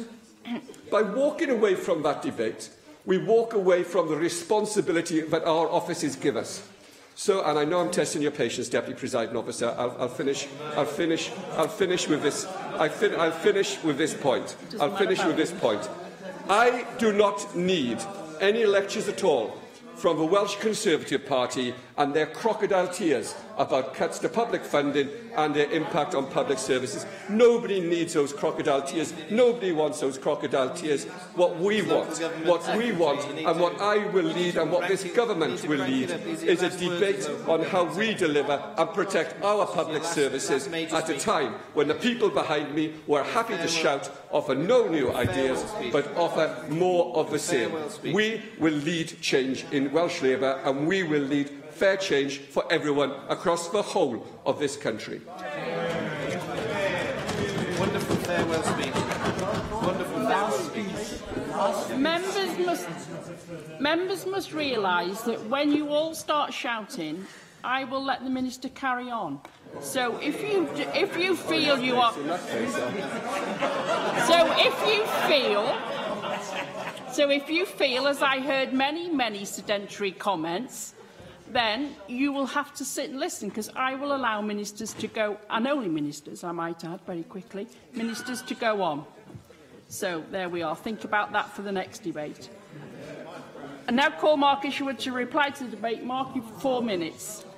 Thank you, and thanks to all contributors. As Darren Miller highlighted, a letter from local government leaders, signed by them all, warning that cuts to preventative services would be a false economy. As the Chief Exec of the Welsh Local Government Association told committee, there was an announcement of 30 million going into regional partnership boards, but that's in the NHS budget line. Why not make that £30 million preventative spend fund, summarising the broader issues?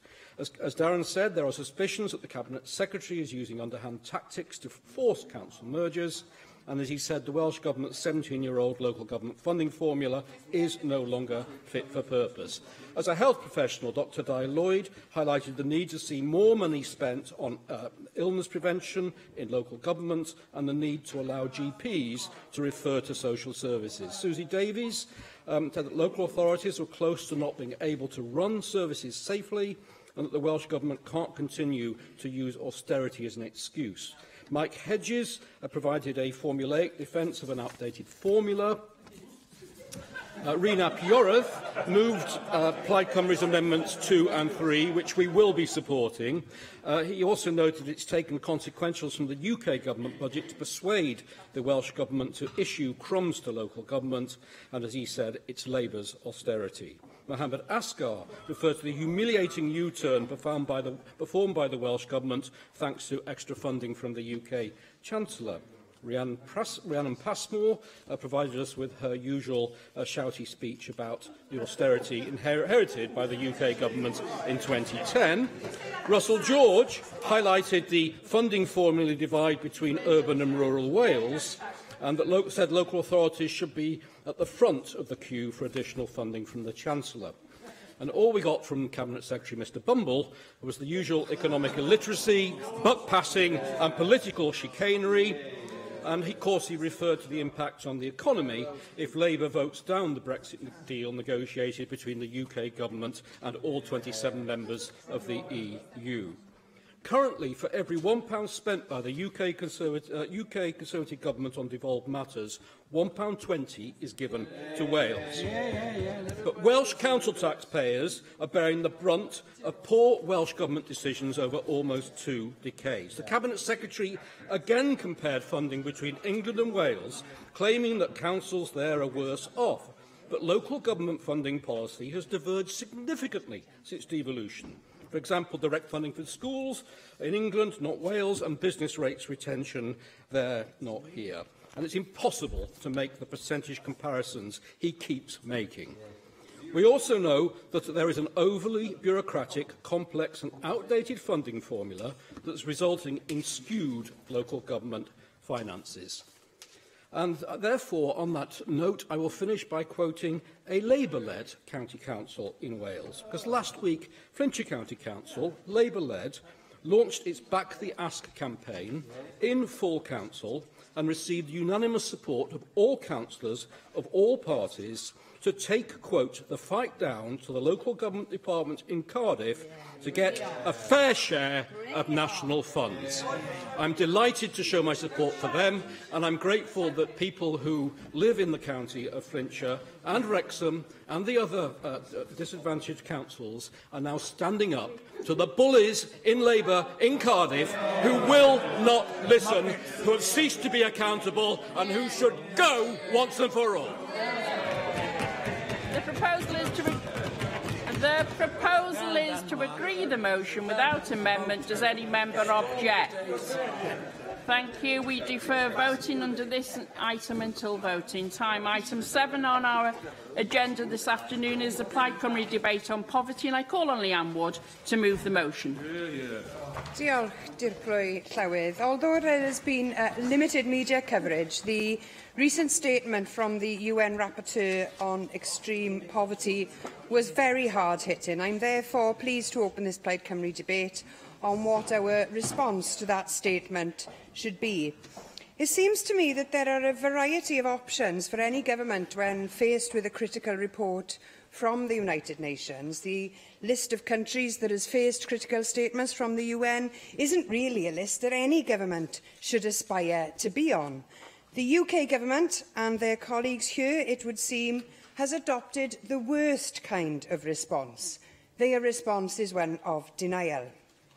It says a great deal, in my view, about the decline of modern-day conservatism that is so ready to accept Trump-style theories about the United Nations being a left-wing conspiracy instead of attempting to engage with this report. Is this what the Conservatives really believe the UN to be?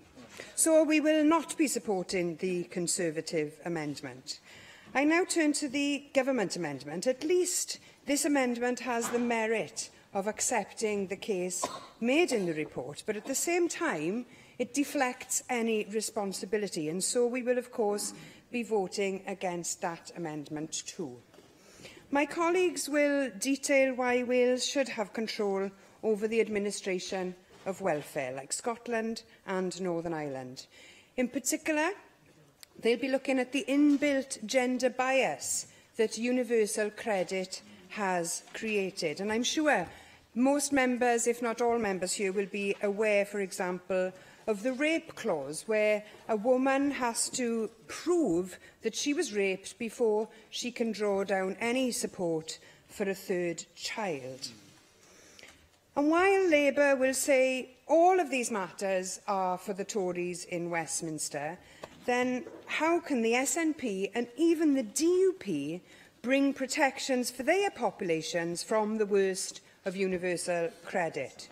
Why is Welsh Labour's approach to allow people in Wales to suffer? My colleagues will also be focusing on those aspects of the statement that highlight the inadequacy of this government's approach to tackling poverty. The Welsh Government may well point its fingers at London and dish out the blame, but there are clear criticisms in this statement that can't be deflected by blaming austerity. The statement notes the lack of clear performance targets and indicators to measure progress and the impact of tackling poverty strategy. It notes that, unlike Scotland and Northern Ireland, Wales's lack of powers to introduce flexibilities in the administration of universal credit will exacerbate the problems that our people face. Yes, of course, it is outrageous that the government here has to spend money to mitigate the policies of the UK government. But you've got to do that anyway. Having control over the administration of universal credit would allow you to actually reduce that cost. How can the government here still fail to understand that public services face an extra cost when homelessness happens? You face an extra cost when people become chronically ill and malnourished and have to use the NHS. You face an extra cost when schools have to deal with children who can't concentrate because their families rely on food banks. How can the party in government here continue to want full control to remain in London on this issue due to some pathetic allegiance to a principle about the Union offering some shared prosperity when all of the evidence shows that Westminster MPs care little for the prosperity of areas of the Union outside the South East and the home countries? Thank you. You've stated often as a party that you have no confidence in any agreements with the UK. Do you have confidence that Wales will get the necessary budget to accompany any devolved welfare? Well, they did in Scotland, and I don't hear any members of Labour arguing that the administration of the criminal justice system shouldn't be devolved, just in case the Westminster Government doesn't pass on the cash that goes with it. You argue for the devolution of the criminal justice system on the basis that that cash will come. So you should argue for the devolution of the welfare of administration of benefits as well. We have all known for quite some time that people in our communities are suffering, and they are suffering really bad. And this report now provides us with evidence for that. In his report, the UN Rapporteur is quite clear that the Welsh Government can do something about that too. So before waiting for poverty in Wales to get even worse, which it will if it's left to itself, now is the chance to act. And this report provides us with the tools that we need to do that. Thank you. I have selected 2 amendments to the motion. If Amendment 1 is agreed, Amendment 2 will be deselected. Can I call on Mark Isherwood to move Amendment 1, tabled in the name of Darren Miller? Mark. Yeah, well, as UK Work and Pensions Secretary Amber Rudd stated last week, quote, "I know there are problems with universal credit despite its good intentions. I've seen them for myself. I will be listening and learning from the expert groups in this area who do such good work. I know it can be better." She added that the UN Special Rapporteur on Extreme Poverty and Human Rights, on his visit to the United Kingdom, used language, quote, that actually discredited a lot of what he was saying. The Rapporteur's report made no reference to any of the UK Government actions already undertaken or announced, despite my referring specifically to some of these when committee members met him in the Assembly. I move Amendment 1. As this states, we must note the actions taken by the UK Government to address concerns over implementation of universal credit. The system replaces an overcomplicated system. I'll finish this sentence, Helen. Thank you very kindly. And the evidence shows people are more likely to get a job as a result. Helen Merry. Will Mark Isherwood acknowledge that the government's own assessment in 2011 highlighted that some of these problems that are arising with universal credit, particularly in how they affect women, were known. They were known in that assessment, which is a public document. How can you believe Amber Rudd now when she says that she's going to mitigate these effects when the government that you support knew what those effects would be in 2011? Because she has lived experience, and actually because a support mechanism was launched in Wales in 2013, which this lot have tried to sabotage. The DWP have been working with the devolved administration since 2012 on plans for its rollout and issued the Universal Credit Local Support Services Framework in 2013, developed with partners including the Welsh Local Government Association to help claimants not yet ready to budget for themselves and those who need alternative payment arrangements. The Chancellor's 2017 autumn statement announced an extra 2 weeks housing benefit, a 7-day cut in the time people have to wait for their first payment, and a year rather than 6 months to repay hardship loans. Last month, the Chancellor confirmed £4.5 billion funding plus £1.7 billion for increased work allowances. Waiting times will be cut from 5 to 3 weeks. Debt repayments will be cut. The deadline to switch benefits will be extended to 3 months, and help for the self-employed will be increased. Only last Friday, Amber Rudd said that she was going to specifically address the impact of universal credit on women and single mothers, ensure women in abusive relationships have access to split payments, and review the 5-week wait, payments for housing, access to cash and repayment of loans. DWP are working with employers through Disability Confident to ensure that disabled people and those with long-term health conditions have the work opportunities to fulfil their potential and realise their aspirations. Remploy Cymru's Work and Health Programme in Wales is a UK Government programme to support long-term unemployed, disabled people and those with health conditions to overcome barriers to employment. At the DWP's request, Citizens Advice have launched a new service to help people make a universal credit claim independent of government. And the DWP has recruited community partnership teams of people with lived experience from expert external bodies to support vulnerable people, upskill Job Centre Plus staff and build bridges between the public, private and third sectors. Independent figures confirm that both unemployment levels and proportion of low-paid jobs are at record lows. Average full-time weekly earnings have seen their biggest rise in over a decade, and UK wealth inequality has narrowed in the past decade. However, many of the levers to tackle poverty in Wales lie with Welsh Government. It's therefore deeply worrying that after 20 years of Labour Welsh Government, the recent Equality and Human Rights Commission Wales annual review found that Wales is the least productive nation in the UK, that poverty and deprivation are higher in Wales than in other nations in Britain, and median hourly earnings in Wales are lower than in England and Scotland. Office for National Statistic figures on employee earnings in the UK 2018 show that average earnings in Wales are lower and have grown slower than other UK nations in the last year, and that Wales has had the lowest long-term pay growth amongst the nations of the UK. And last month's Bevan Foundation Poverty Rates in Wales report found a higher relative income poverty rate in Wales than England, Northern Ireland and Scotland, a higher proportion of working-age adults in poverty in Wales than any other UK nation, and a pensioner poverty rate in Wales far higher than the other UK nations. This dreadful record of failure, this devastating betrayal, is the true measure of 2 decades of Welsh Labour rhetoric and buck-passing.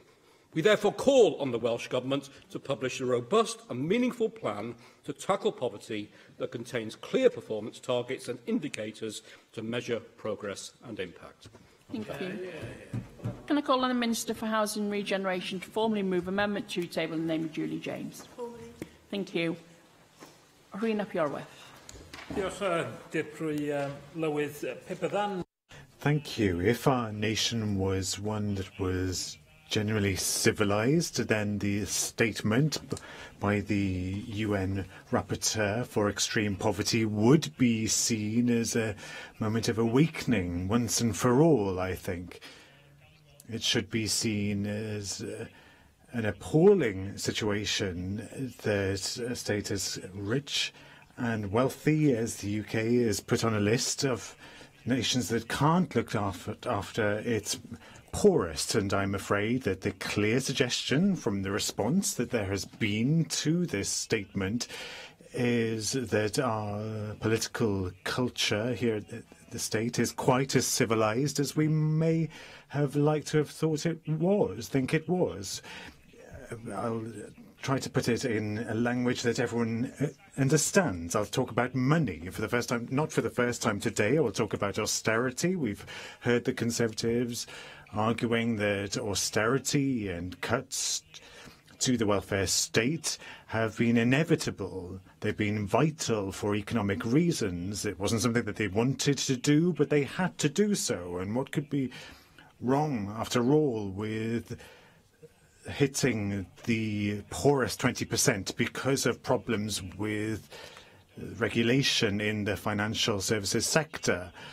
But even if you do accept there was no choice but to cut public expenditure over the past decade, well, central UK government policy has been a failure. The Joseph Rowntree Foundation, for example, has said that poverty cost £78 billion to the United Kingdom in measures to respond to or mitigate the effects of poverty.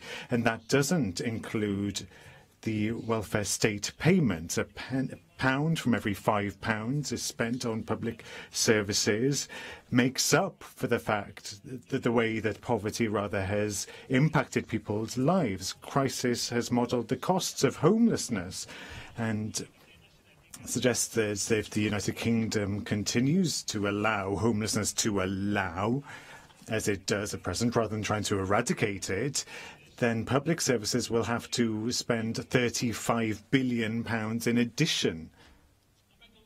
And think about the income that is lost in terms of future earnings to the public purse from the children growing up in poverty and failing to achieve their potential, and the parents using food banks and going to schools that aren't funded adequately, and so on. And of course, what we see that's of particular relevance to us is that Wales is being impacted disproportionately. In Wales, we have the highest levels of relative poverty in the United Kingdom, with almost 1 in 4 people living in relative income poverty.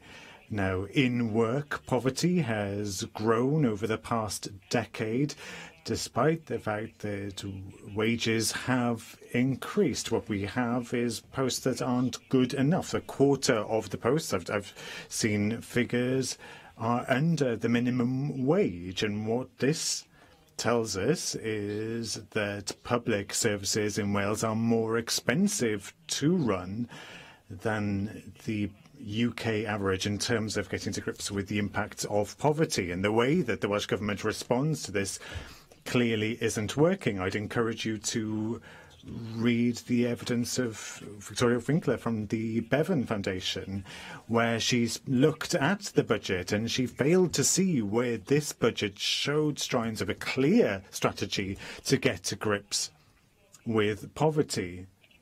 And we in Wales, us on these benches here, we're asking, well, why would anyone want to be part of an union that does this to us and volunteers to leave things such as the administration of the welfare state to remain in Westminster? The people of Islwyn, yes. As in other parts of Wales, they can't look to the Welsh Government that is trying to draw down those levers that would allow us to mitigate the impact of the policies that are pursued by the cruel Conservative government in Westminster. It's Labour here that's failing to seek those powers. And as we've seen in other parts of these islands, the steps that are being taken in Northern Ireland, in Scotland, it's time for us in Wales to say that we have to try to seek those levers, all of those levers that could be within our grasp, to get to grips with the poverty that is a source of shame for us as a nation. And Plaid Cymru isn't asking for the powers for the sake of it. We're asking for the powers because people are dying and being locked into poverty. Thank you. John Griffiths.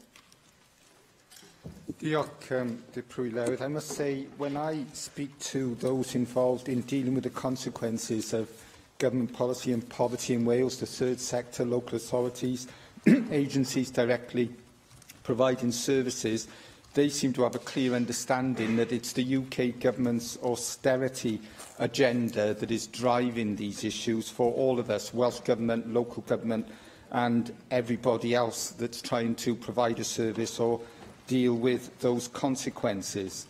The committee that I chaired, the Equality, Local Government and Communities Committee, has been doing a range of work looking at poverty in Wales since the start of this Assembly. And recently, in fact, we met with the UN Special Rapporteur, Philip Alston, as part of his visit to the United Kingdom. We found him open, politically neutral and willing to listen. And it is very disappointing to hear Conservatives in the UK government and indeed here in the Assembly trying to undermine the role of the Rapporteur and the United Nations. I think most people find the United Nations a very august body doing a very good job with real status and credibility and a tremendous history. And to hear that attempted undermining of Professor Philip Alston, I think is very unfortunate indeed. He has made a very hard-hitting assessment of UK government policy and made a clear call for urgent action. And we support him on this side of the Assembly, the Labour side, Deputy Lewydd, very strongly indeed, because we do believe that major change is needed to end that austerity programme of UK government, because we're all very conscious of the damage that it's doing and the cumulative impact over the last 8 years or so. But of course we don't ignore the fact that Welsh Government also has a responsibility, and of course we want to see as an effective Welsh Government strategy and set of policies to tackle poverty as we can possibly have. And the work of my committee has involved recommending that we need a sharper, clearer focus on tackling poverty here in Wales, Deputy Lewydd, with clear targets, indicators, evaluation and monitoring, which makes accountability and scrutiny easier than it currently is, and we want to see progress on that front. and we want to see Welsh Government looking at how necessary improvement might be made. We have made I give way to Sian Gwenllian.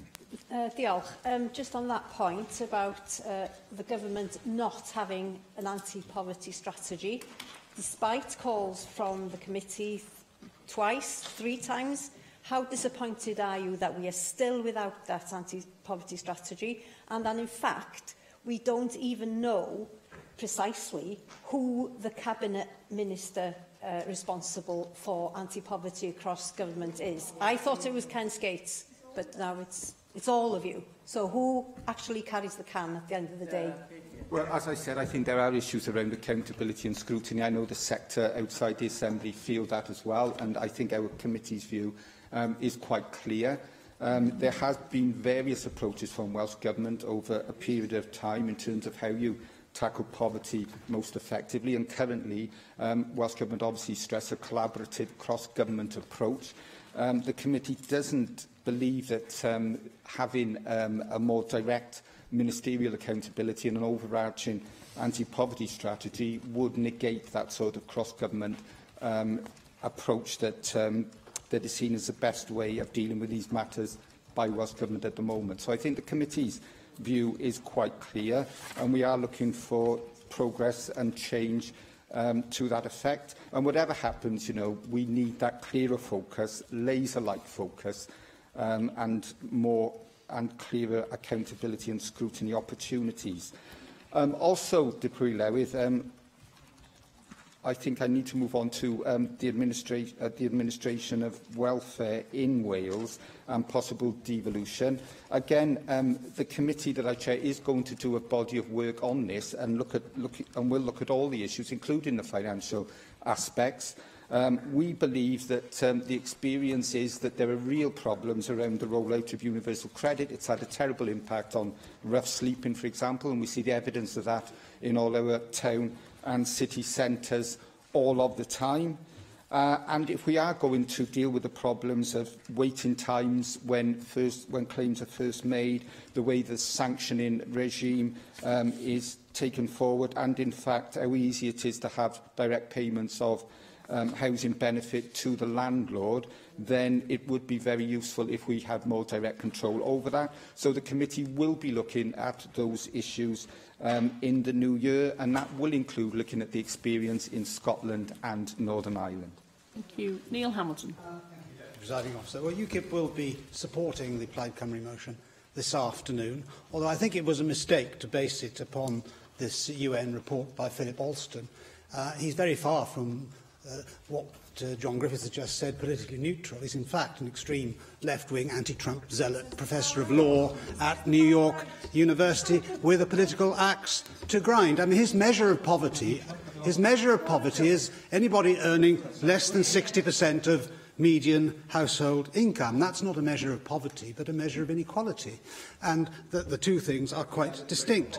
So a society without any inequality, no matter how low income levels, if everybody was desperately poor, living in wooden shacks and eating sand, would actually be a place with no poverty, according to his definition.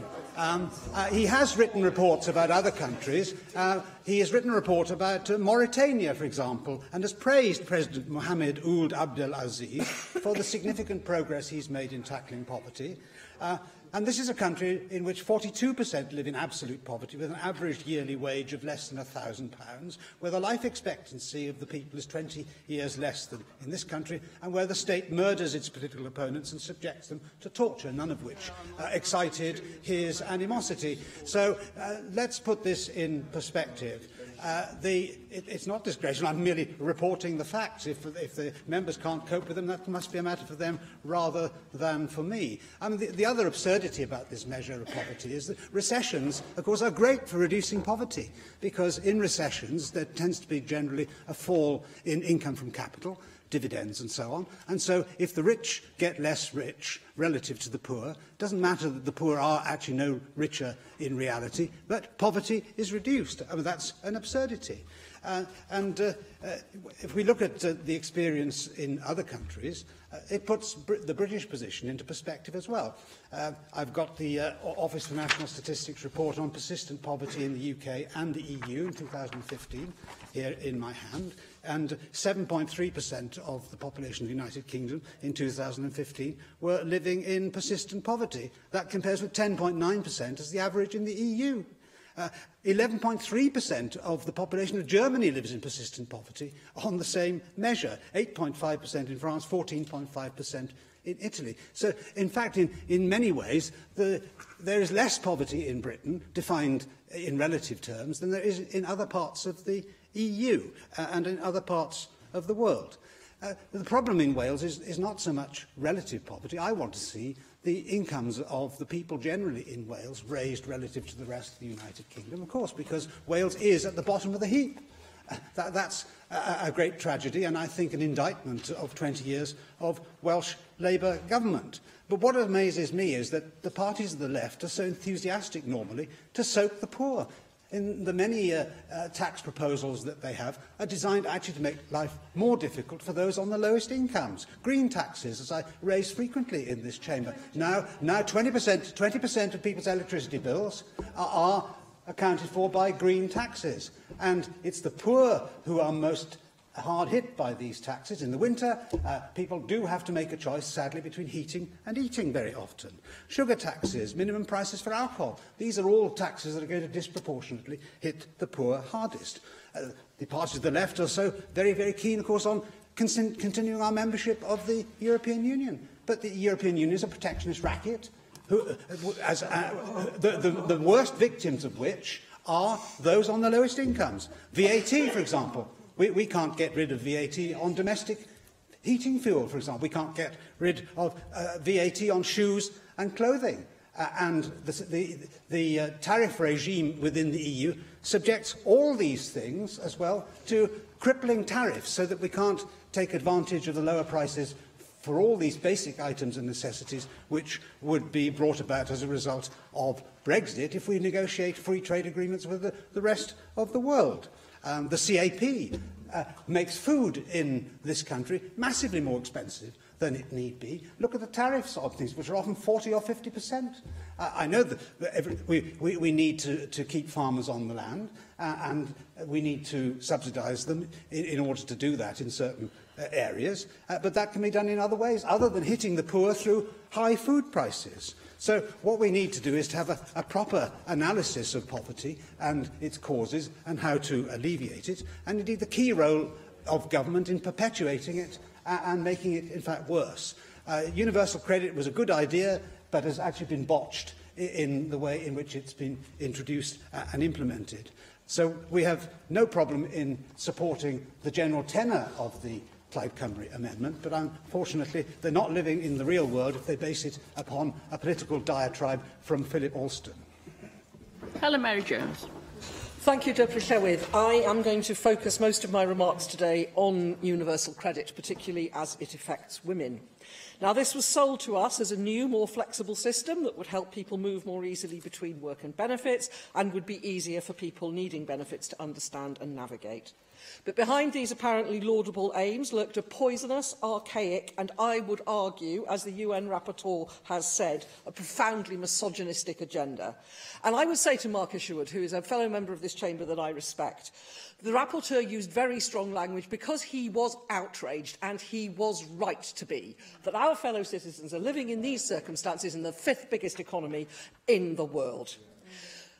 The universal benefit system was designed from the start to reinforce traditional family values, paying benefit to one member of the household on behalf of all. And there are members of this chamber, Jane Hutt is one of them, who will remember how we campaigned so hard in the 1980s to protect women by giving them their benefits into their own pockets for themselves and their children. This was designed to reinforce, I will use the old-fashioned word, patriarchy.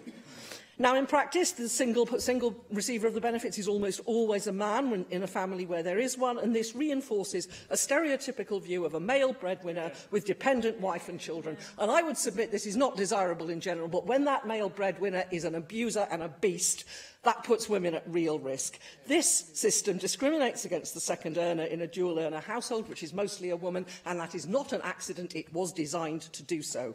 This has a terrible effect on women suffering domestic abuse and their children. They almost always suffer financial abuse as part of that abuse, and having no access to benefits in their own rights exacerbates this. Without any access to money, it is incredibly difficult to leave.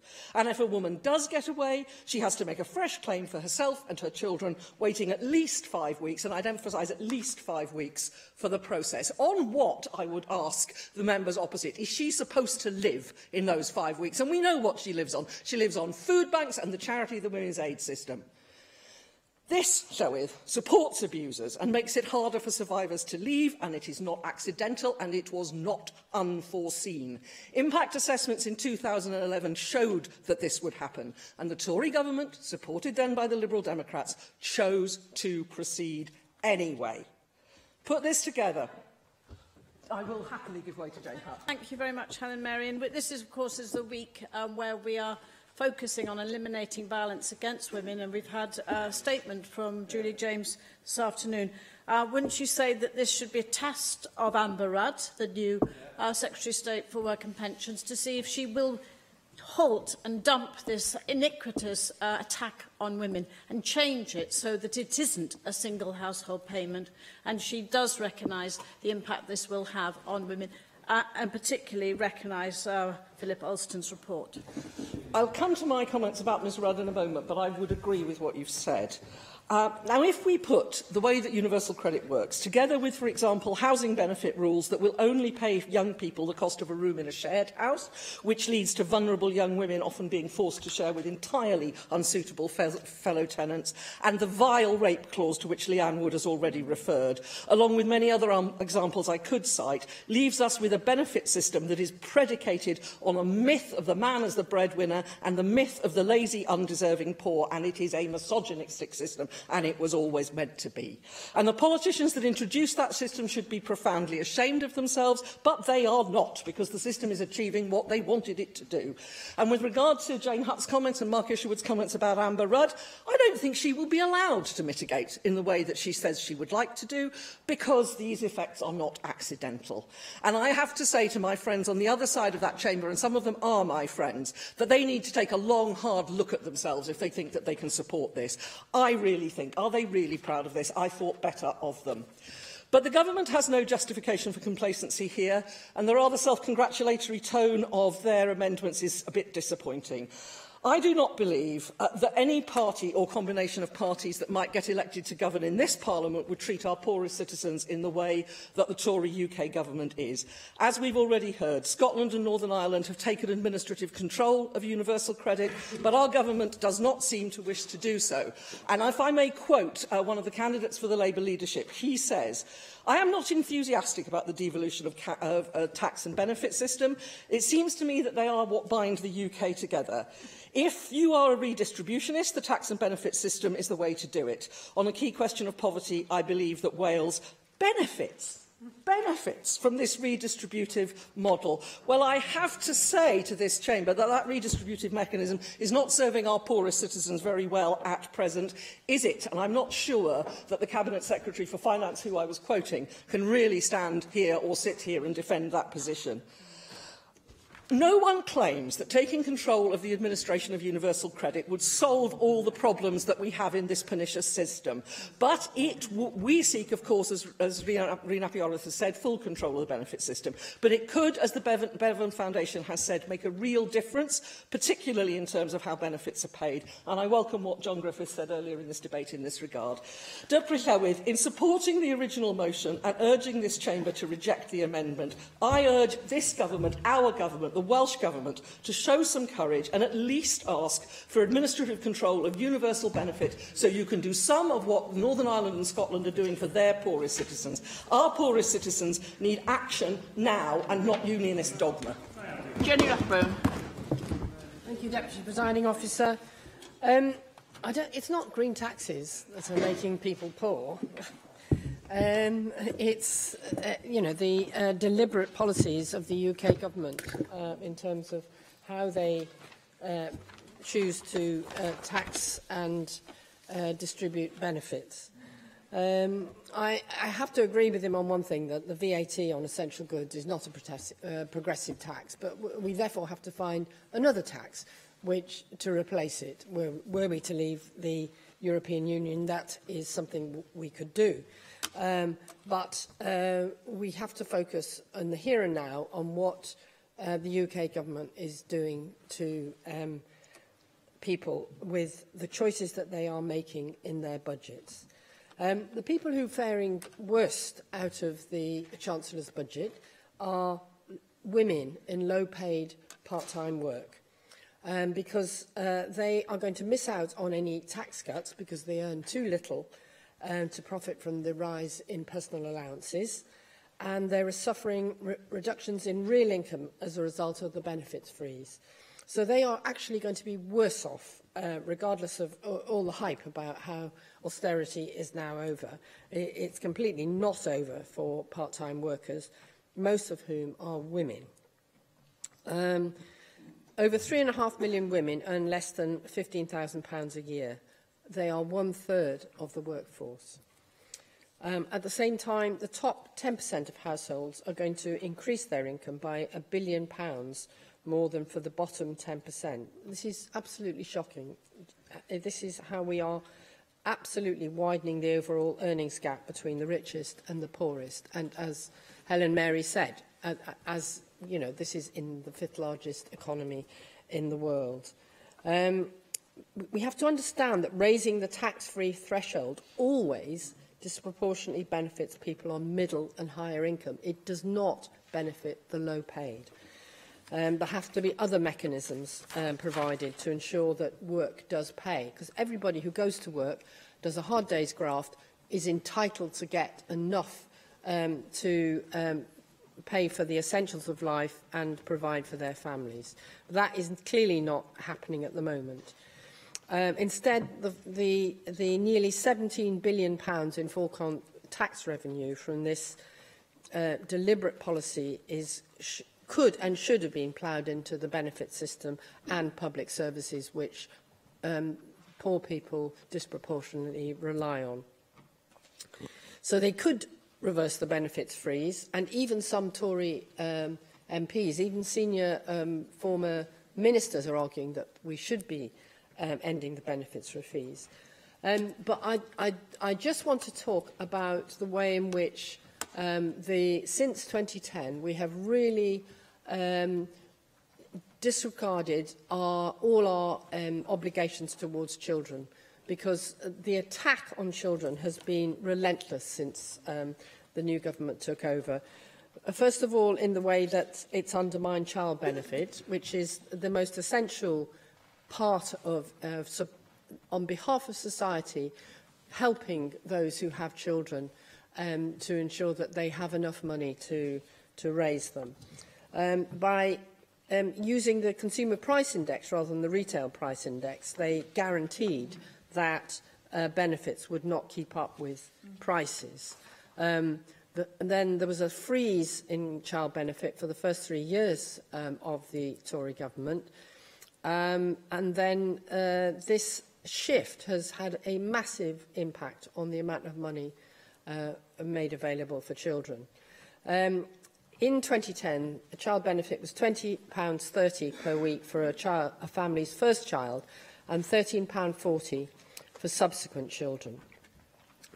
If the policies of the previous government had been kept in place, child benefit today would now be at least £24.30 for the first child and £16.05 for other children. That is a massive reduction in children's money, and it's really quite devastating, the impact that it's had. And what it's meant is that over 100,000 children are going to be destitute this Christmas as a result of delay, just in one thing, delay in universal credit payments. So people, for example, in Anglesey, who are going to be started on universal credit, they're not going to get anything until the new year. So they will be having a Scrooge-like Christmas with no presents, and goodness knows how they are going to survive. Meanwhile, we have the Chief Executive of 365 Bet earning £265 £1,000 a day. I mean, we clearly have a society that has completely lost touch with the values that it's supposed to have. And I have run out of time to say what we should be doing about this, but we have to ensure that all our children are fed at the most basic level. Thank you. Joyce Watson. Can you pass that here? Sure. Thank you. Diolch, Dipro Llywyd.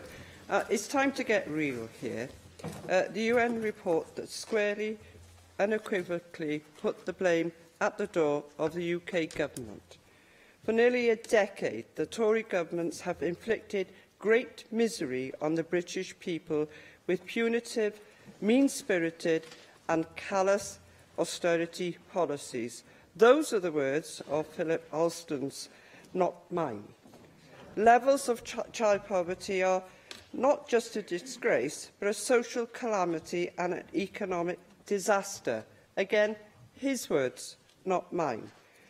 A key finding in this huge rise of in-work poverty, and we heard stats again, loads of them again, from Mark Isherwood, talking about the reduction of in-work poverty.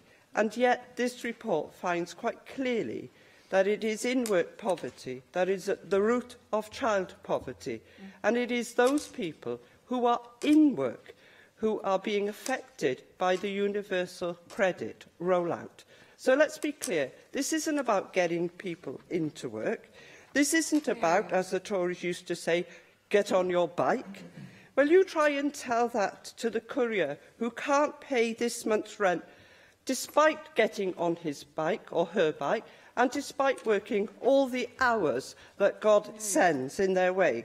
You tell it also to the 1 in 4 people in this country who work for below minimum wage pay. You tell it also to the individuals and families in Ammanford, in Carmarthen, in Llanelli, in Aberystwyth, in Cardigan, in Dolgellau, in Porthmadog and in Pwllheli, who will have a miserable Christmas this year because they are subjected to the universal credit rollout right across Christmas. And we all know, don't we, that 1 in 4 claimants don't get their money on time. So I don't see what Christmas cheer they're going to have in their households. And it is a deliberate policy. Can you imagine rolling out a policy that puts people and families with no money, no prospect of having any money, right across Christmas? I don't think Scrooge could have done a better job had he tried. So we go back to the former Work and Pensions Secretary, Esther McVeigh, and she admitted that some of the poorest families will be £200 a week worse off. The poorest people, £200 a week worse off. I don't know if you're going to go and argue with those families and say that this is a good idea. I read today that a group of women have launched a High Court legal challenge arguing that the universal credit payment system is irrational and discriminatory. I absolutely agree with them. I wish them good luck, but they shouldn't have to fight that battle. It's the same with food banks. It's wonderful that people support them. I'm sure that we all do. And I'm sure that some of us will go and join them over Christmas. What I don't want to see is another smiley picture of a Tory politician proudly supporting the biggest growth industry that's been created by their policies in the local paper. What I would like to see is a photo of any Tory politician hanging their head in shame at the fact that it is the biggest growth industry. I think, as the UN report says, that the cost of austerity has fallen disproportionately upon the poor, upon women, racial and ethnic minorities, children, single parents and people with disabilities. And we've heard today the Welsh Government has defended, where they can, the most vulnerable in society. That hasn't happened in England, where we've continued to provide access to welfare funds for emergency hardships. They've been removed in England. We've got a comprehensive childcare offer and school holiday lunch clubs. They're a great example of a government intervention and it's progressive and it's socialist, and we are at least proud of trying to do what we can. The UN report does go on to say that we don't have the devolved power over social security benefits. I wish I had the confidence of Plaid Cymru that if we took it over, we'd have the money. But it's cost £266 million for the Scottish Government to do something with those powers, to very little effect. I'm sure that £266 million, had it been spent in targeted approaches, might have had a much bigger effect. And I know that all of us understand quite clearly in this chamber that the biggest danger to people on this new system of universal credit is homelessness. That when rents aren't being paid on time, that people become very vulnerable to finding themselves on the street. And what I will ask the Cabinet Secretary is whether she will be able to do something to protect those people who find themselves in private tenancies, that they don't actually end up on the street for Christmas or any other time in the future. Passmore. The UN Special Rapporteur's report on the extreme poverty in the United Kingdom is a wake-up call.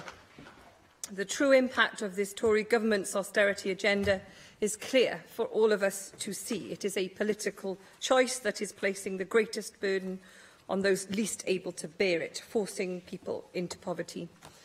I urge members from across this chamber to read carefully the report from the UN. The lived experiences of those in our communities suffering because of a so-called welfare reform or unfair working practices need to be listened to. At the very heart of this chaotic rollout and impact is universal credit. This callous policy has inbuilt levers, as has been referenced cross-party, to swipe people out of welfare and causes much suffering to people across the UK, including many of my constituents in Islwyn. And it must be stopped immediately. Even the former Work and Pensions Secretary, Esther McVeigh, has admitted that some of the poorest families, as has been said, will be £200 a week worse off. Families already living in abject poverty, from the failed PIP assessments, the rollback of tax credits, bedroom tax and single payments to lone parents, as Helen Mary has stated, exacerbating domestic abuse and family violence. Misogynistic policy that I also believe was created with that in mind. Though the Welsh Government will continue to do everything within its power to mitigate these policies, this UN report highlights it is outrageous, as it states. It is outrageous that devolved administrations need to spend resources to shield people from government policies. Faced with these challenges, the Special Rapporteur says that the Welsh Government has determinedly shifted its focus to increasing prosperity and employment as the gateway to poverty reduction. He acknowledges that the Welsh Government has adopted a whole-government approach to poverty reduction. The only way to end this misery inflicted by the Tories' cruel universal credit is to elect a Labour government in Westminster. And there are some in this chamber who will campaign for the devolution of welfare, as we have heard. But I would warn them that this is a hostage to fortune, given previous instances in which the Welsh Government has been asked to take administrative control of welfare schemes without the accompanying budget. Scotland is £266 million worse off on frontline services as a result of this. Ministers and the people do not have the confidence that the Tory UK government would transfer a fair budget alongside a transfer of responsibility for administrative control of welfare benefits, and neither do I. Scotland, as I said, has had to take back that money from frontline services from those that need it most. To conclude, Howard, it is not right, Deputy Howard, it is not right that in one of the wealthiest economies of the world, children are going hungry. Austerity is indeed a political choice, and one that this report demonstrates disproportionately hurts those with the protected characteristics, women, children, racial ethnic minorities, single parents and those with disabilities, and impacts disproportionately on those with vulnerabilities. Though this Welsh Labour government has done much to lift people out of poverty, this report is a reminder to all of us of the unforgivable effects of the UK government's cruel policies with no end in sight. It is time for a general election, it is time for an end to universal credit, and it is an end also to the appalling behaviours of the ATOSs and the Capitas and other conglomerates that have propped it up. Thank you. Thank you. Can I now call the Minister for Housing and Regeneration, Rebecca Evans? Thank you, Deputy Presiding Officer. I want to be clear that we agree with Plaid Cymru with their motion insofar as it relates to the devastating impact of the UK Government's austerity measures on the people of Wales. We do disagree with the practicality and desirability of taking over administrative responsibility for social security, and I will come to this in more depth shortly. As members would expect, we reject the complacent amendment from the Conservatives which glosses over the real suffering being caused by their party's botched and heartless efforts at welfare reform. And I have to say it's been an afternoon of quite astonishing contributions from the Conservative benches, and from the single Conservative contribution that we've had in this debate, you would really be forgiven for thinking that welfare reform is a roaring success. We know only too well that levels of poverty across Wales and the rest of the UK are too high. I met with Professor Alston during his visit to Wales and agree with him that the responsibility for this rests squarely with the UK Government and its austerity and welfare reform policies. The effects are falling disproportionately on already vulnerable groups and those least able to bear it. Professor Alston summed up the situation that we currently find ourselves in like this. The experience of the United Kingdom, especially since 2010, underscores the conclusion that poverty is a political choice. Austerity could easily have spared the poor if the political will had existed to do so. He continues, resources were available to the Treasury at the last budget that could have transformed the situation of millions of people living in poverty, but the political choice was made to fund tax cuts for the wealthy instead. Damning stuff.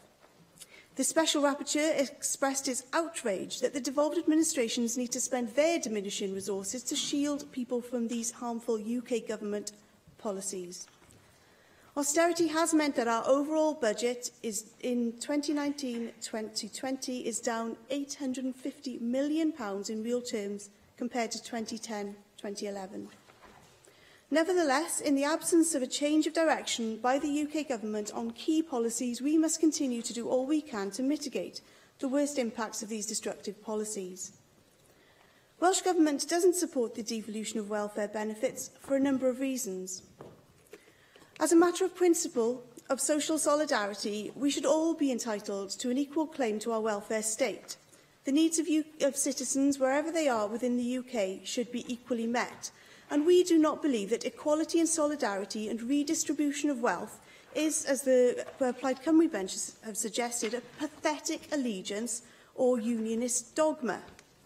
We would also be extremely cautious of agreeing to any changes to the social security system, including the devolution of benefits, before assessing the ramifications of how those changes would be funded. And of course, we're particularly mindful of what happened when the UK Government devolved council tax benefit to Wales when they top-sliced the budget.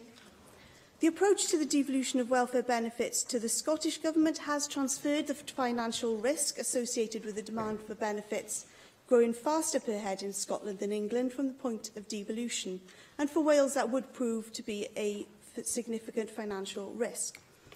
And, as we've heard, the costs associated with administering the welfare system would take resources away from the delivery of frontline services. In Scotland, it is £266 million away from frontline services in order to implement the newly devolved welfare powers. Now, others may not like these arguments, but I think they are reasonable and legitimate concerns to have when it is suggested that we should be taking over responsibility for these items. So flexibility in the administration of universal credit should and can be made available to everyone in receipt of that benefit through alternative payment arrangements. If the Secretary of State for Work and Pensions were to agree to our request for this, it would ease many of the difficulties which people are experiencing with the payment of universal credit. This does not require the devolution of administration, which would cost money, as we've heard, and divert funding away from delivering on our responsibilities. I've written to Amber Rudd, Secretary of State for Work and Pensions, who has acknowledged that there are problems with universal credit, urging her to consider how universal credit can better support people and recognise that many claimants want and need to choose the frequency of their payments. I also stress the need to ensure that all legacy claimants receive the maximum transitional protection top-up payments as and when they are moved over to universal credit, to ensure that no one is disadvantaged and worse off on universal credit. Our approach to tackling poverty is that it should be inherent in the way that government and its partners work and deliver for the people of Wales. That's why we've made tackling poverty fundamental to taking Wales forward and prosperity for all. Prosperity for All recognises that reducing levels of poverty and growing our economy are interdependent. It sets out those actions we'll take as a government to create the conditions and opportunities for people and for communities to succeed, flourish and thrive. Our fundamental commitment is prevention of poverty. We're doing this through investment in giving children the best possible start in life, helping people to improve their skills, supporting people into fair employment, and taking action to mitigate the impact of poverty in the here and now. And these are all embodied in our national strategy. Yes. Well, thank you for taking intervention. I mean, one of the main findings of this report, of course, is that disabled people are falling further behind and being denied the right to independent living. Now, you've listed some of the things that you've done. Another thing that you have done as a government, contrary to your own party policy, of course, is to do away with the Welsh Independent Living Grant. Now, you know, there have been many accounts of disabled people falling behind. So can you give this Assembly a cast-iron guarantee that those who have been in receipt of the Welsh Independent Living Fund will not be a single penny worse off following your decision? Thank you very much for that intervention. And of course, it was the UK Government which abolished the Independent Living Fund, and Welsh Government then sought to support people who are already on that fund. But this is an example of where, if you have this pot of money and you actually only allow to those people who are on that benefit or in receipt of that benefit to continue on it, then you have a two-tier system for disabled people in Wales, which is something that we wouldn't want to support. People should be able to have their needs met and met well through the Social Services and Wellbeing Act and the provisions that they would receive underneath that. No guarantee at all. So both of the motion and the Conservatives' amendments call for clear performance targets and indicators to measure progress in tackling poverty. The national indicators, which underpin the Wellbeing of Future Generations Act, will help measure our progress as a country towards achieving the 7 wellbeing goals. Many of these indicators will help us assess progress in tackling poverty.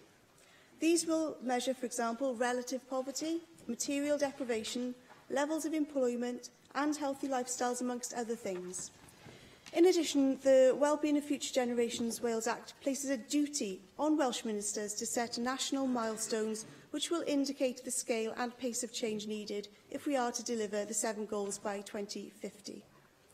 So, Presiding Officer, as we have set out in our own amendment, we are working hard to mitigate the worst impacts of the UK Government's continuing austerity measures, whilst the UK Government needs to urgently address the fundamental flaws we have identified in universal credit. Can I now call on Leanne Wood to reply to the debate? Diolch. This report should have been a wake-up call for the Tories, but it's not. So I'm not even going to address the Conservatives' denial. As for the points made by the far right, you are a complete joke. You have no idea about poverty or how the world's poorest will suffer as a result of your climate change denial, or how poor people with protected characteristics will be harmed by your hateful rhetoric. Your contribution and the recent new, even further right advisor to your party shows that you are unfit to represent people. You have no place in the kind of Wales that I want to see. You are part of the problem and not part of the solution. As for the Tories, you are so out of touch. You have no idea of the pain that people are being put through with universal credit. despite the evidence, and the DWP's own impact assessment in 2011 showed that universal credit does not make work pay. More people face higher disincentives to work than under the old system. Despite the evidence, you still claim that this system is great. Anyone watching this will form their own view, I'm sure.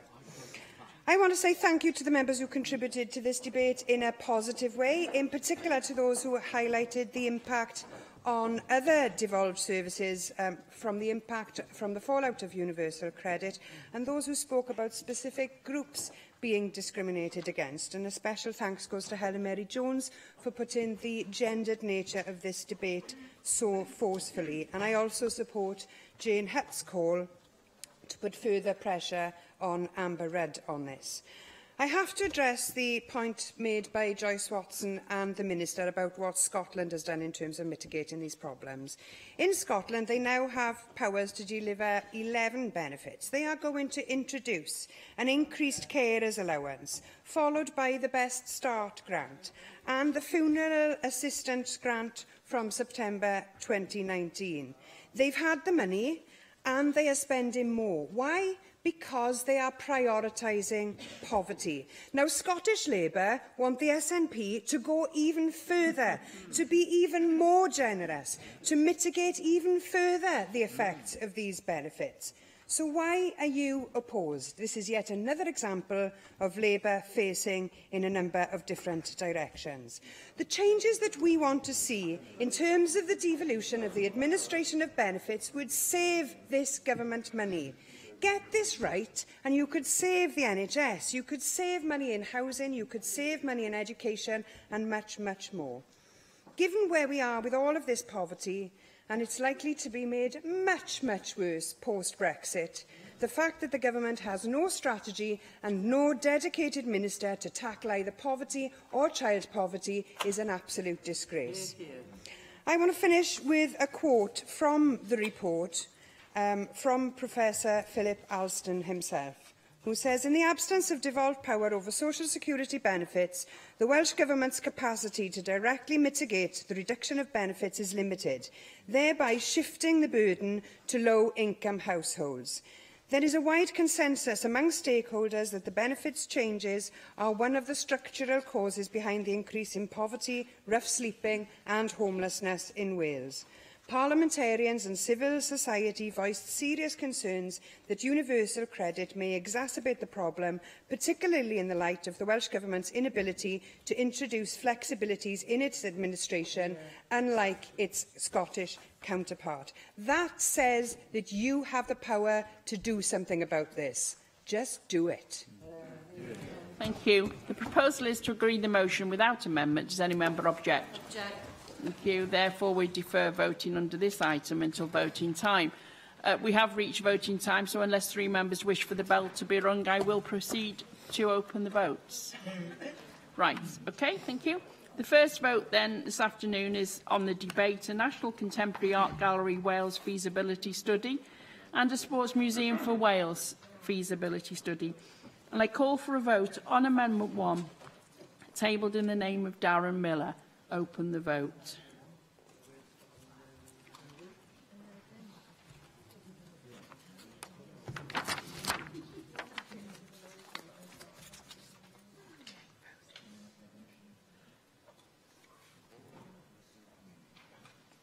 Close the vote.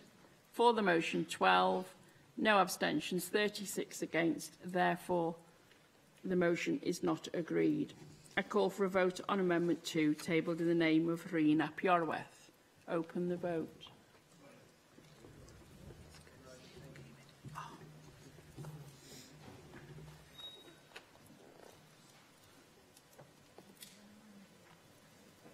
Close the vote. For the motion, 47. No abstentions, no against. Therefore, Amendment 2 is agreed. Call for a vote on Amendment 3, tabled in the name of Rhun ap Iorwerth. Open the vote.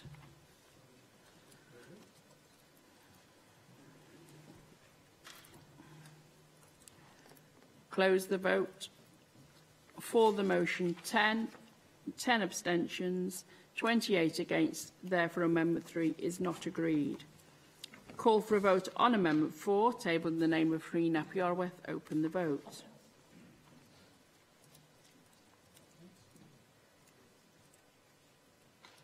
Close the vote.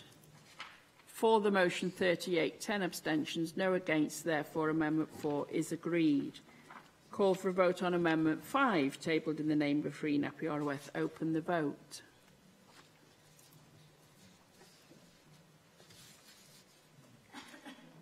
Close the vote.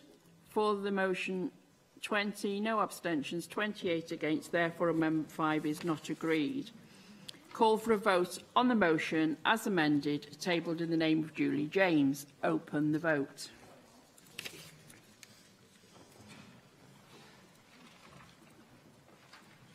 Close the vote. For the amended motion, 37, 10 abstentions, 1 against. Therefore, the motion is agreed. We now move to vote on the Welsh Conservative debate on local authorities, and I call for a vote on the motion tabled in the name of Darren Miller. If the proposal is not agreed, we will vote on the amendments tabled to the motion. Open the vote.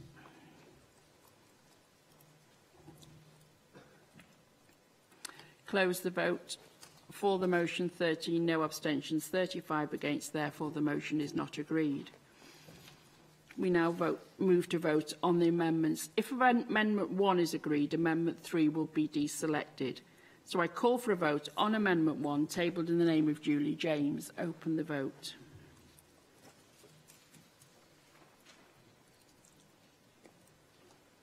Close the vote. For the amendment, 29, no abstentions, 19 against. Therefore, Amendment 1 is agreed. Call for a vote on Amendment 2, tabled in the name of Rhun ap Iorwerth. Open the vote.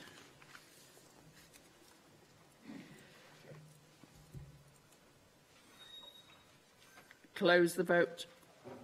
For the motion, 47, no abstentions, 1 against. Therefore, Amendment 2 is agreed. I now call for a vote on the motion as amended. Open the vote.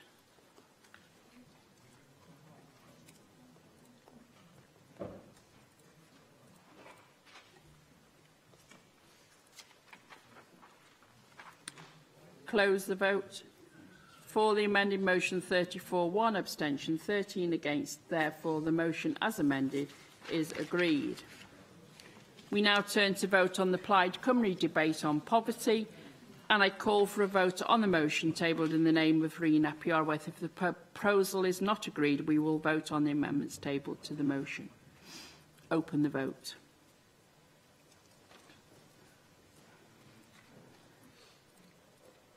Close the vote. For the motion, 8, 2 abstentions, 38 against. Therefore, the motion is not agreed, and we move to vote on the amendments.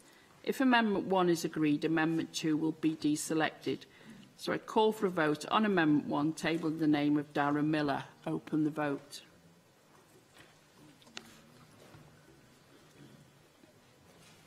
Close the vote. For the motion, 10, 2 abstentions, 36 against. Therefore, the motion is not, the amendment is not agreed. I now call for a vote on Amendment 2, tabled in the name of Julie James. Open the vote.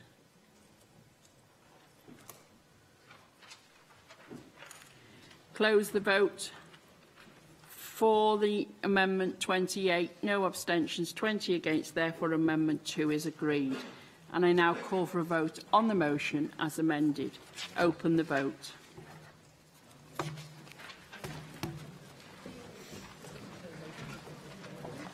Close the vote. For the amendment motion, 28, 2 abstentions, 18 against. Therefore, the amended motion is agreed. And that brings today's proceedings to a close. Thank you.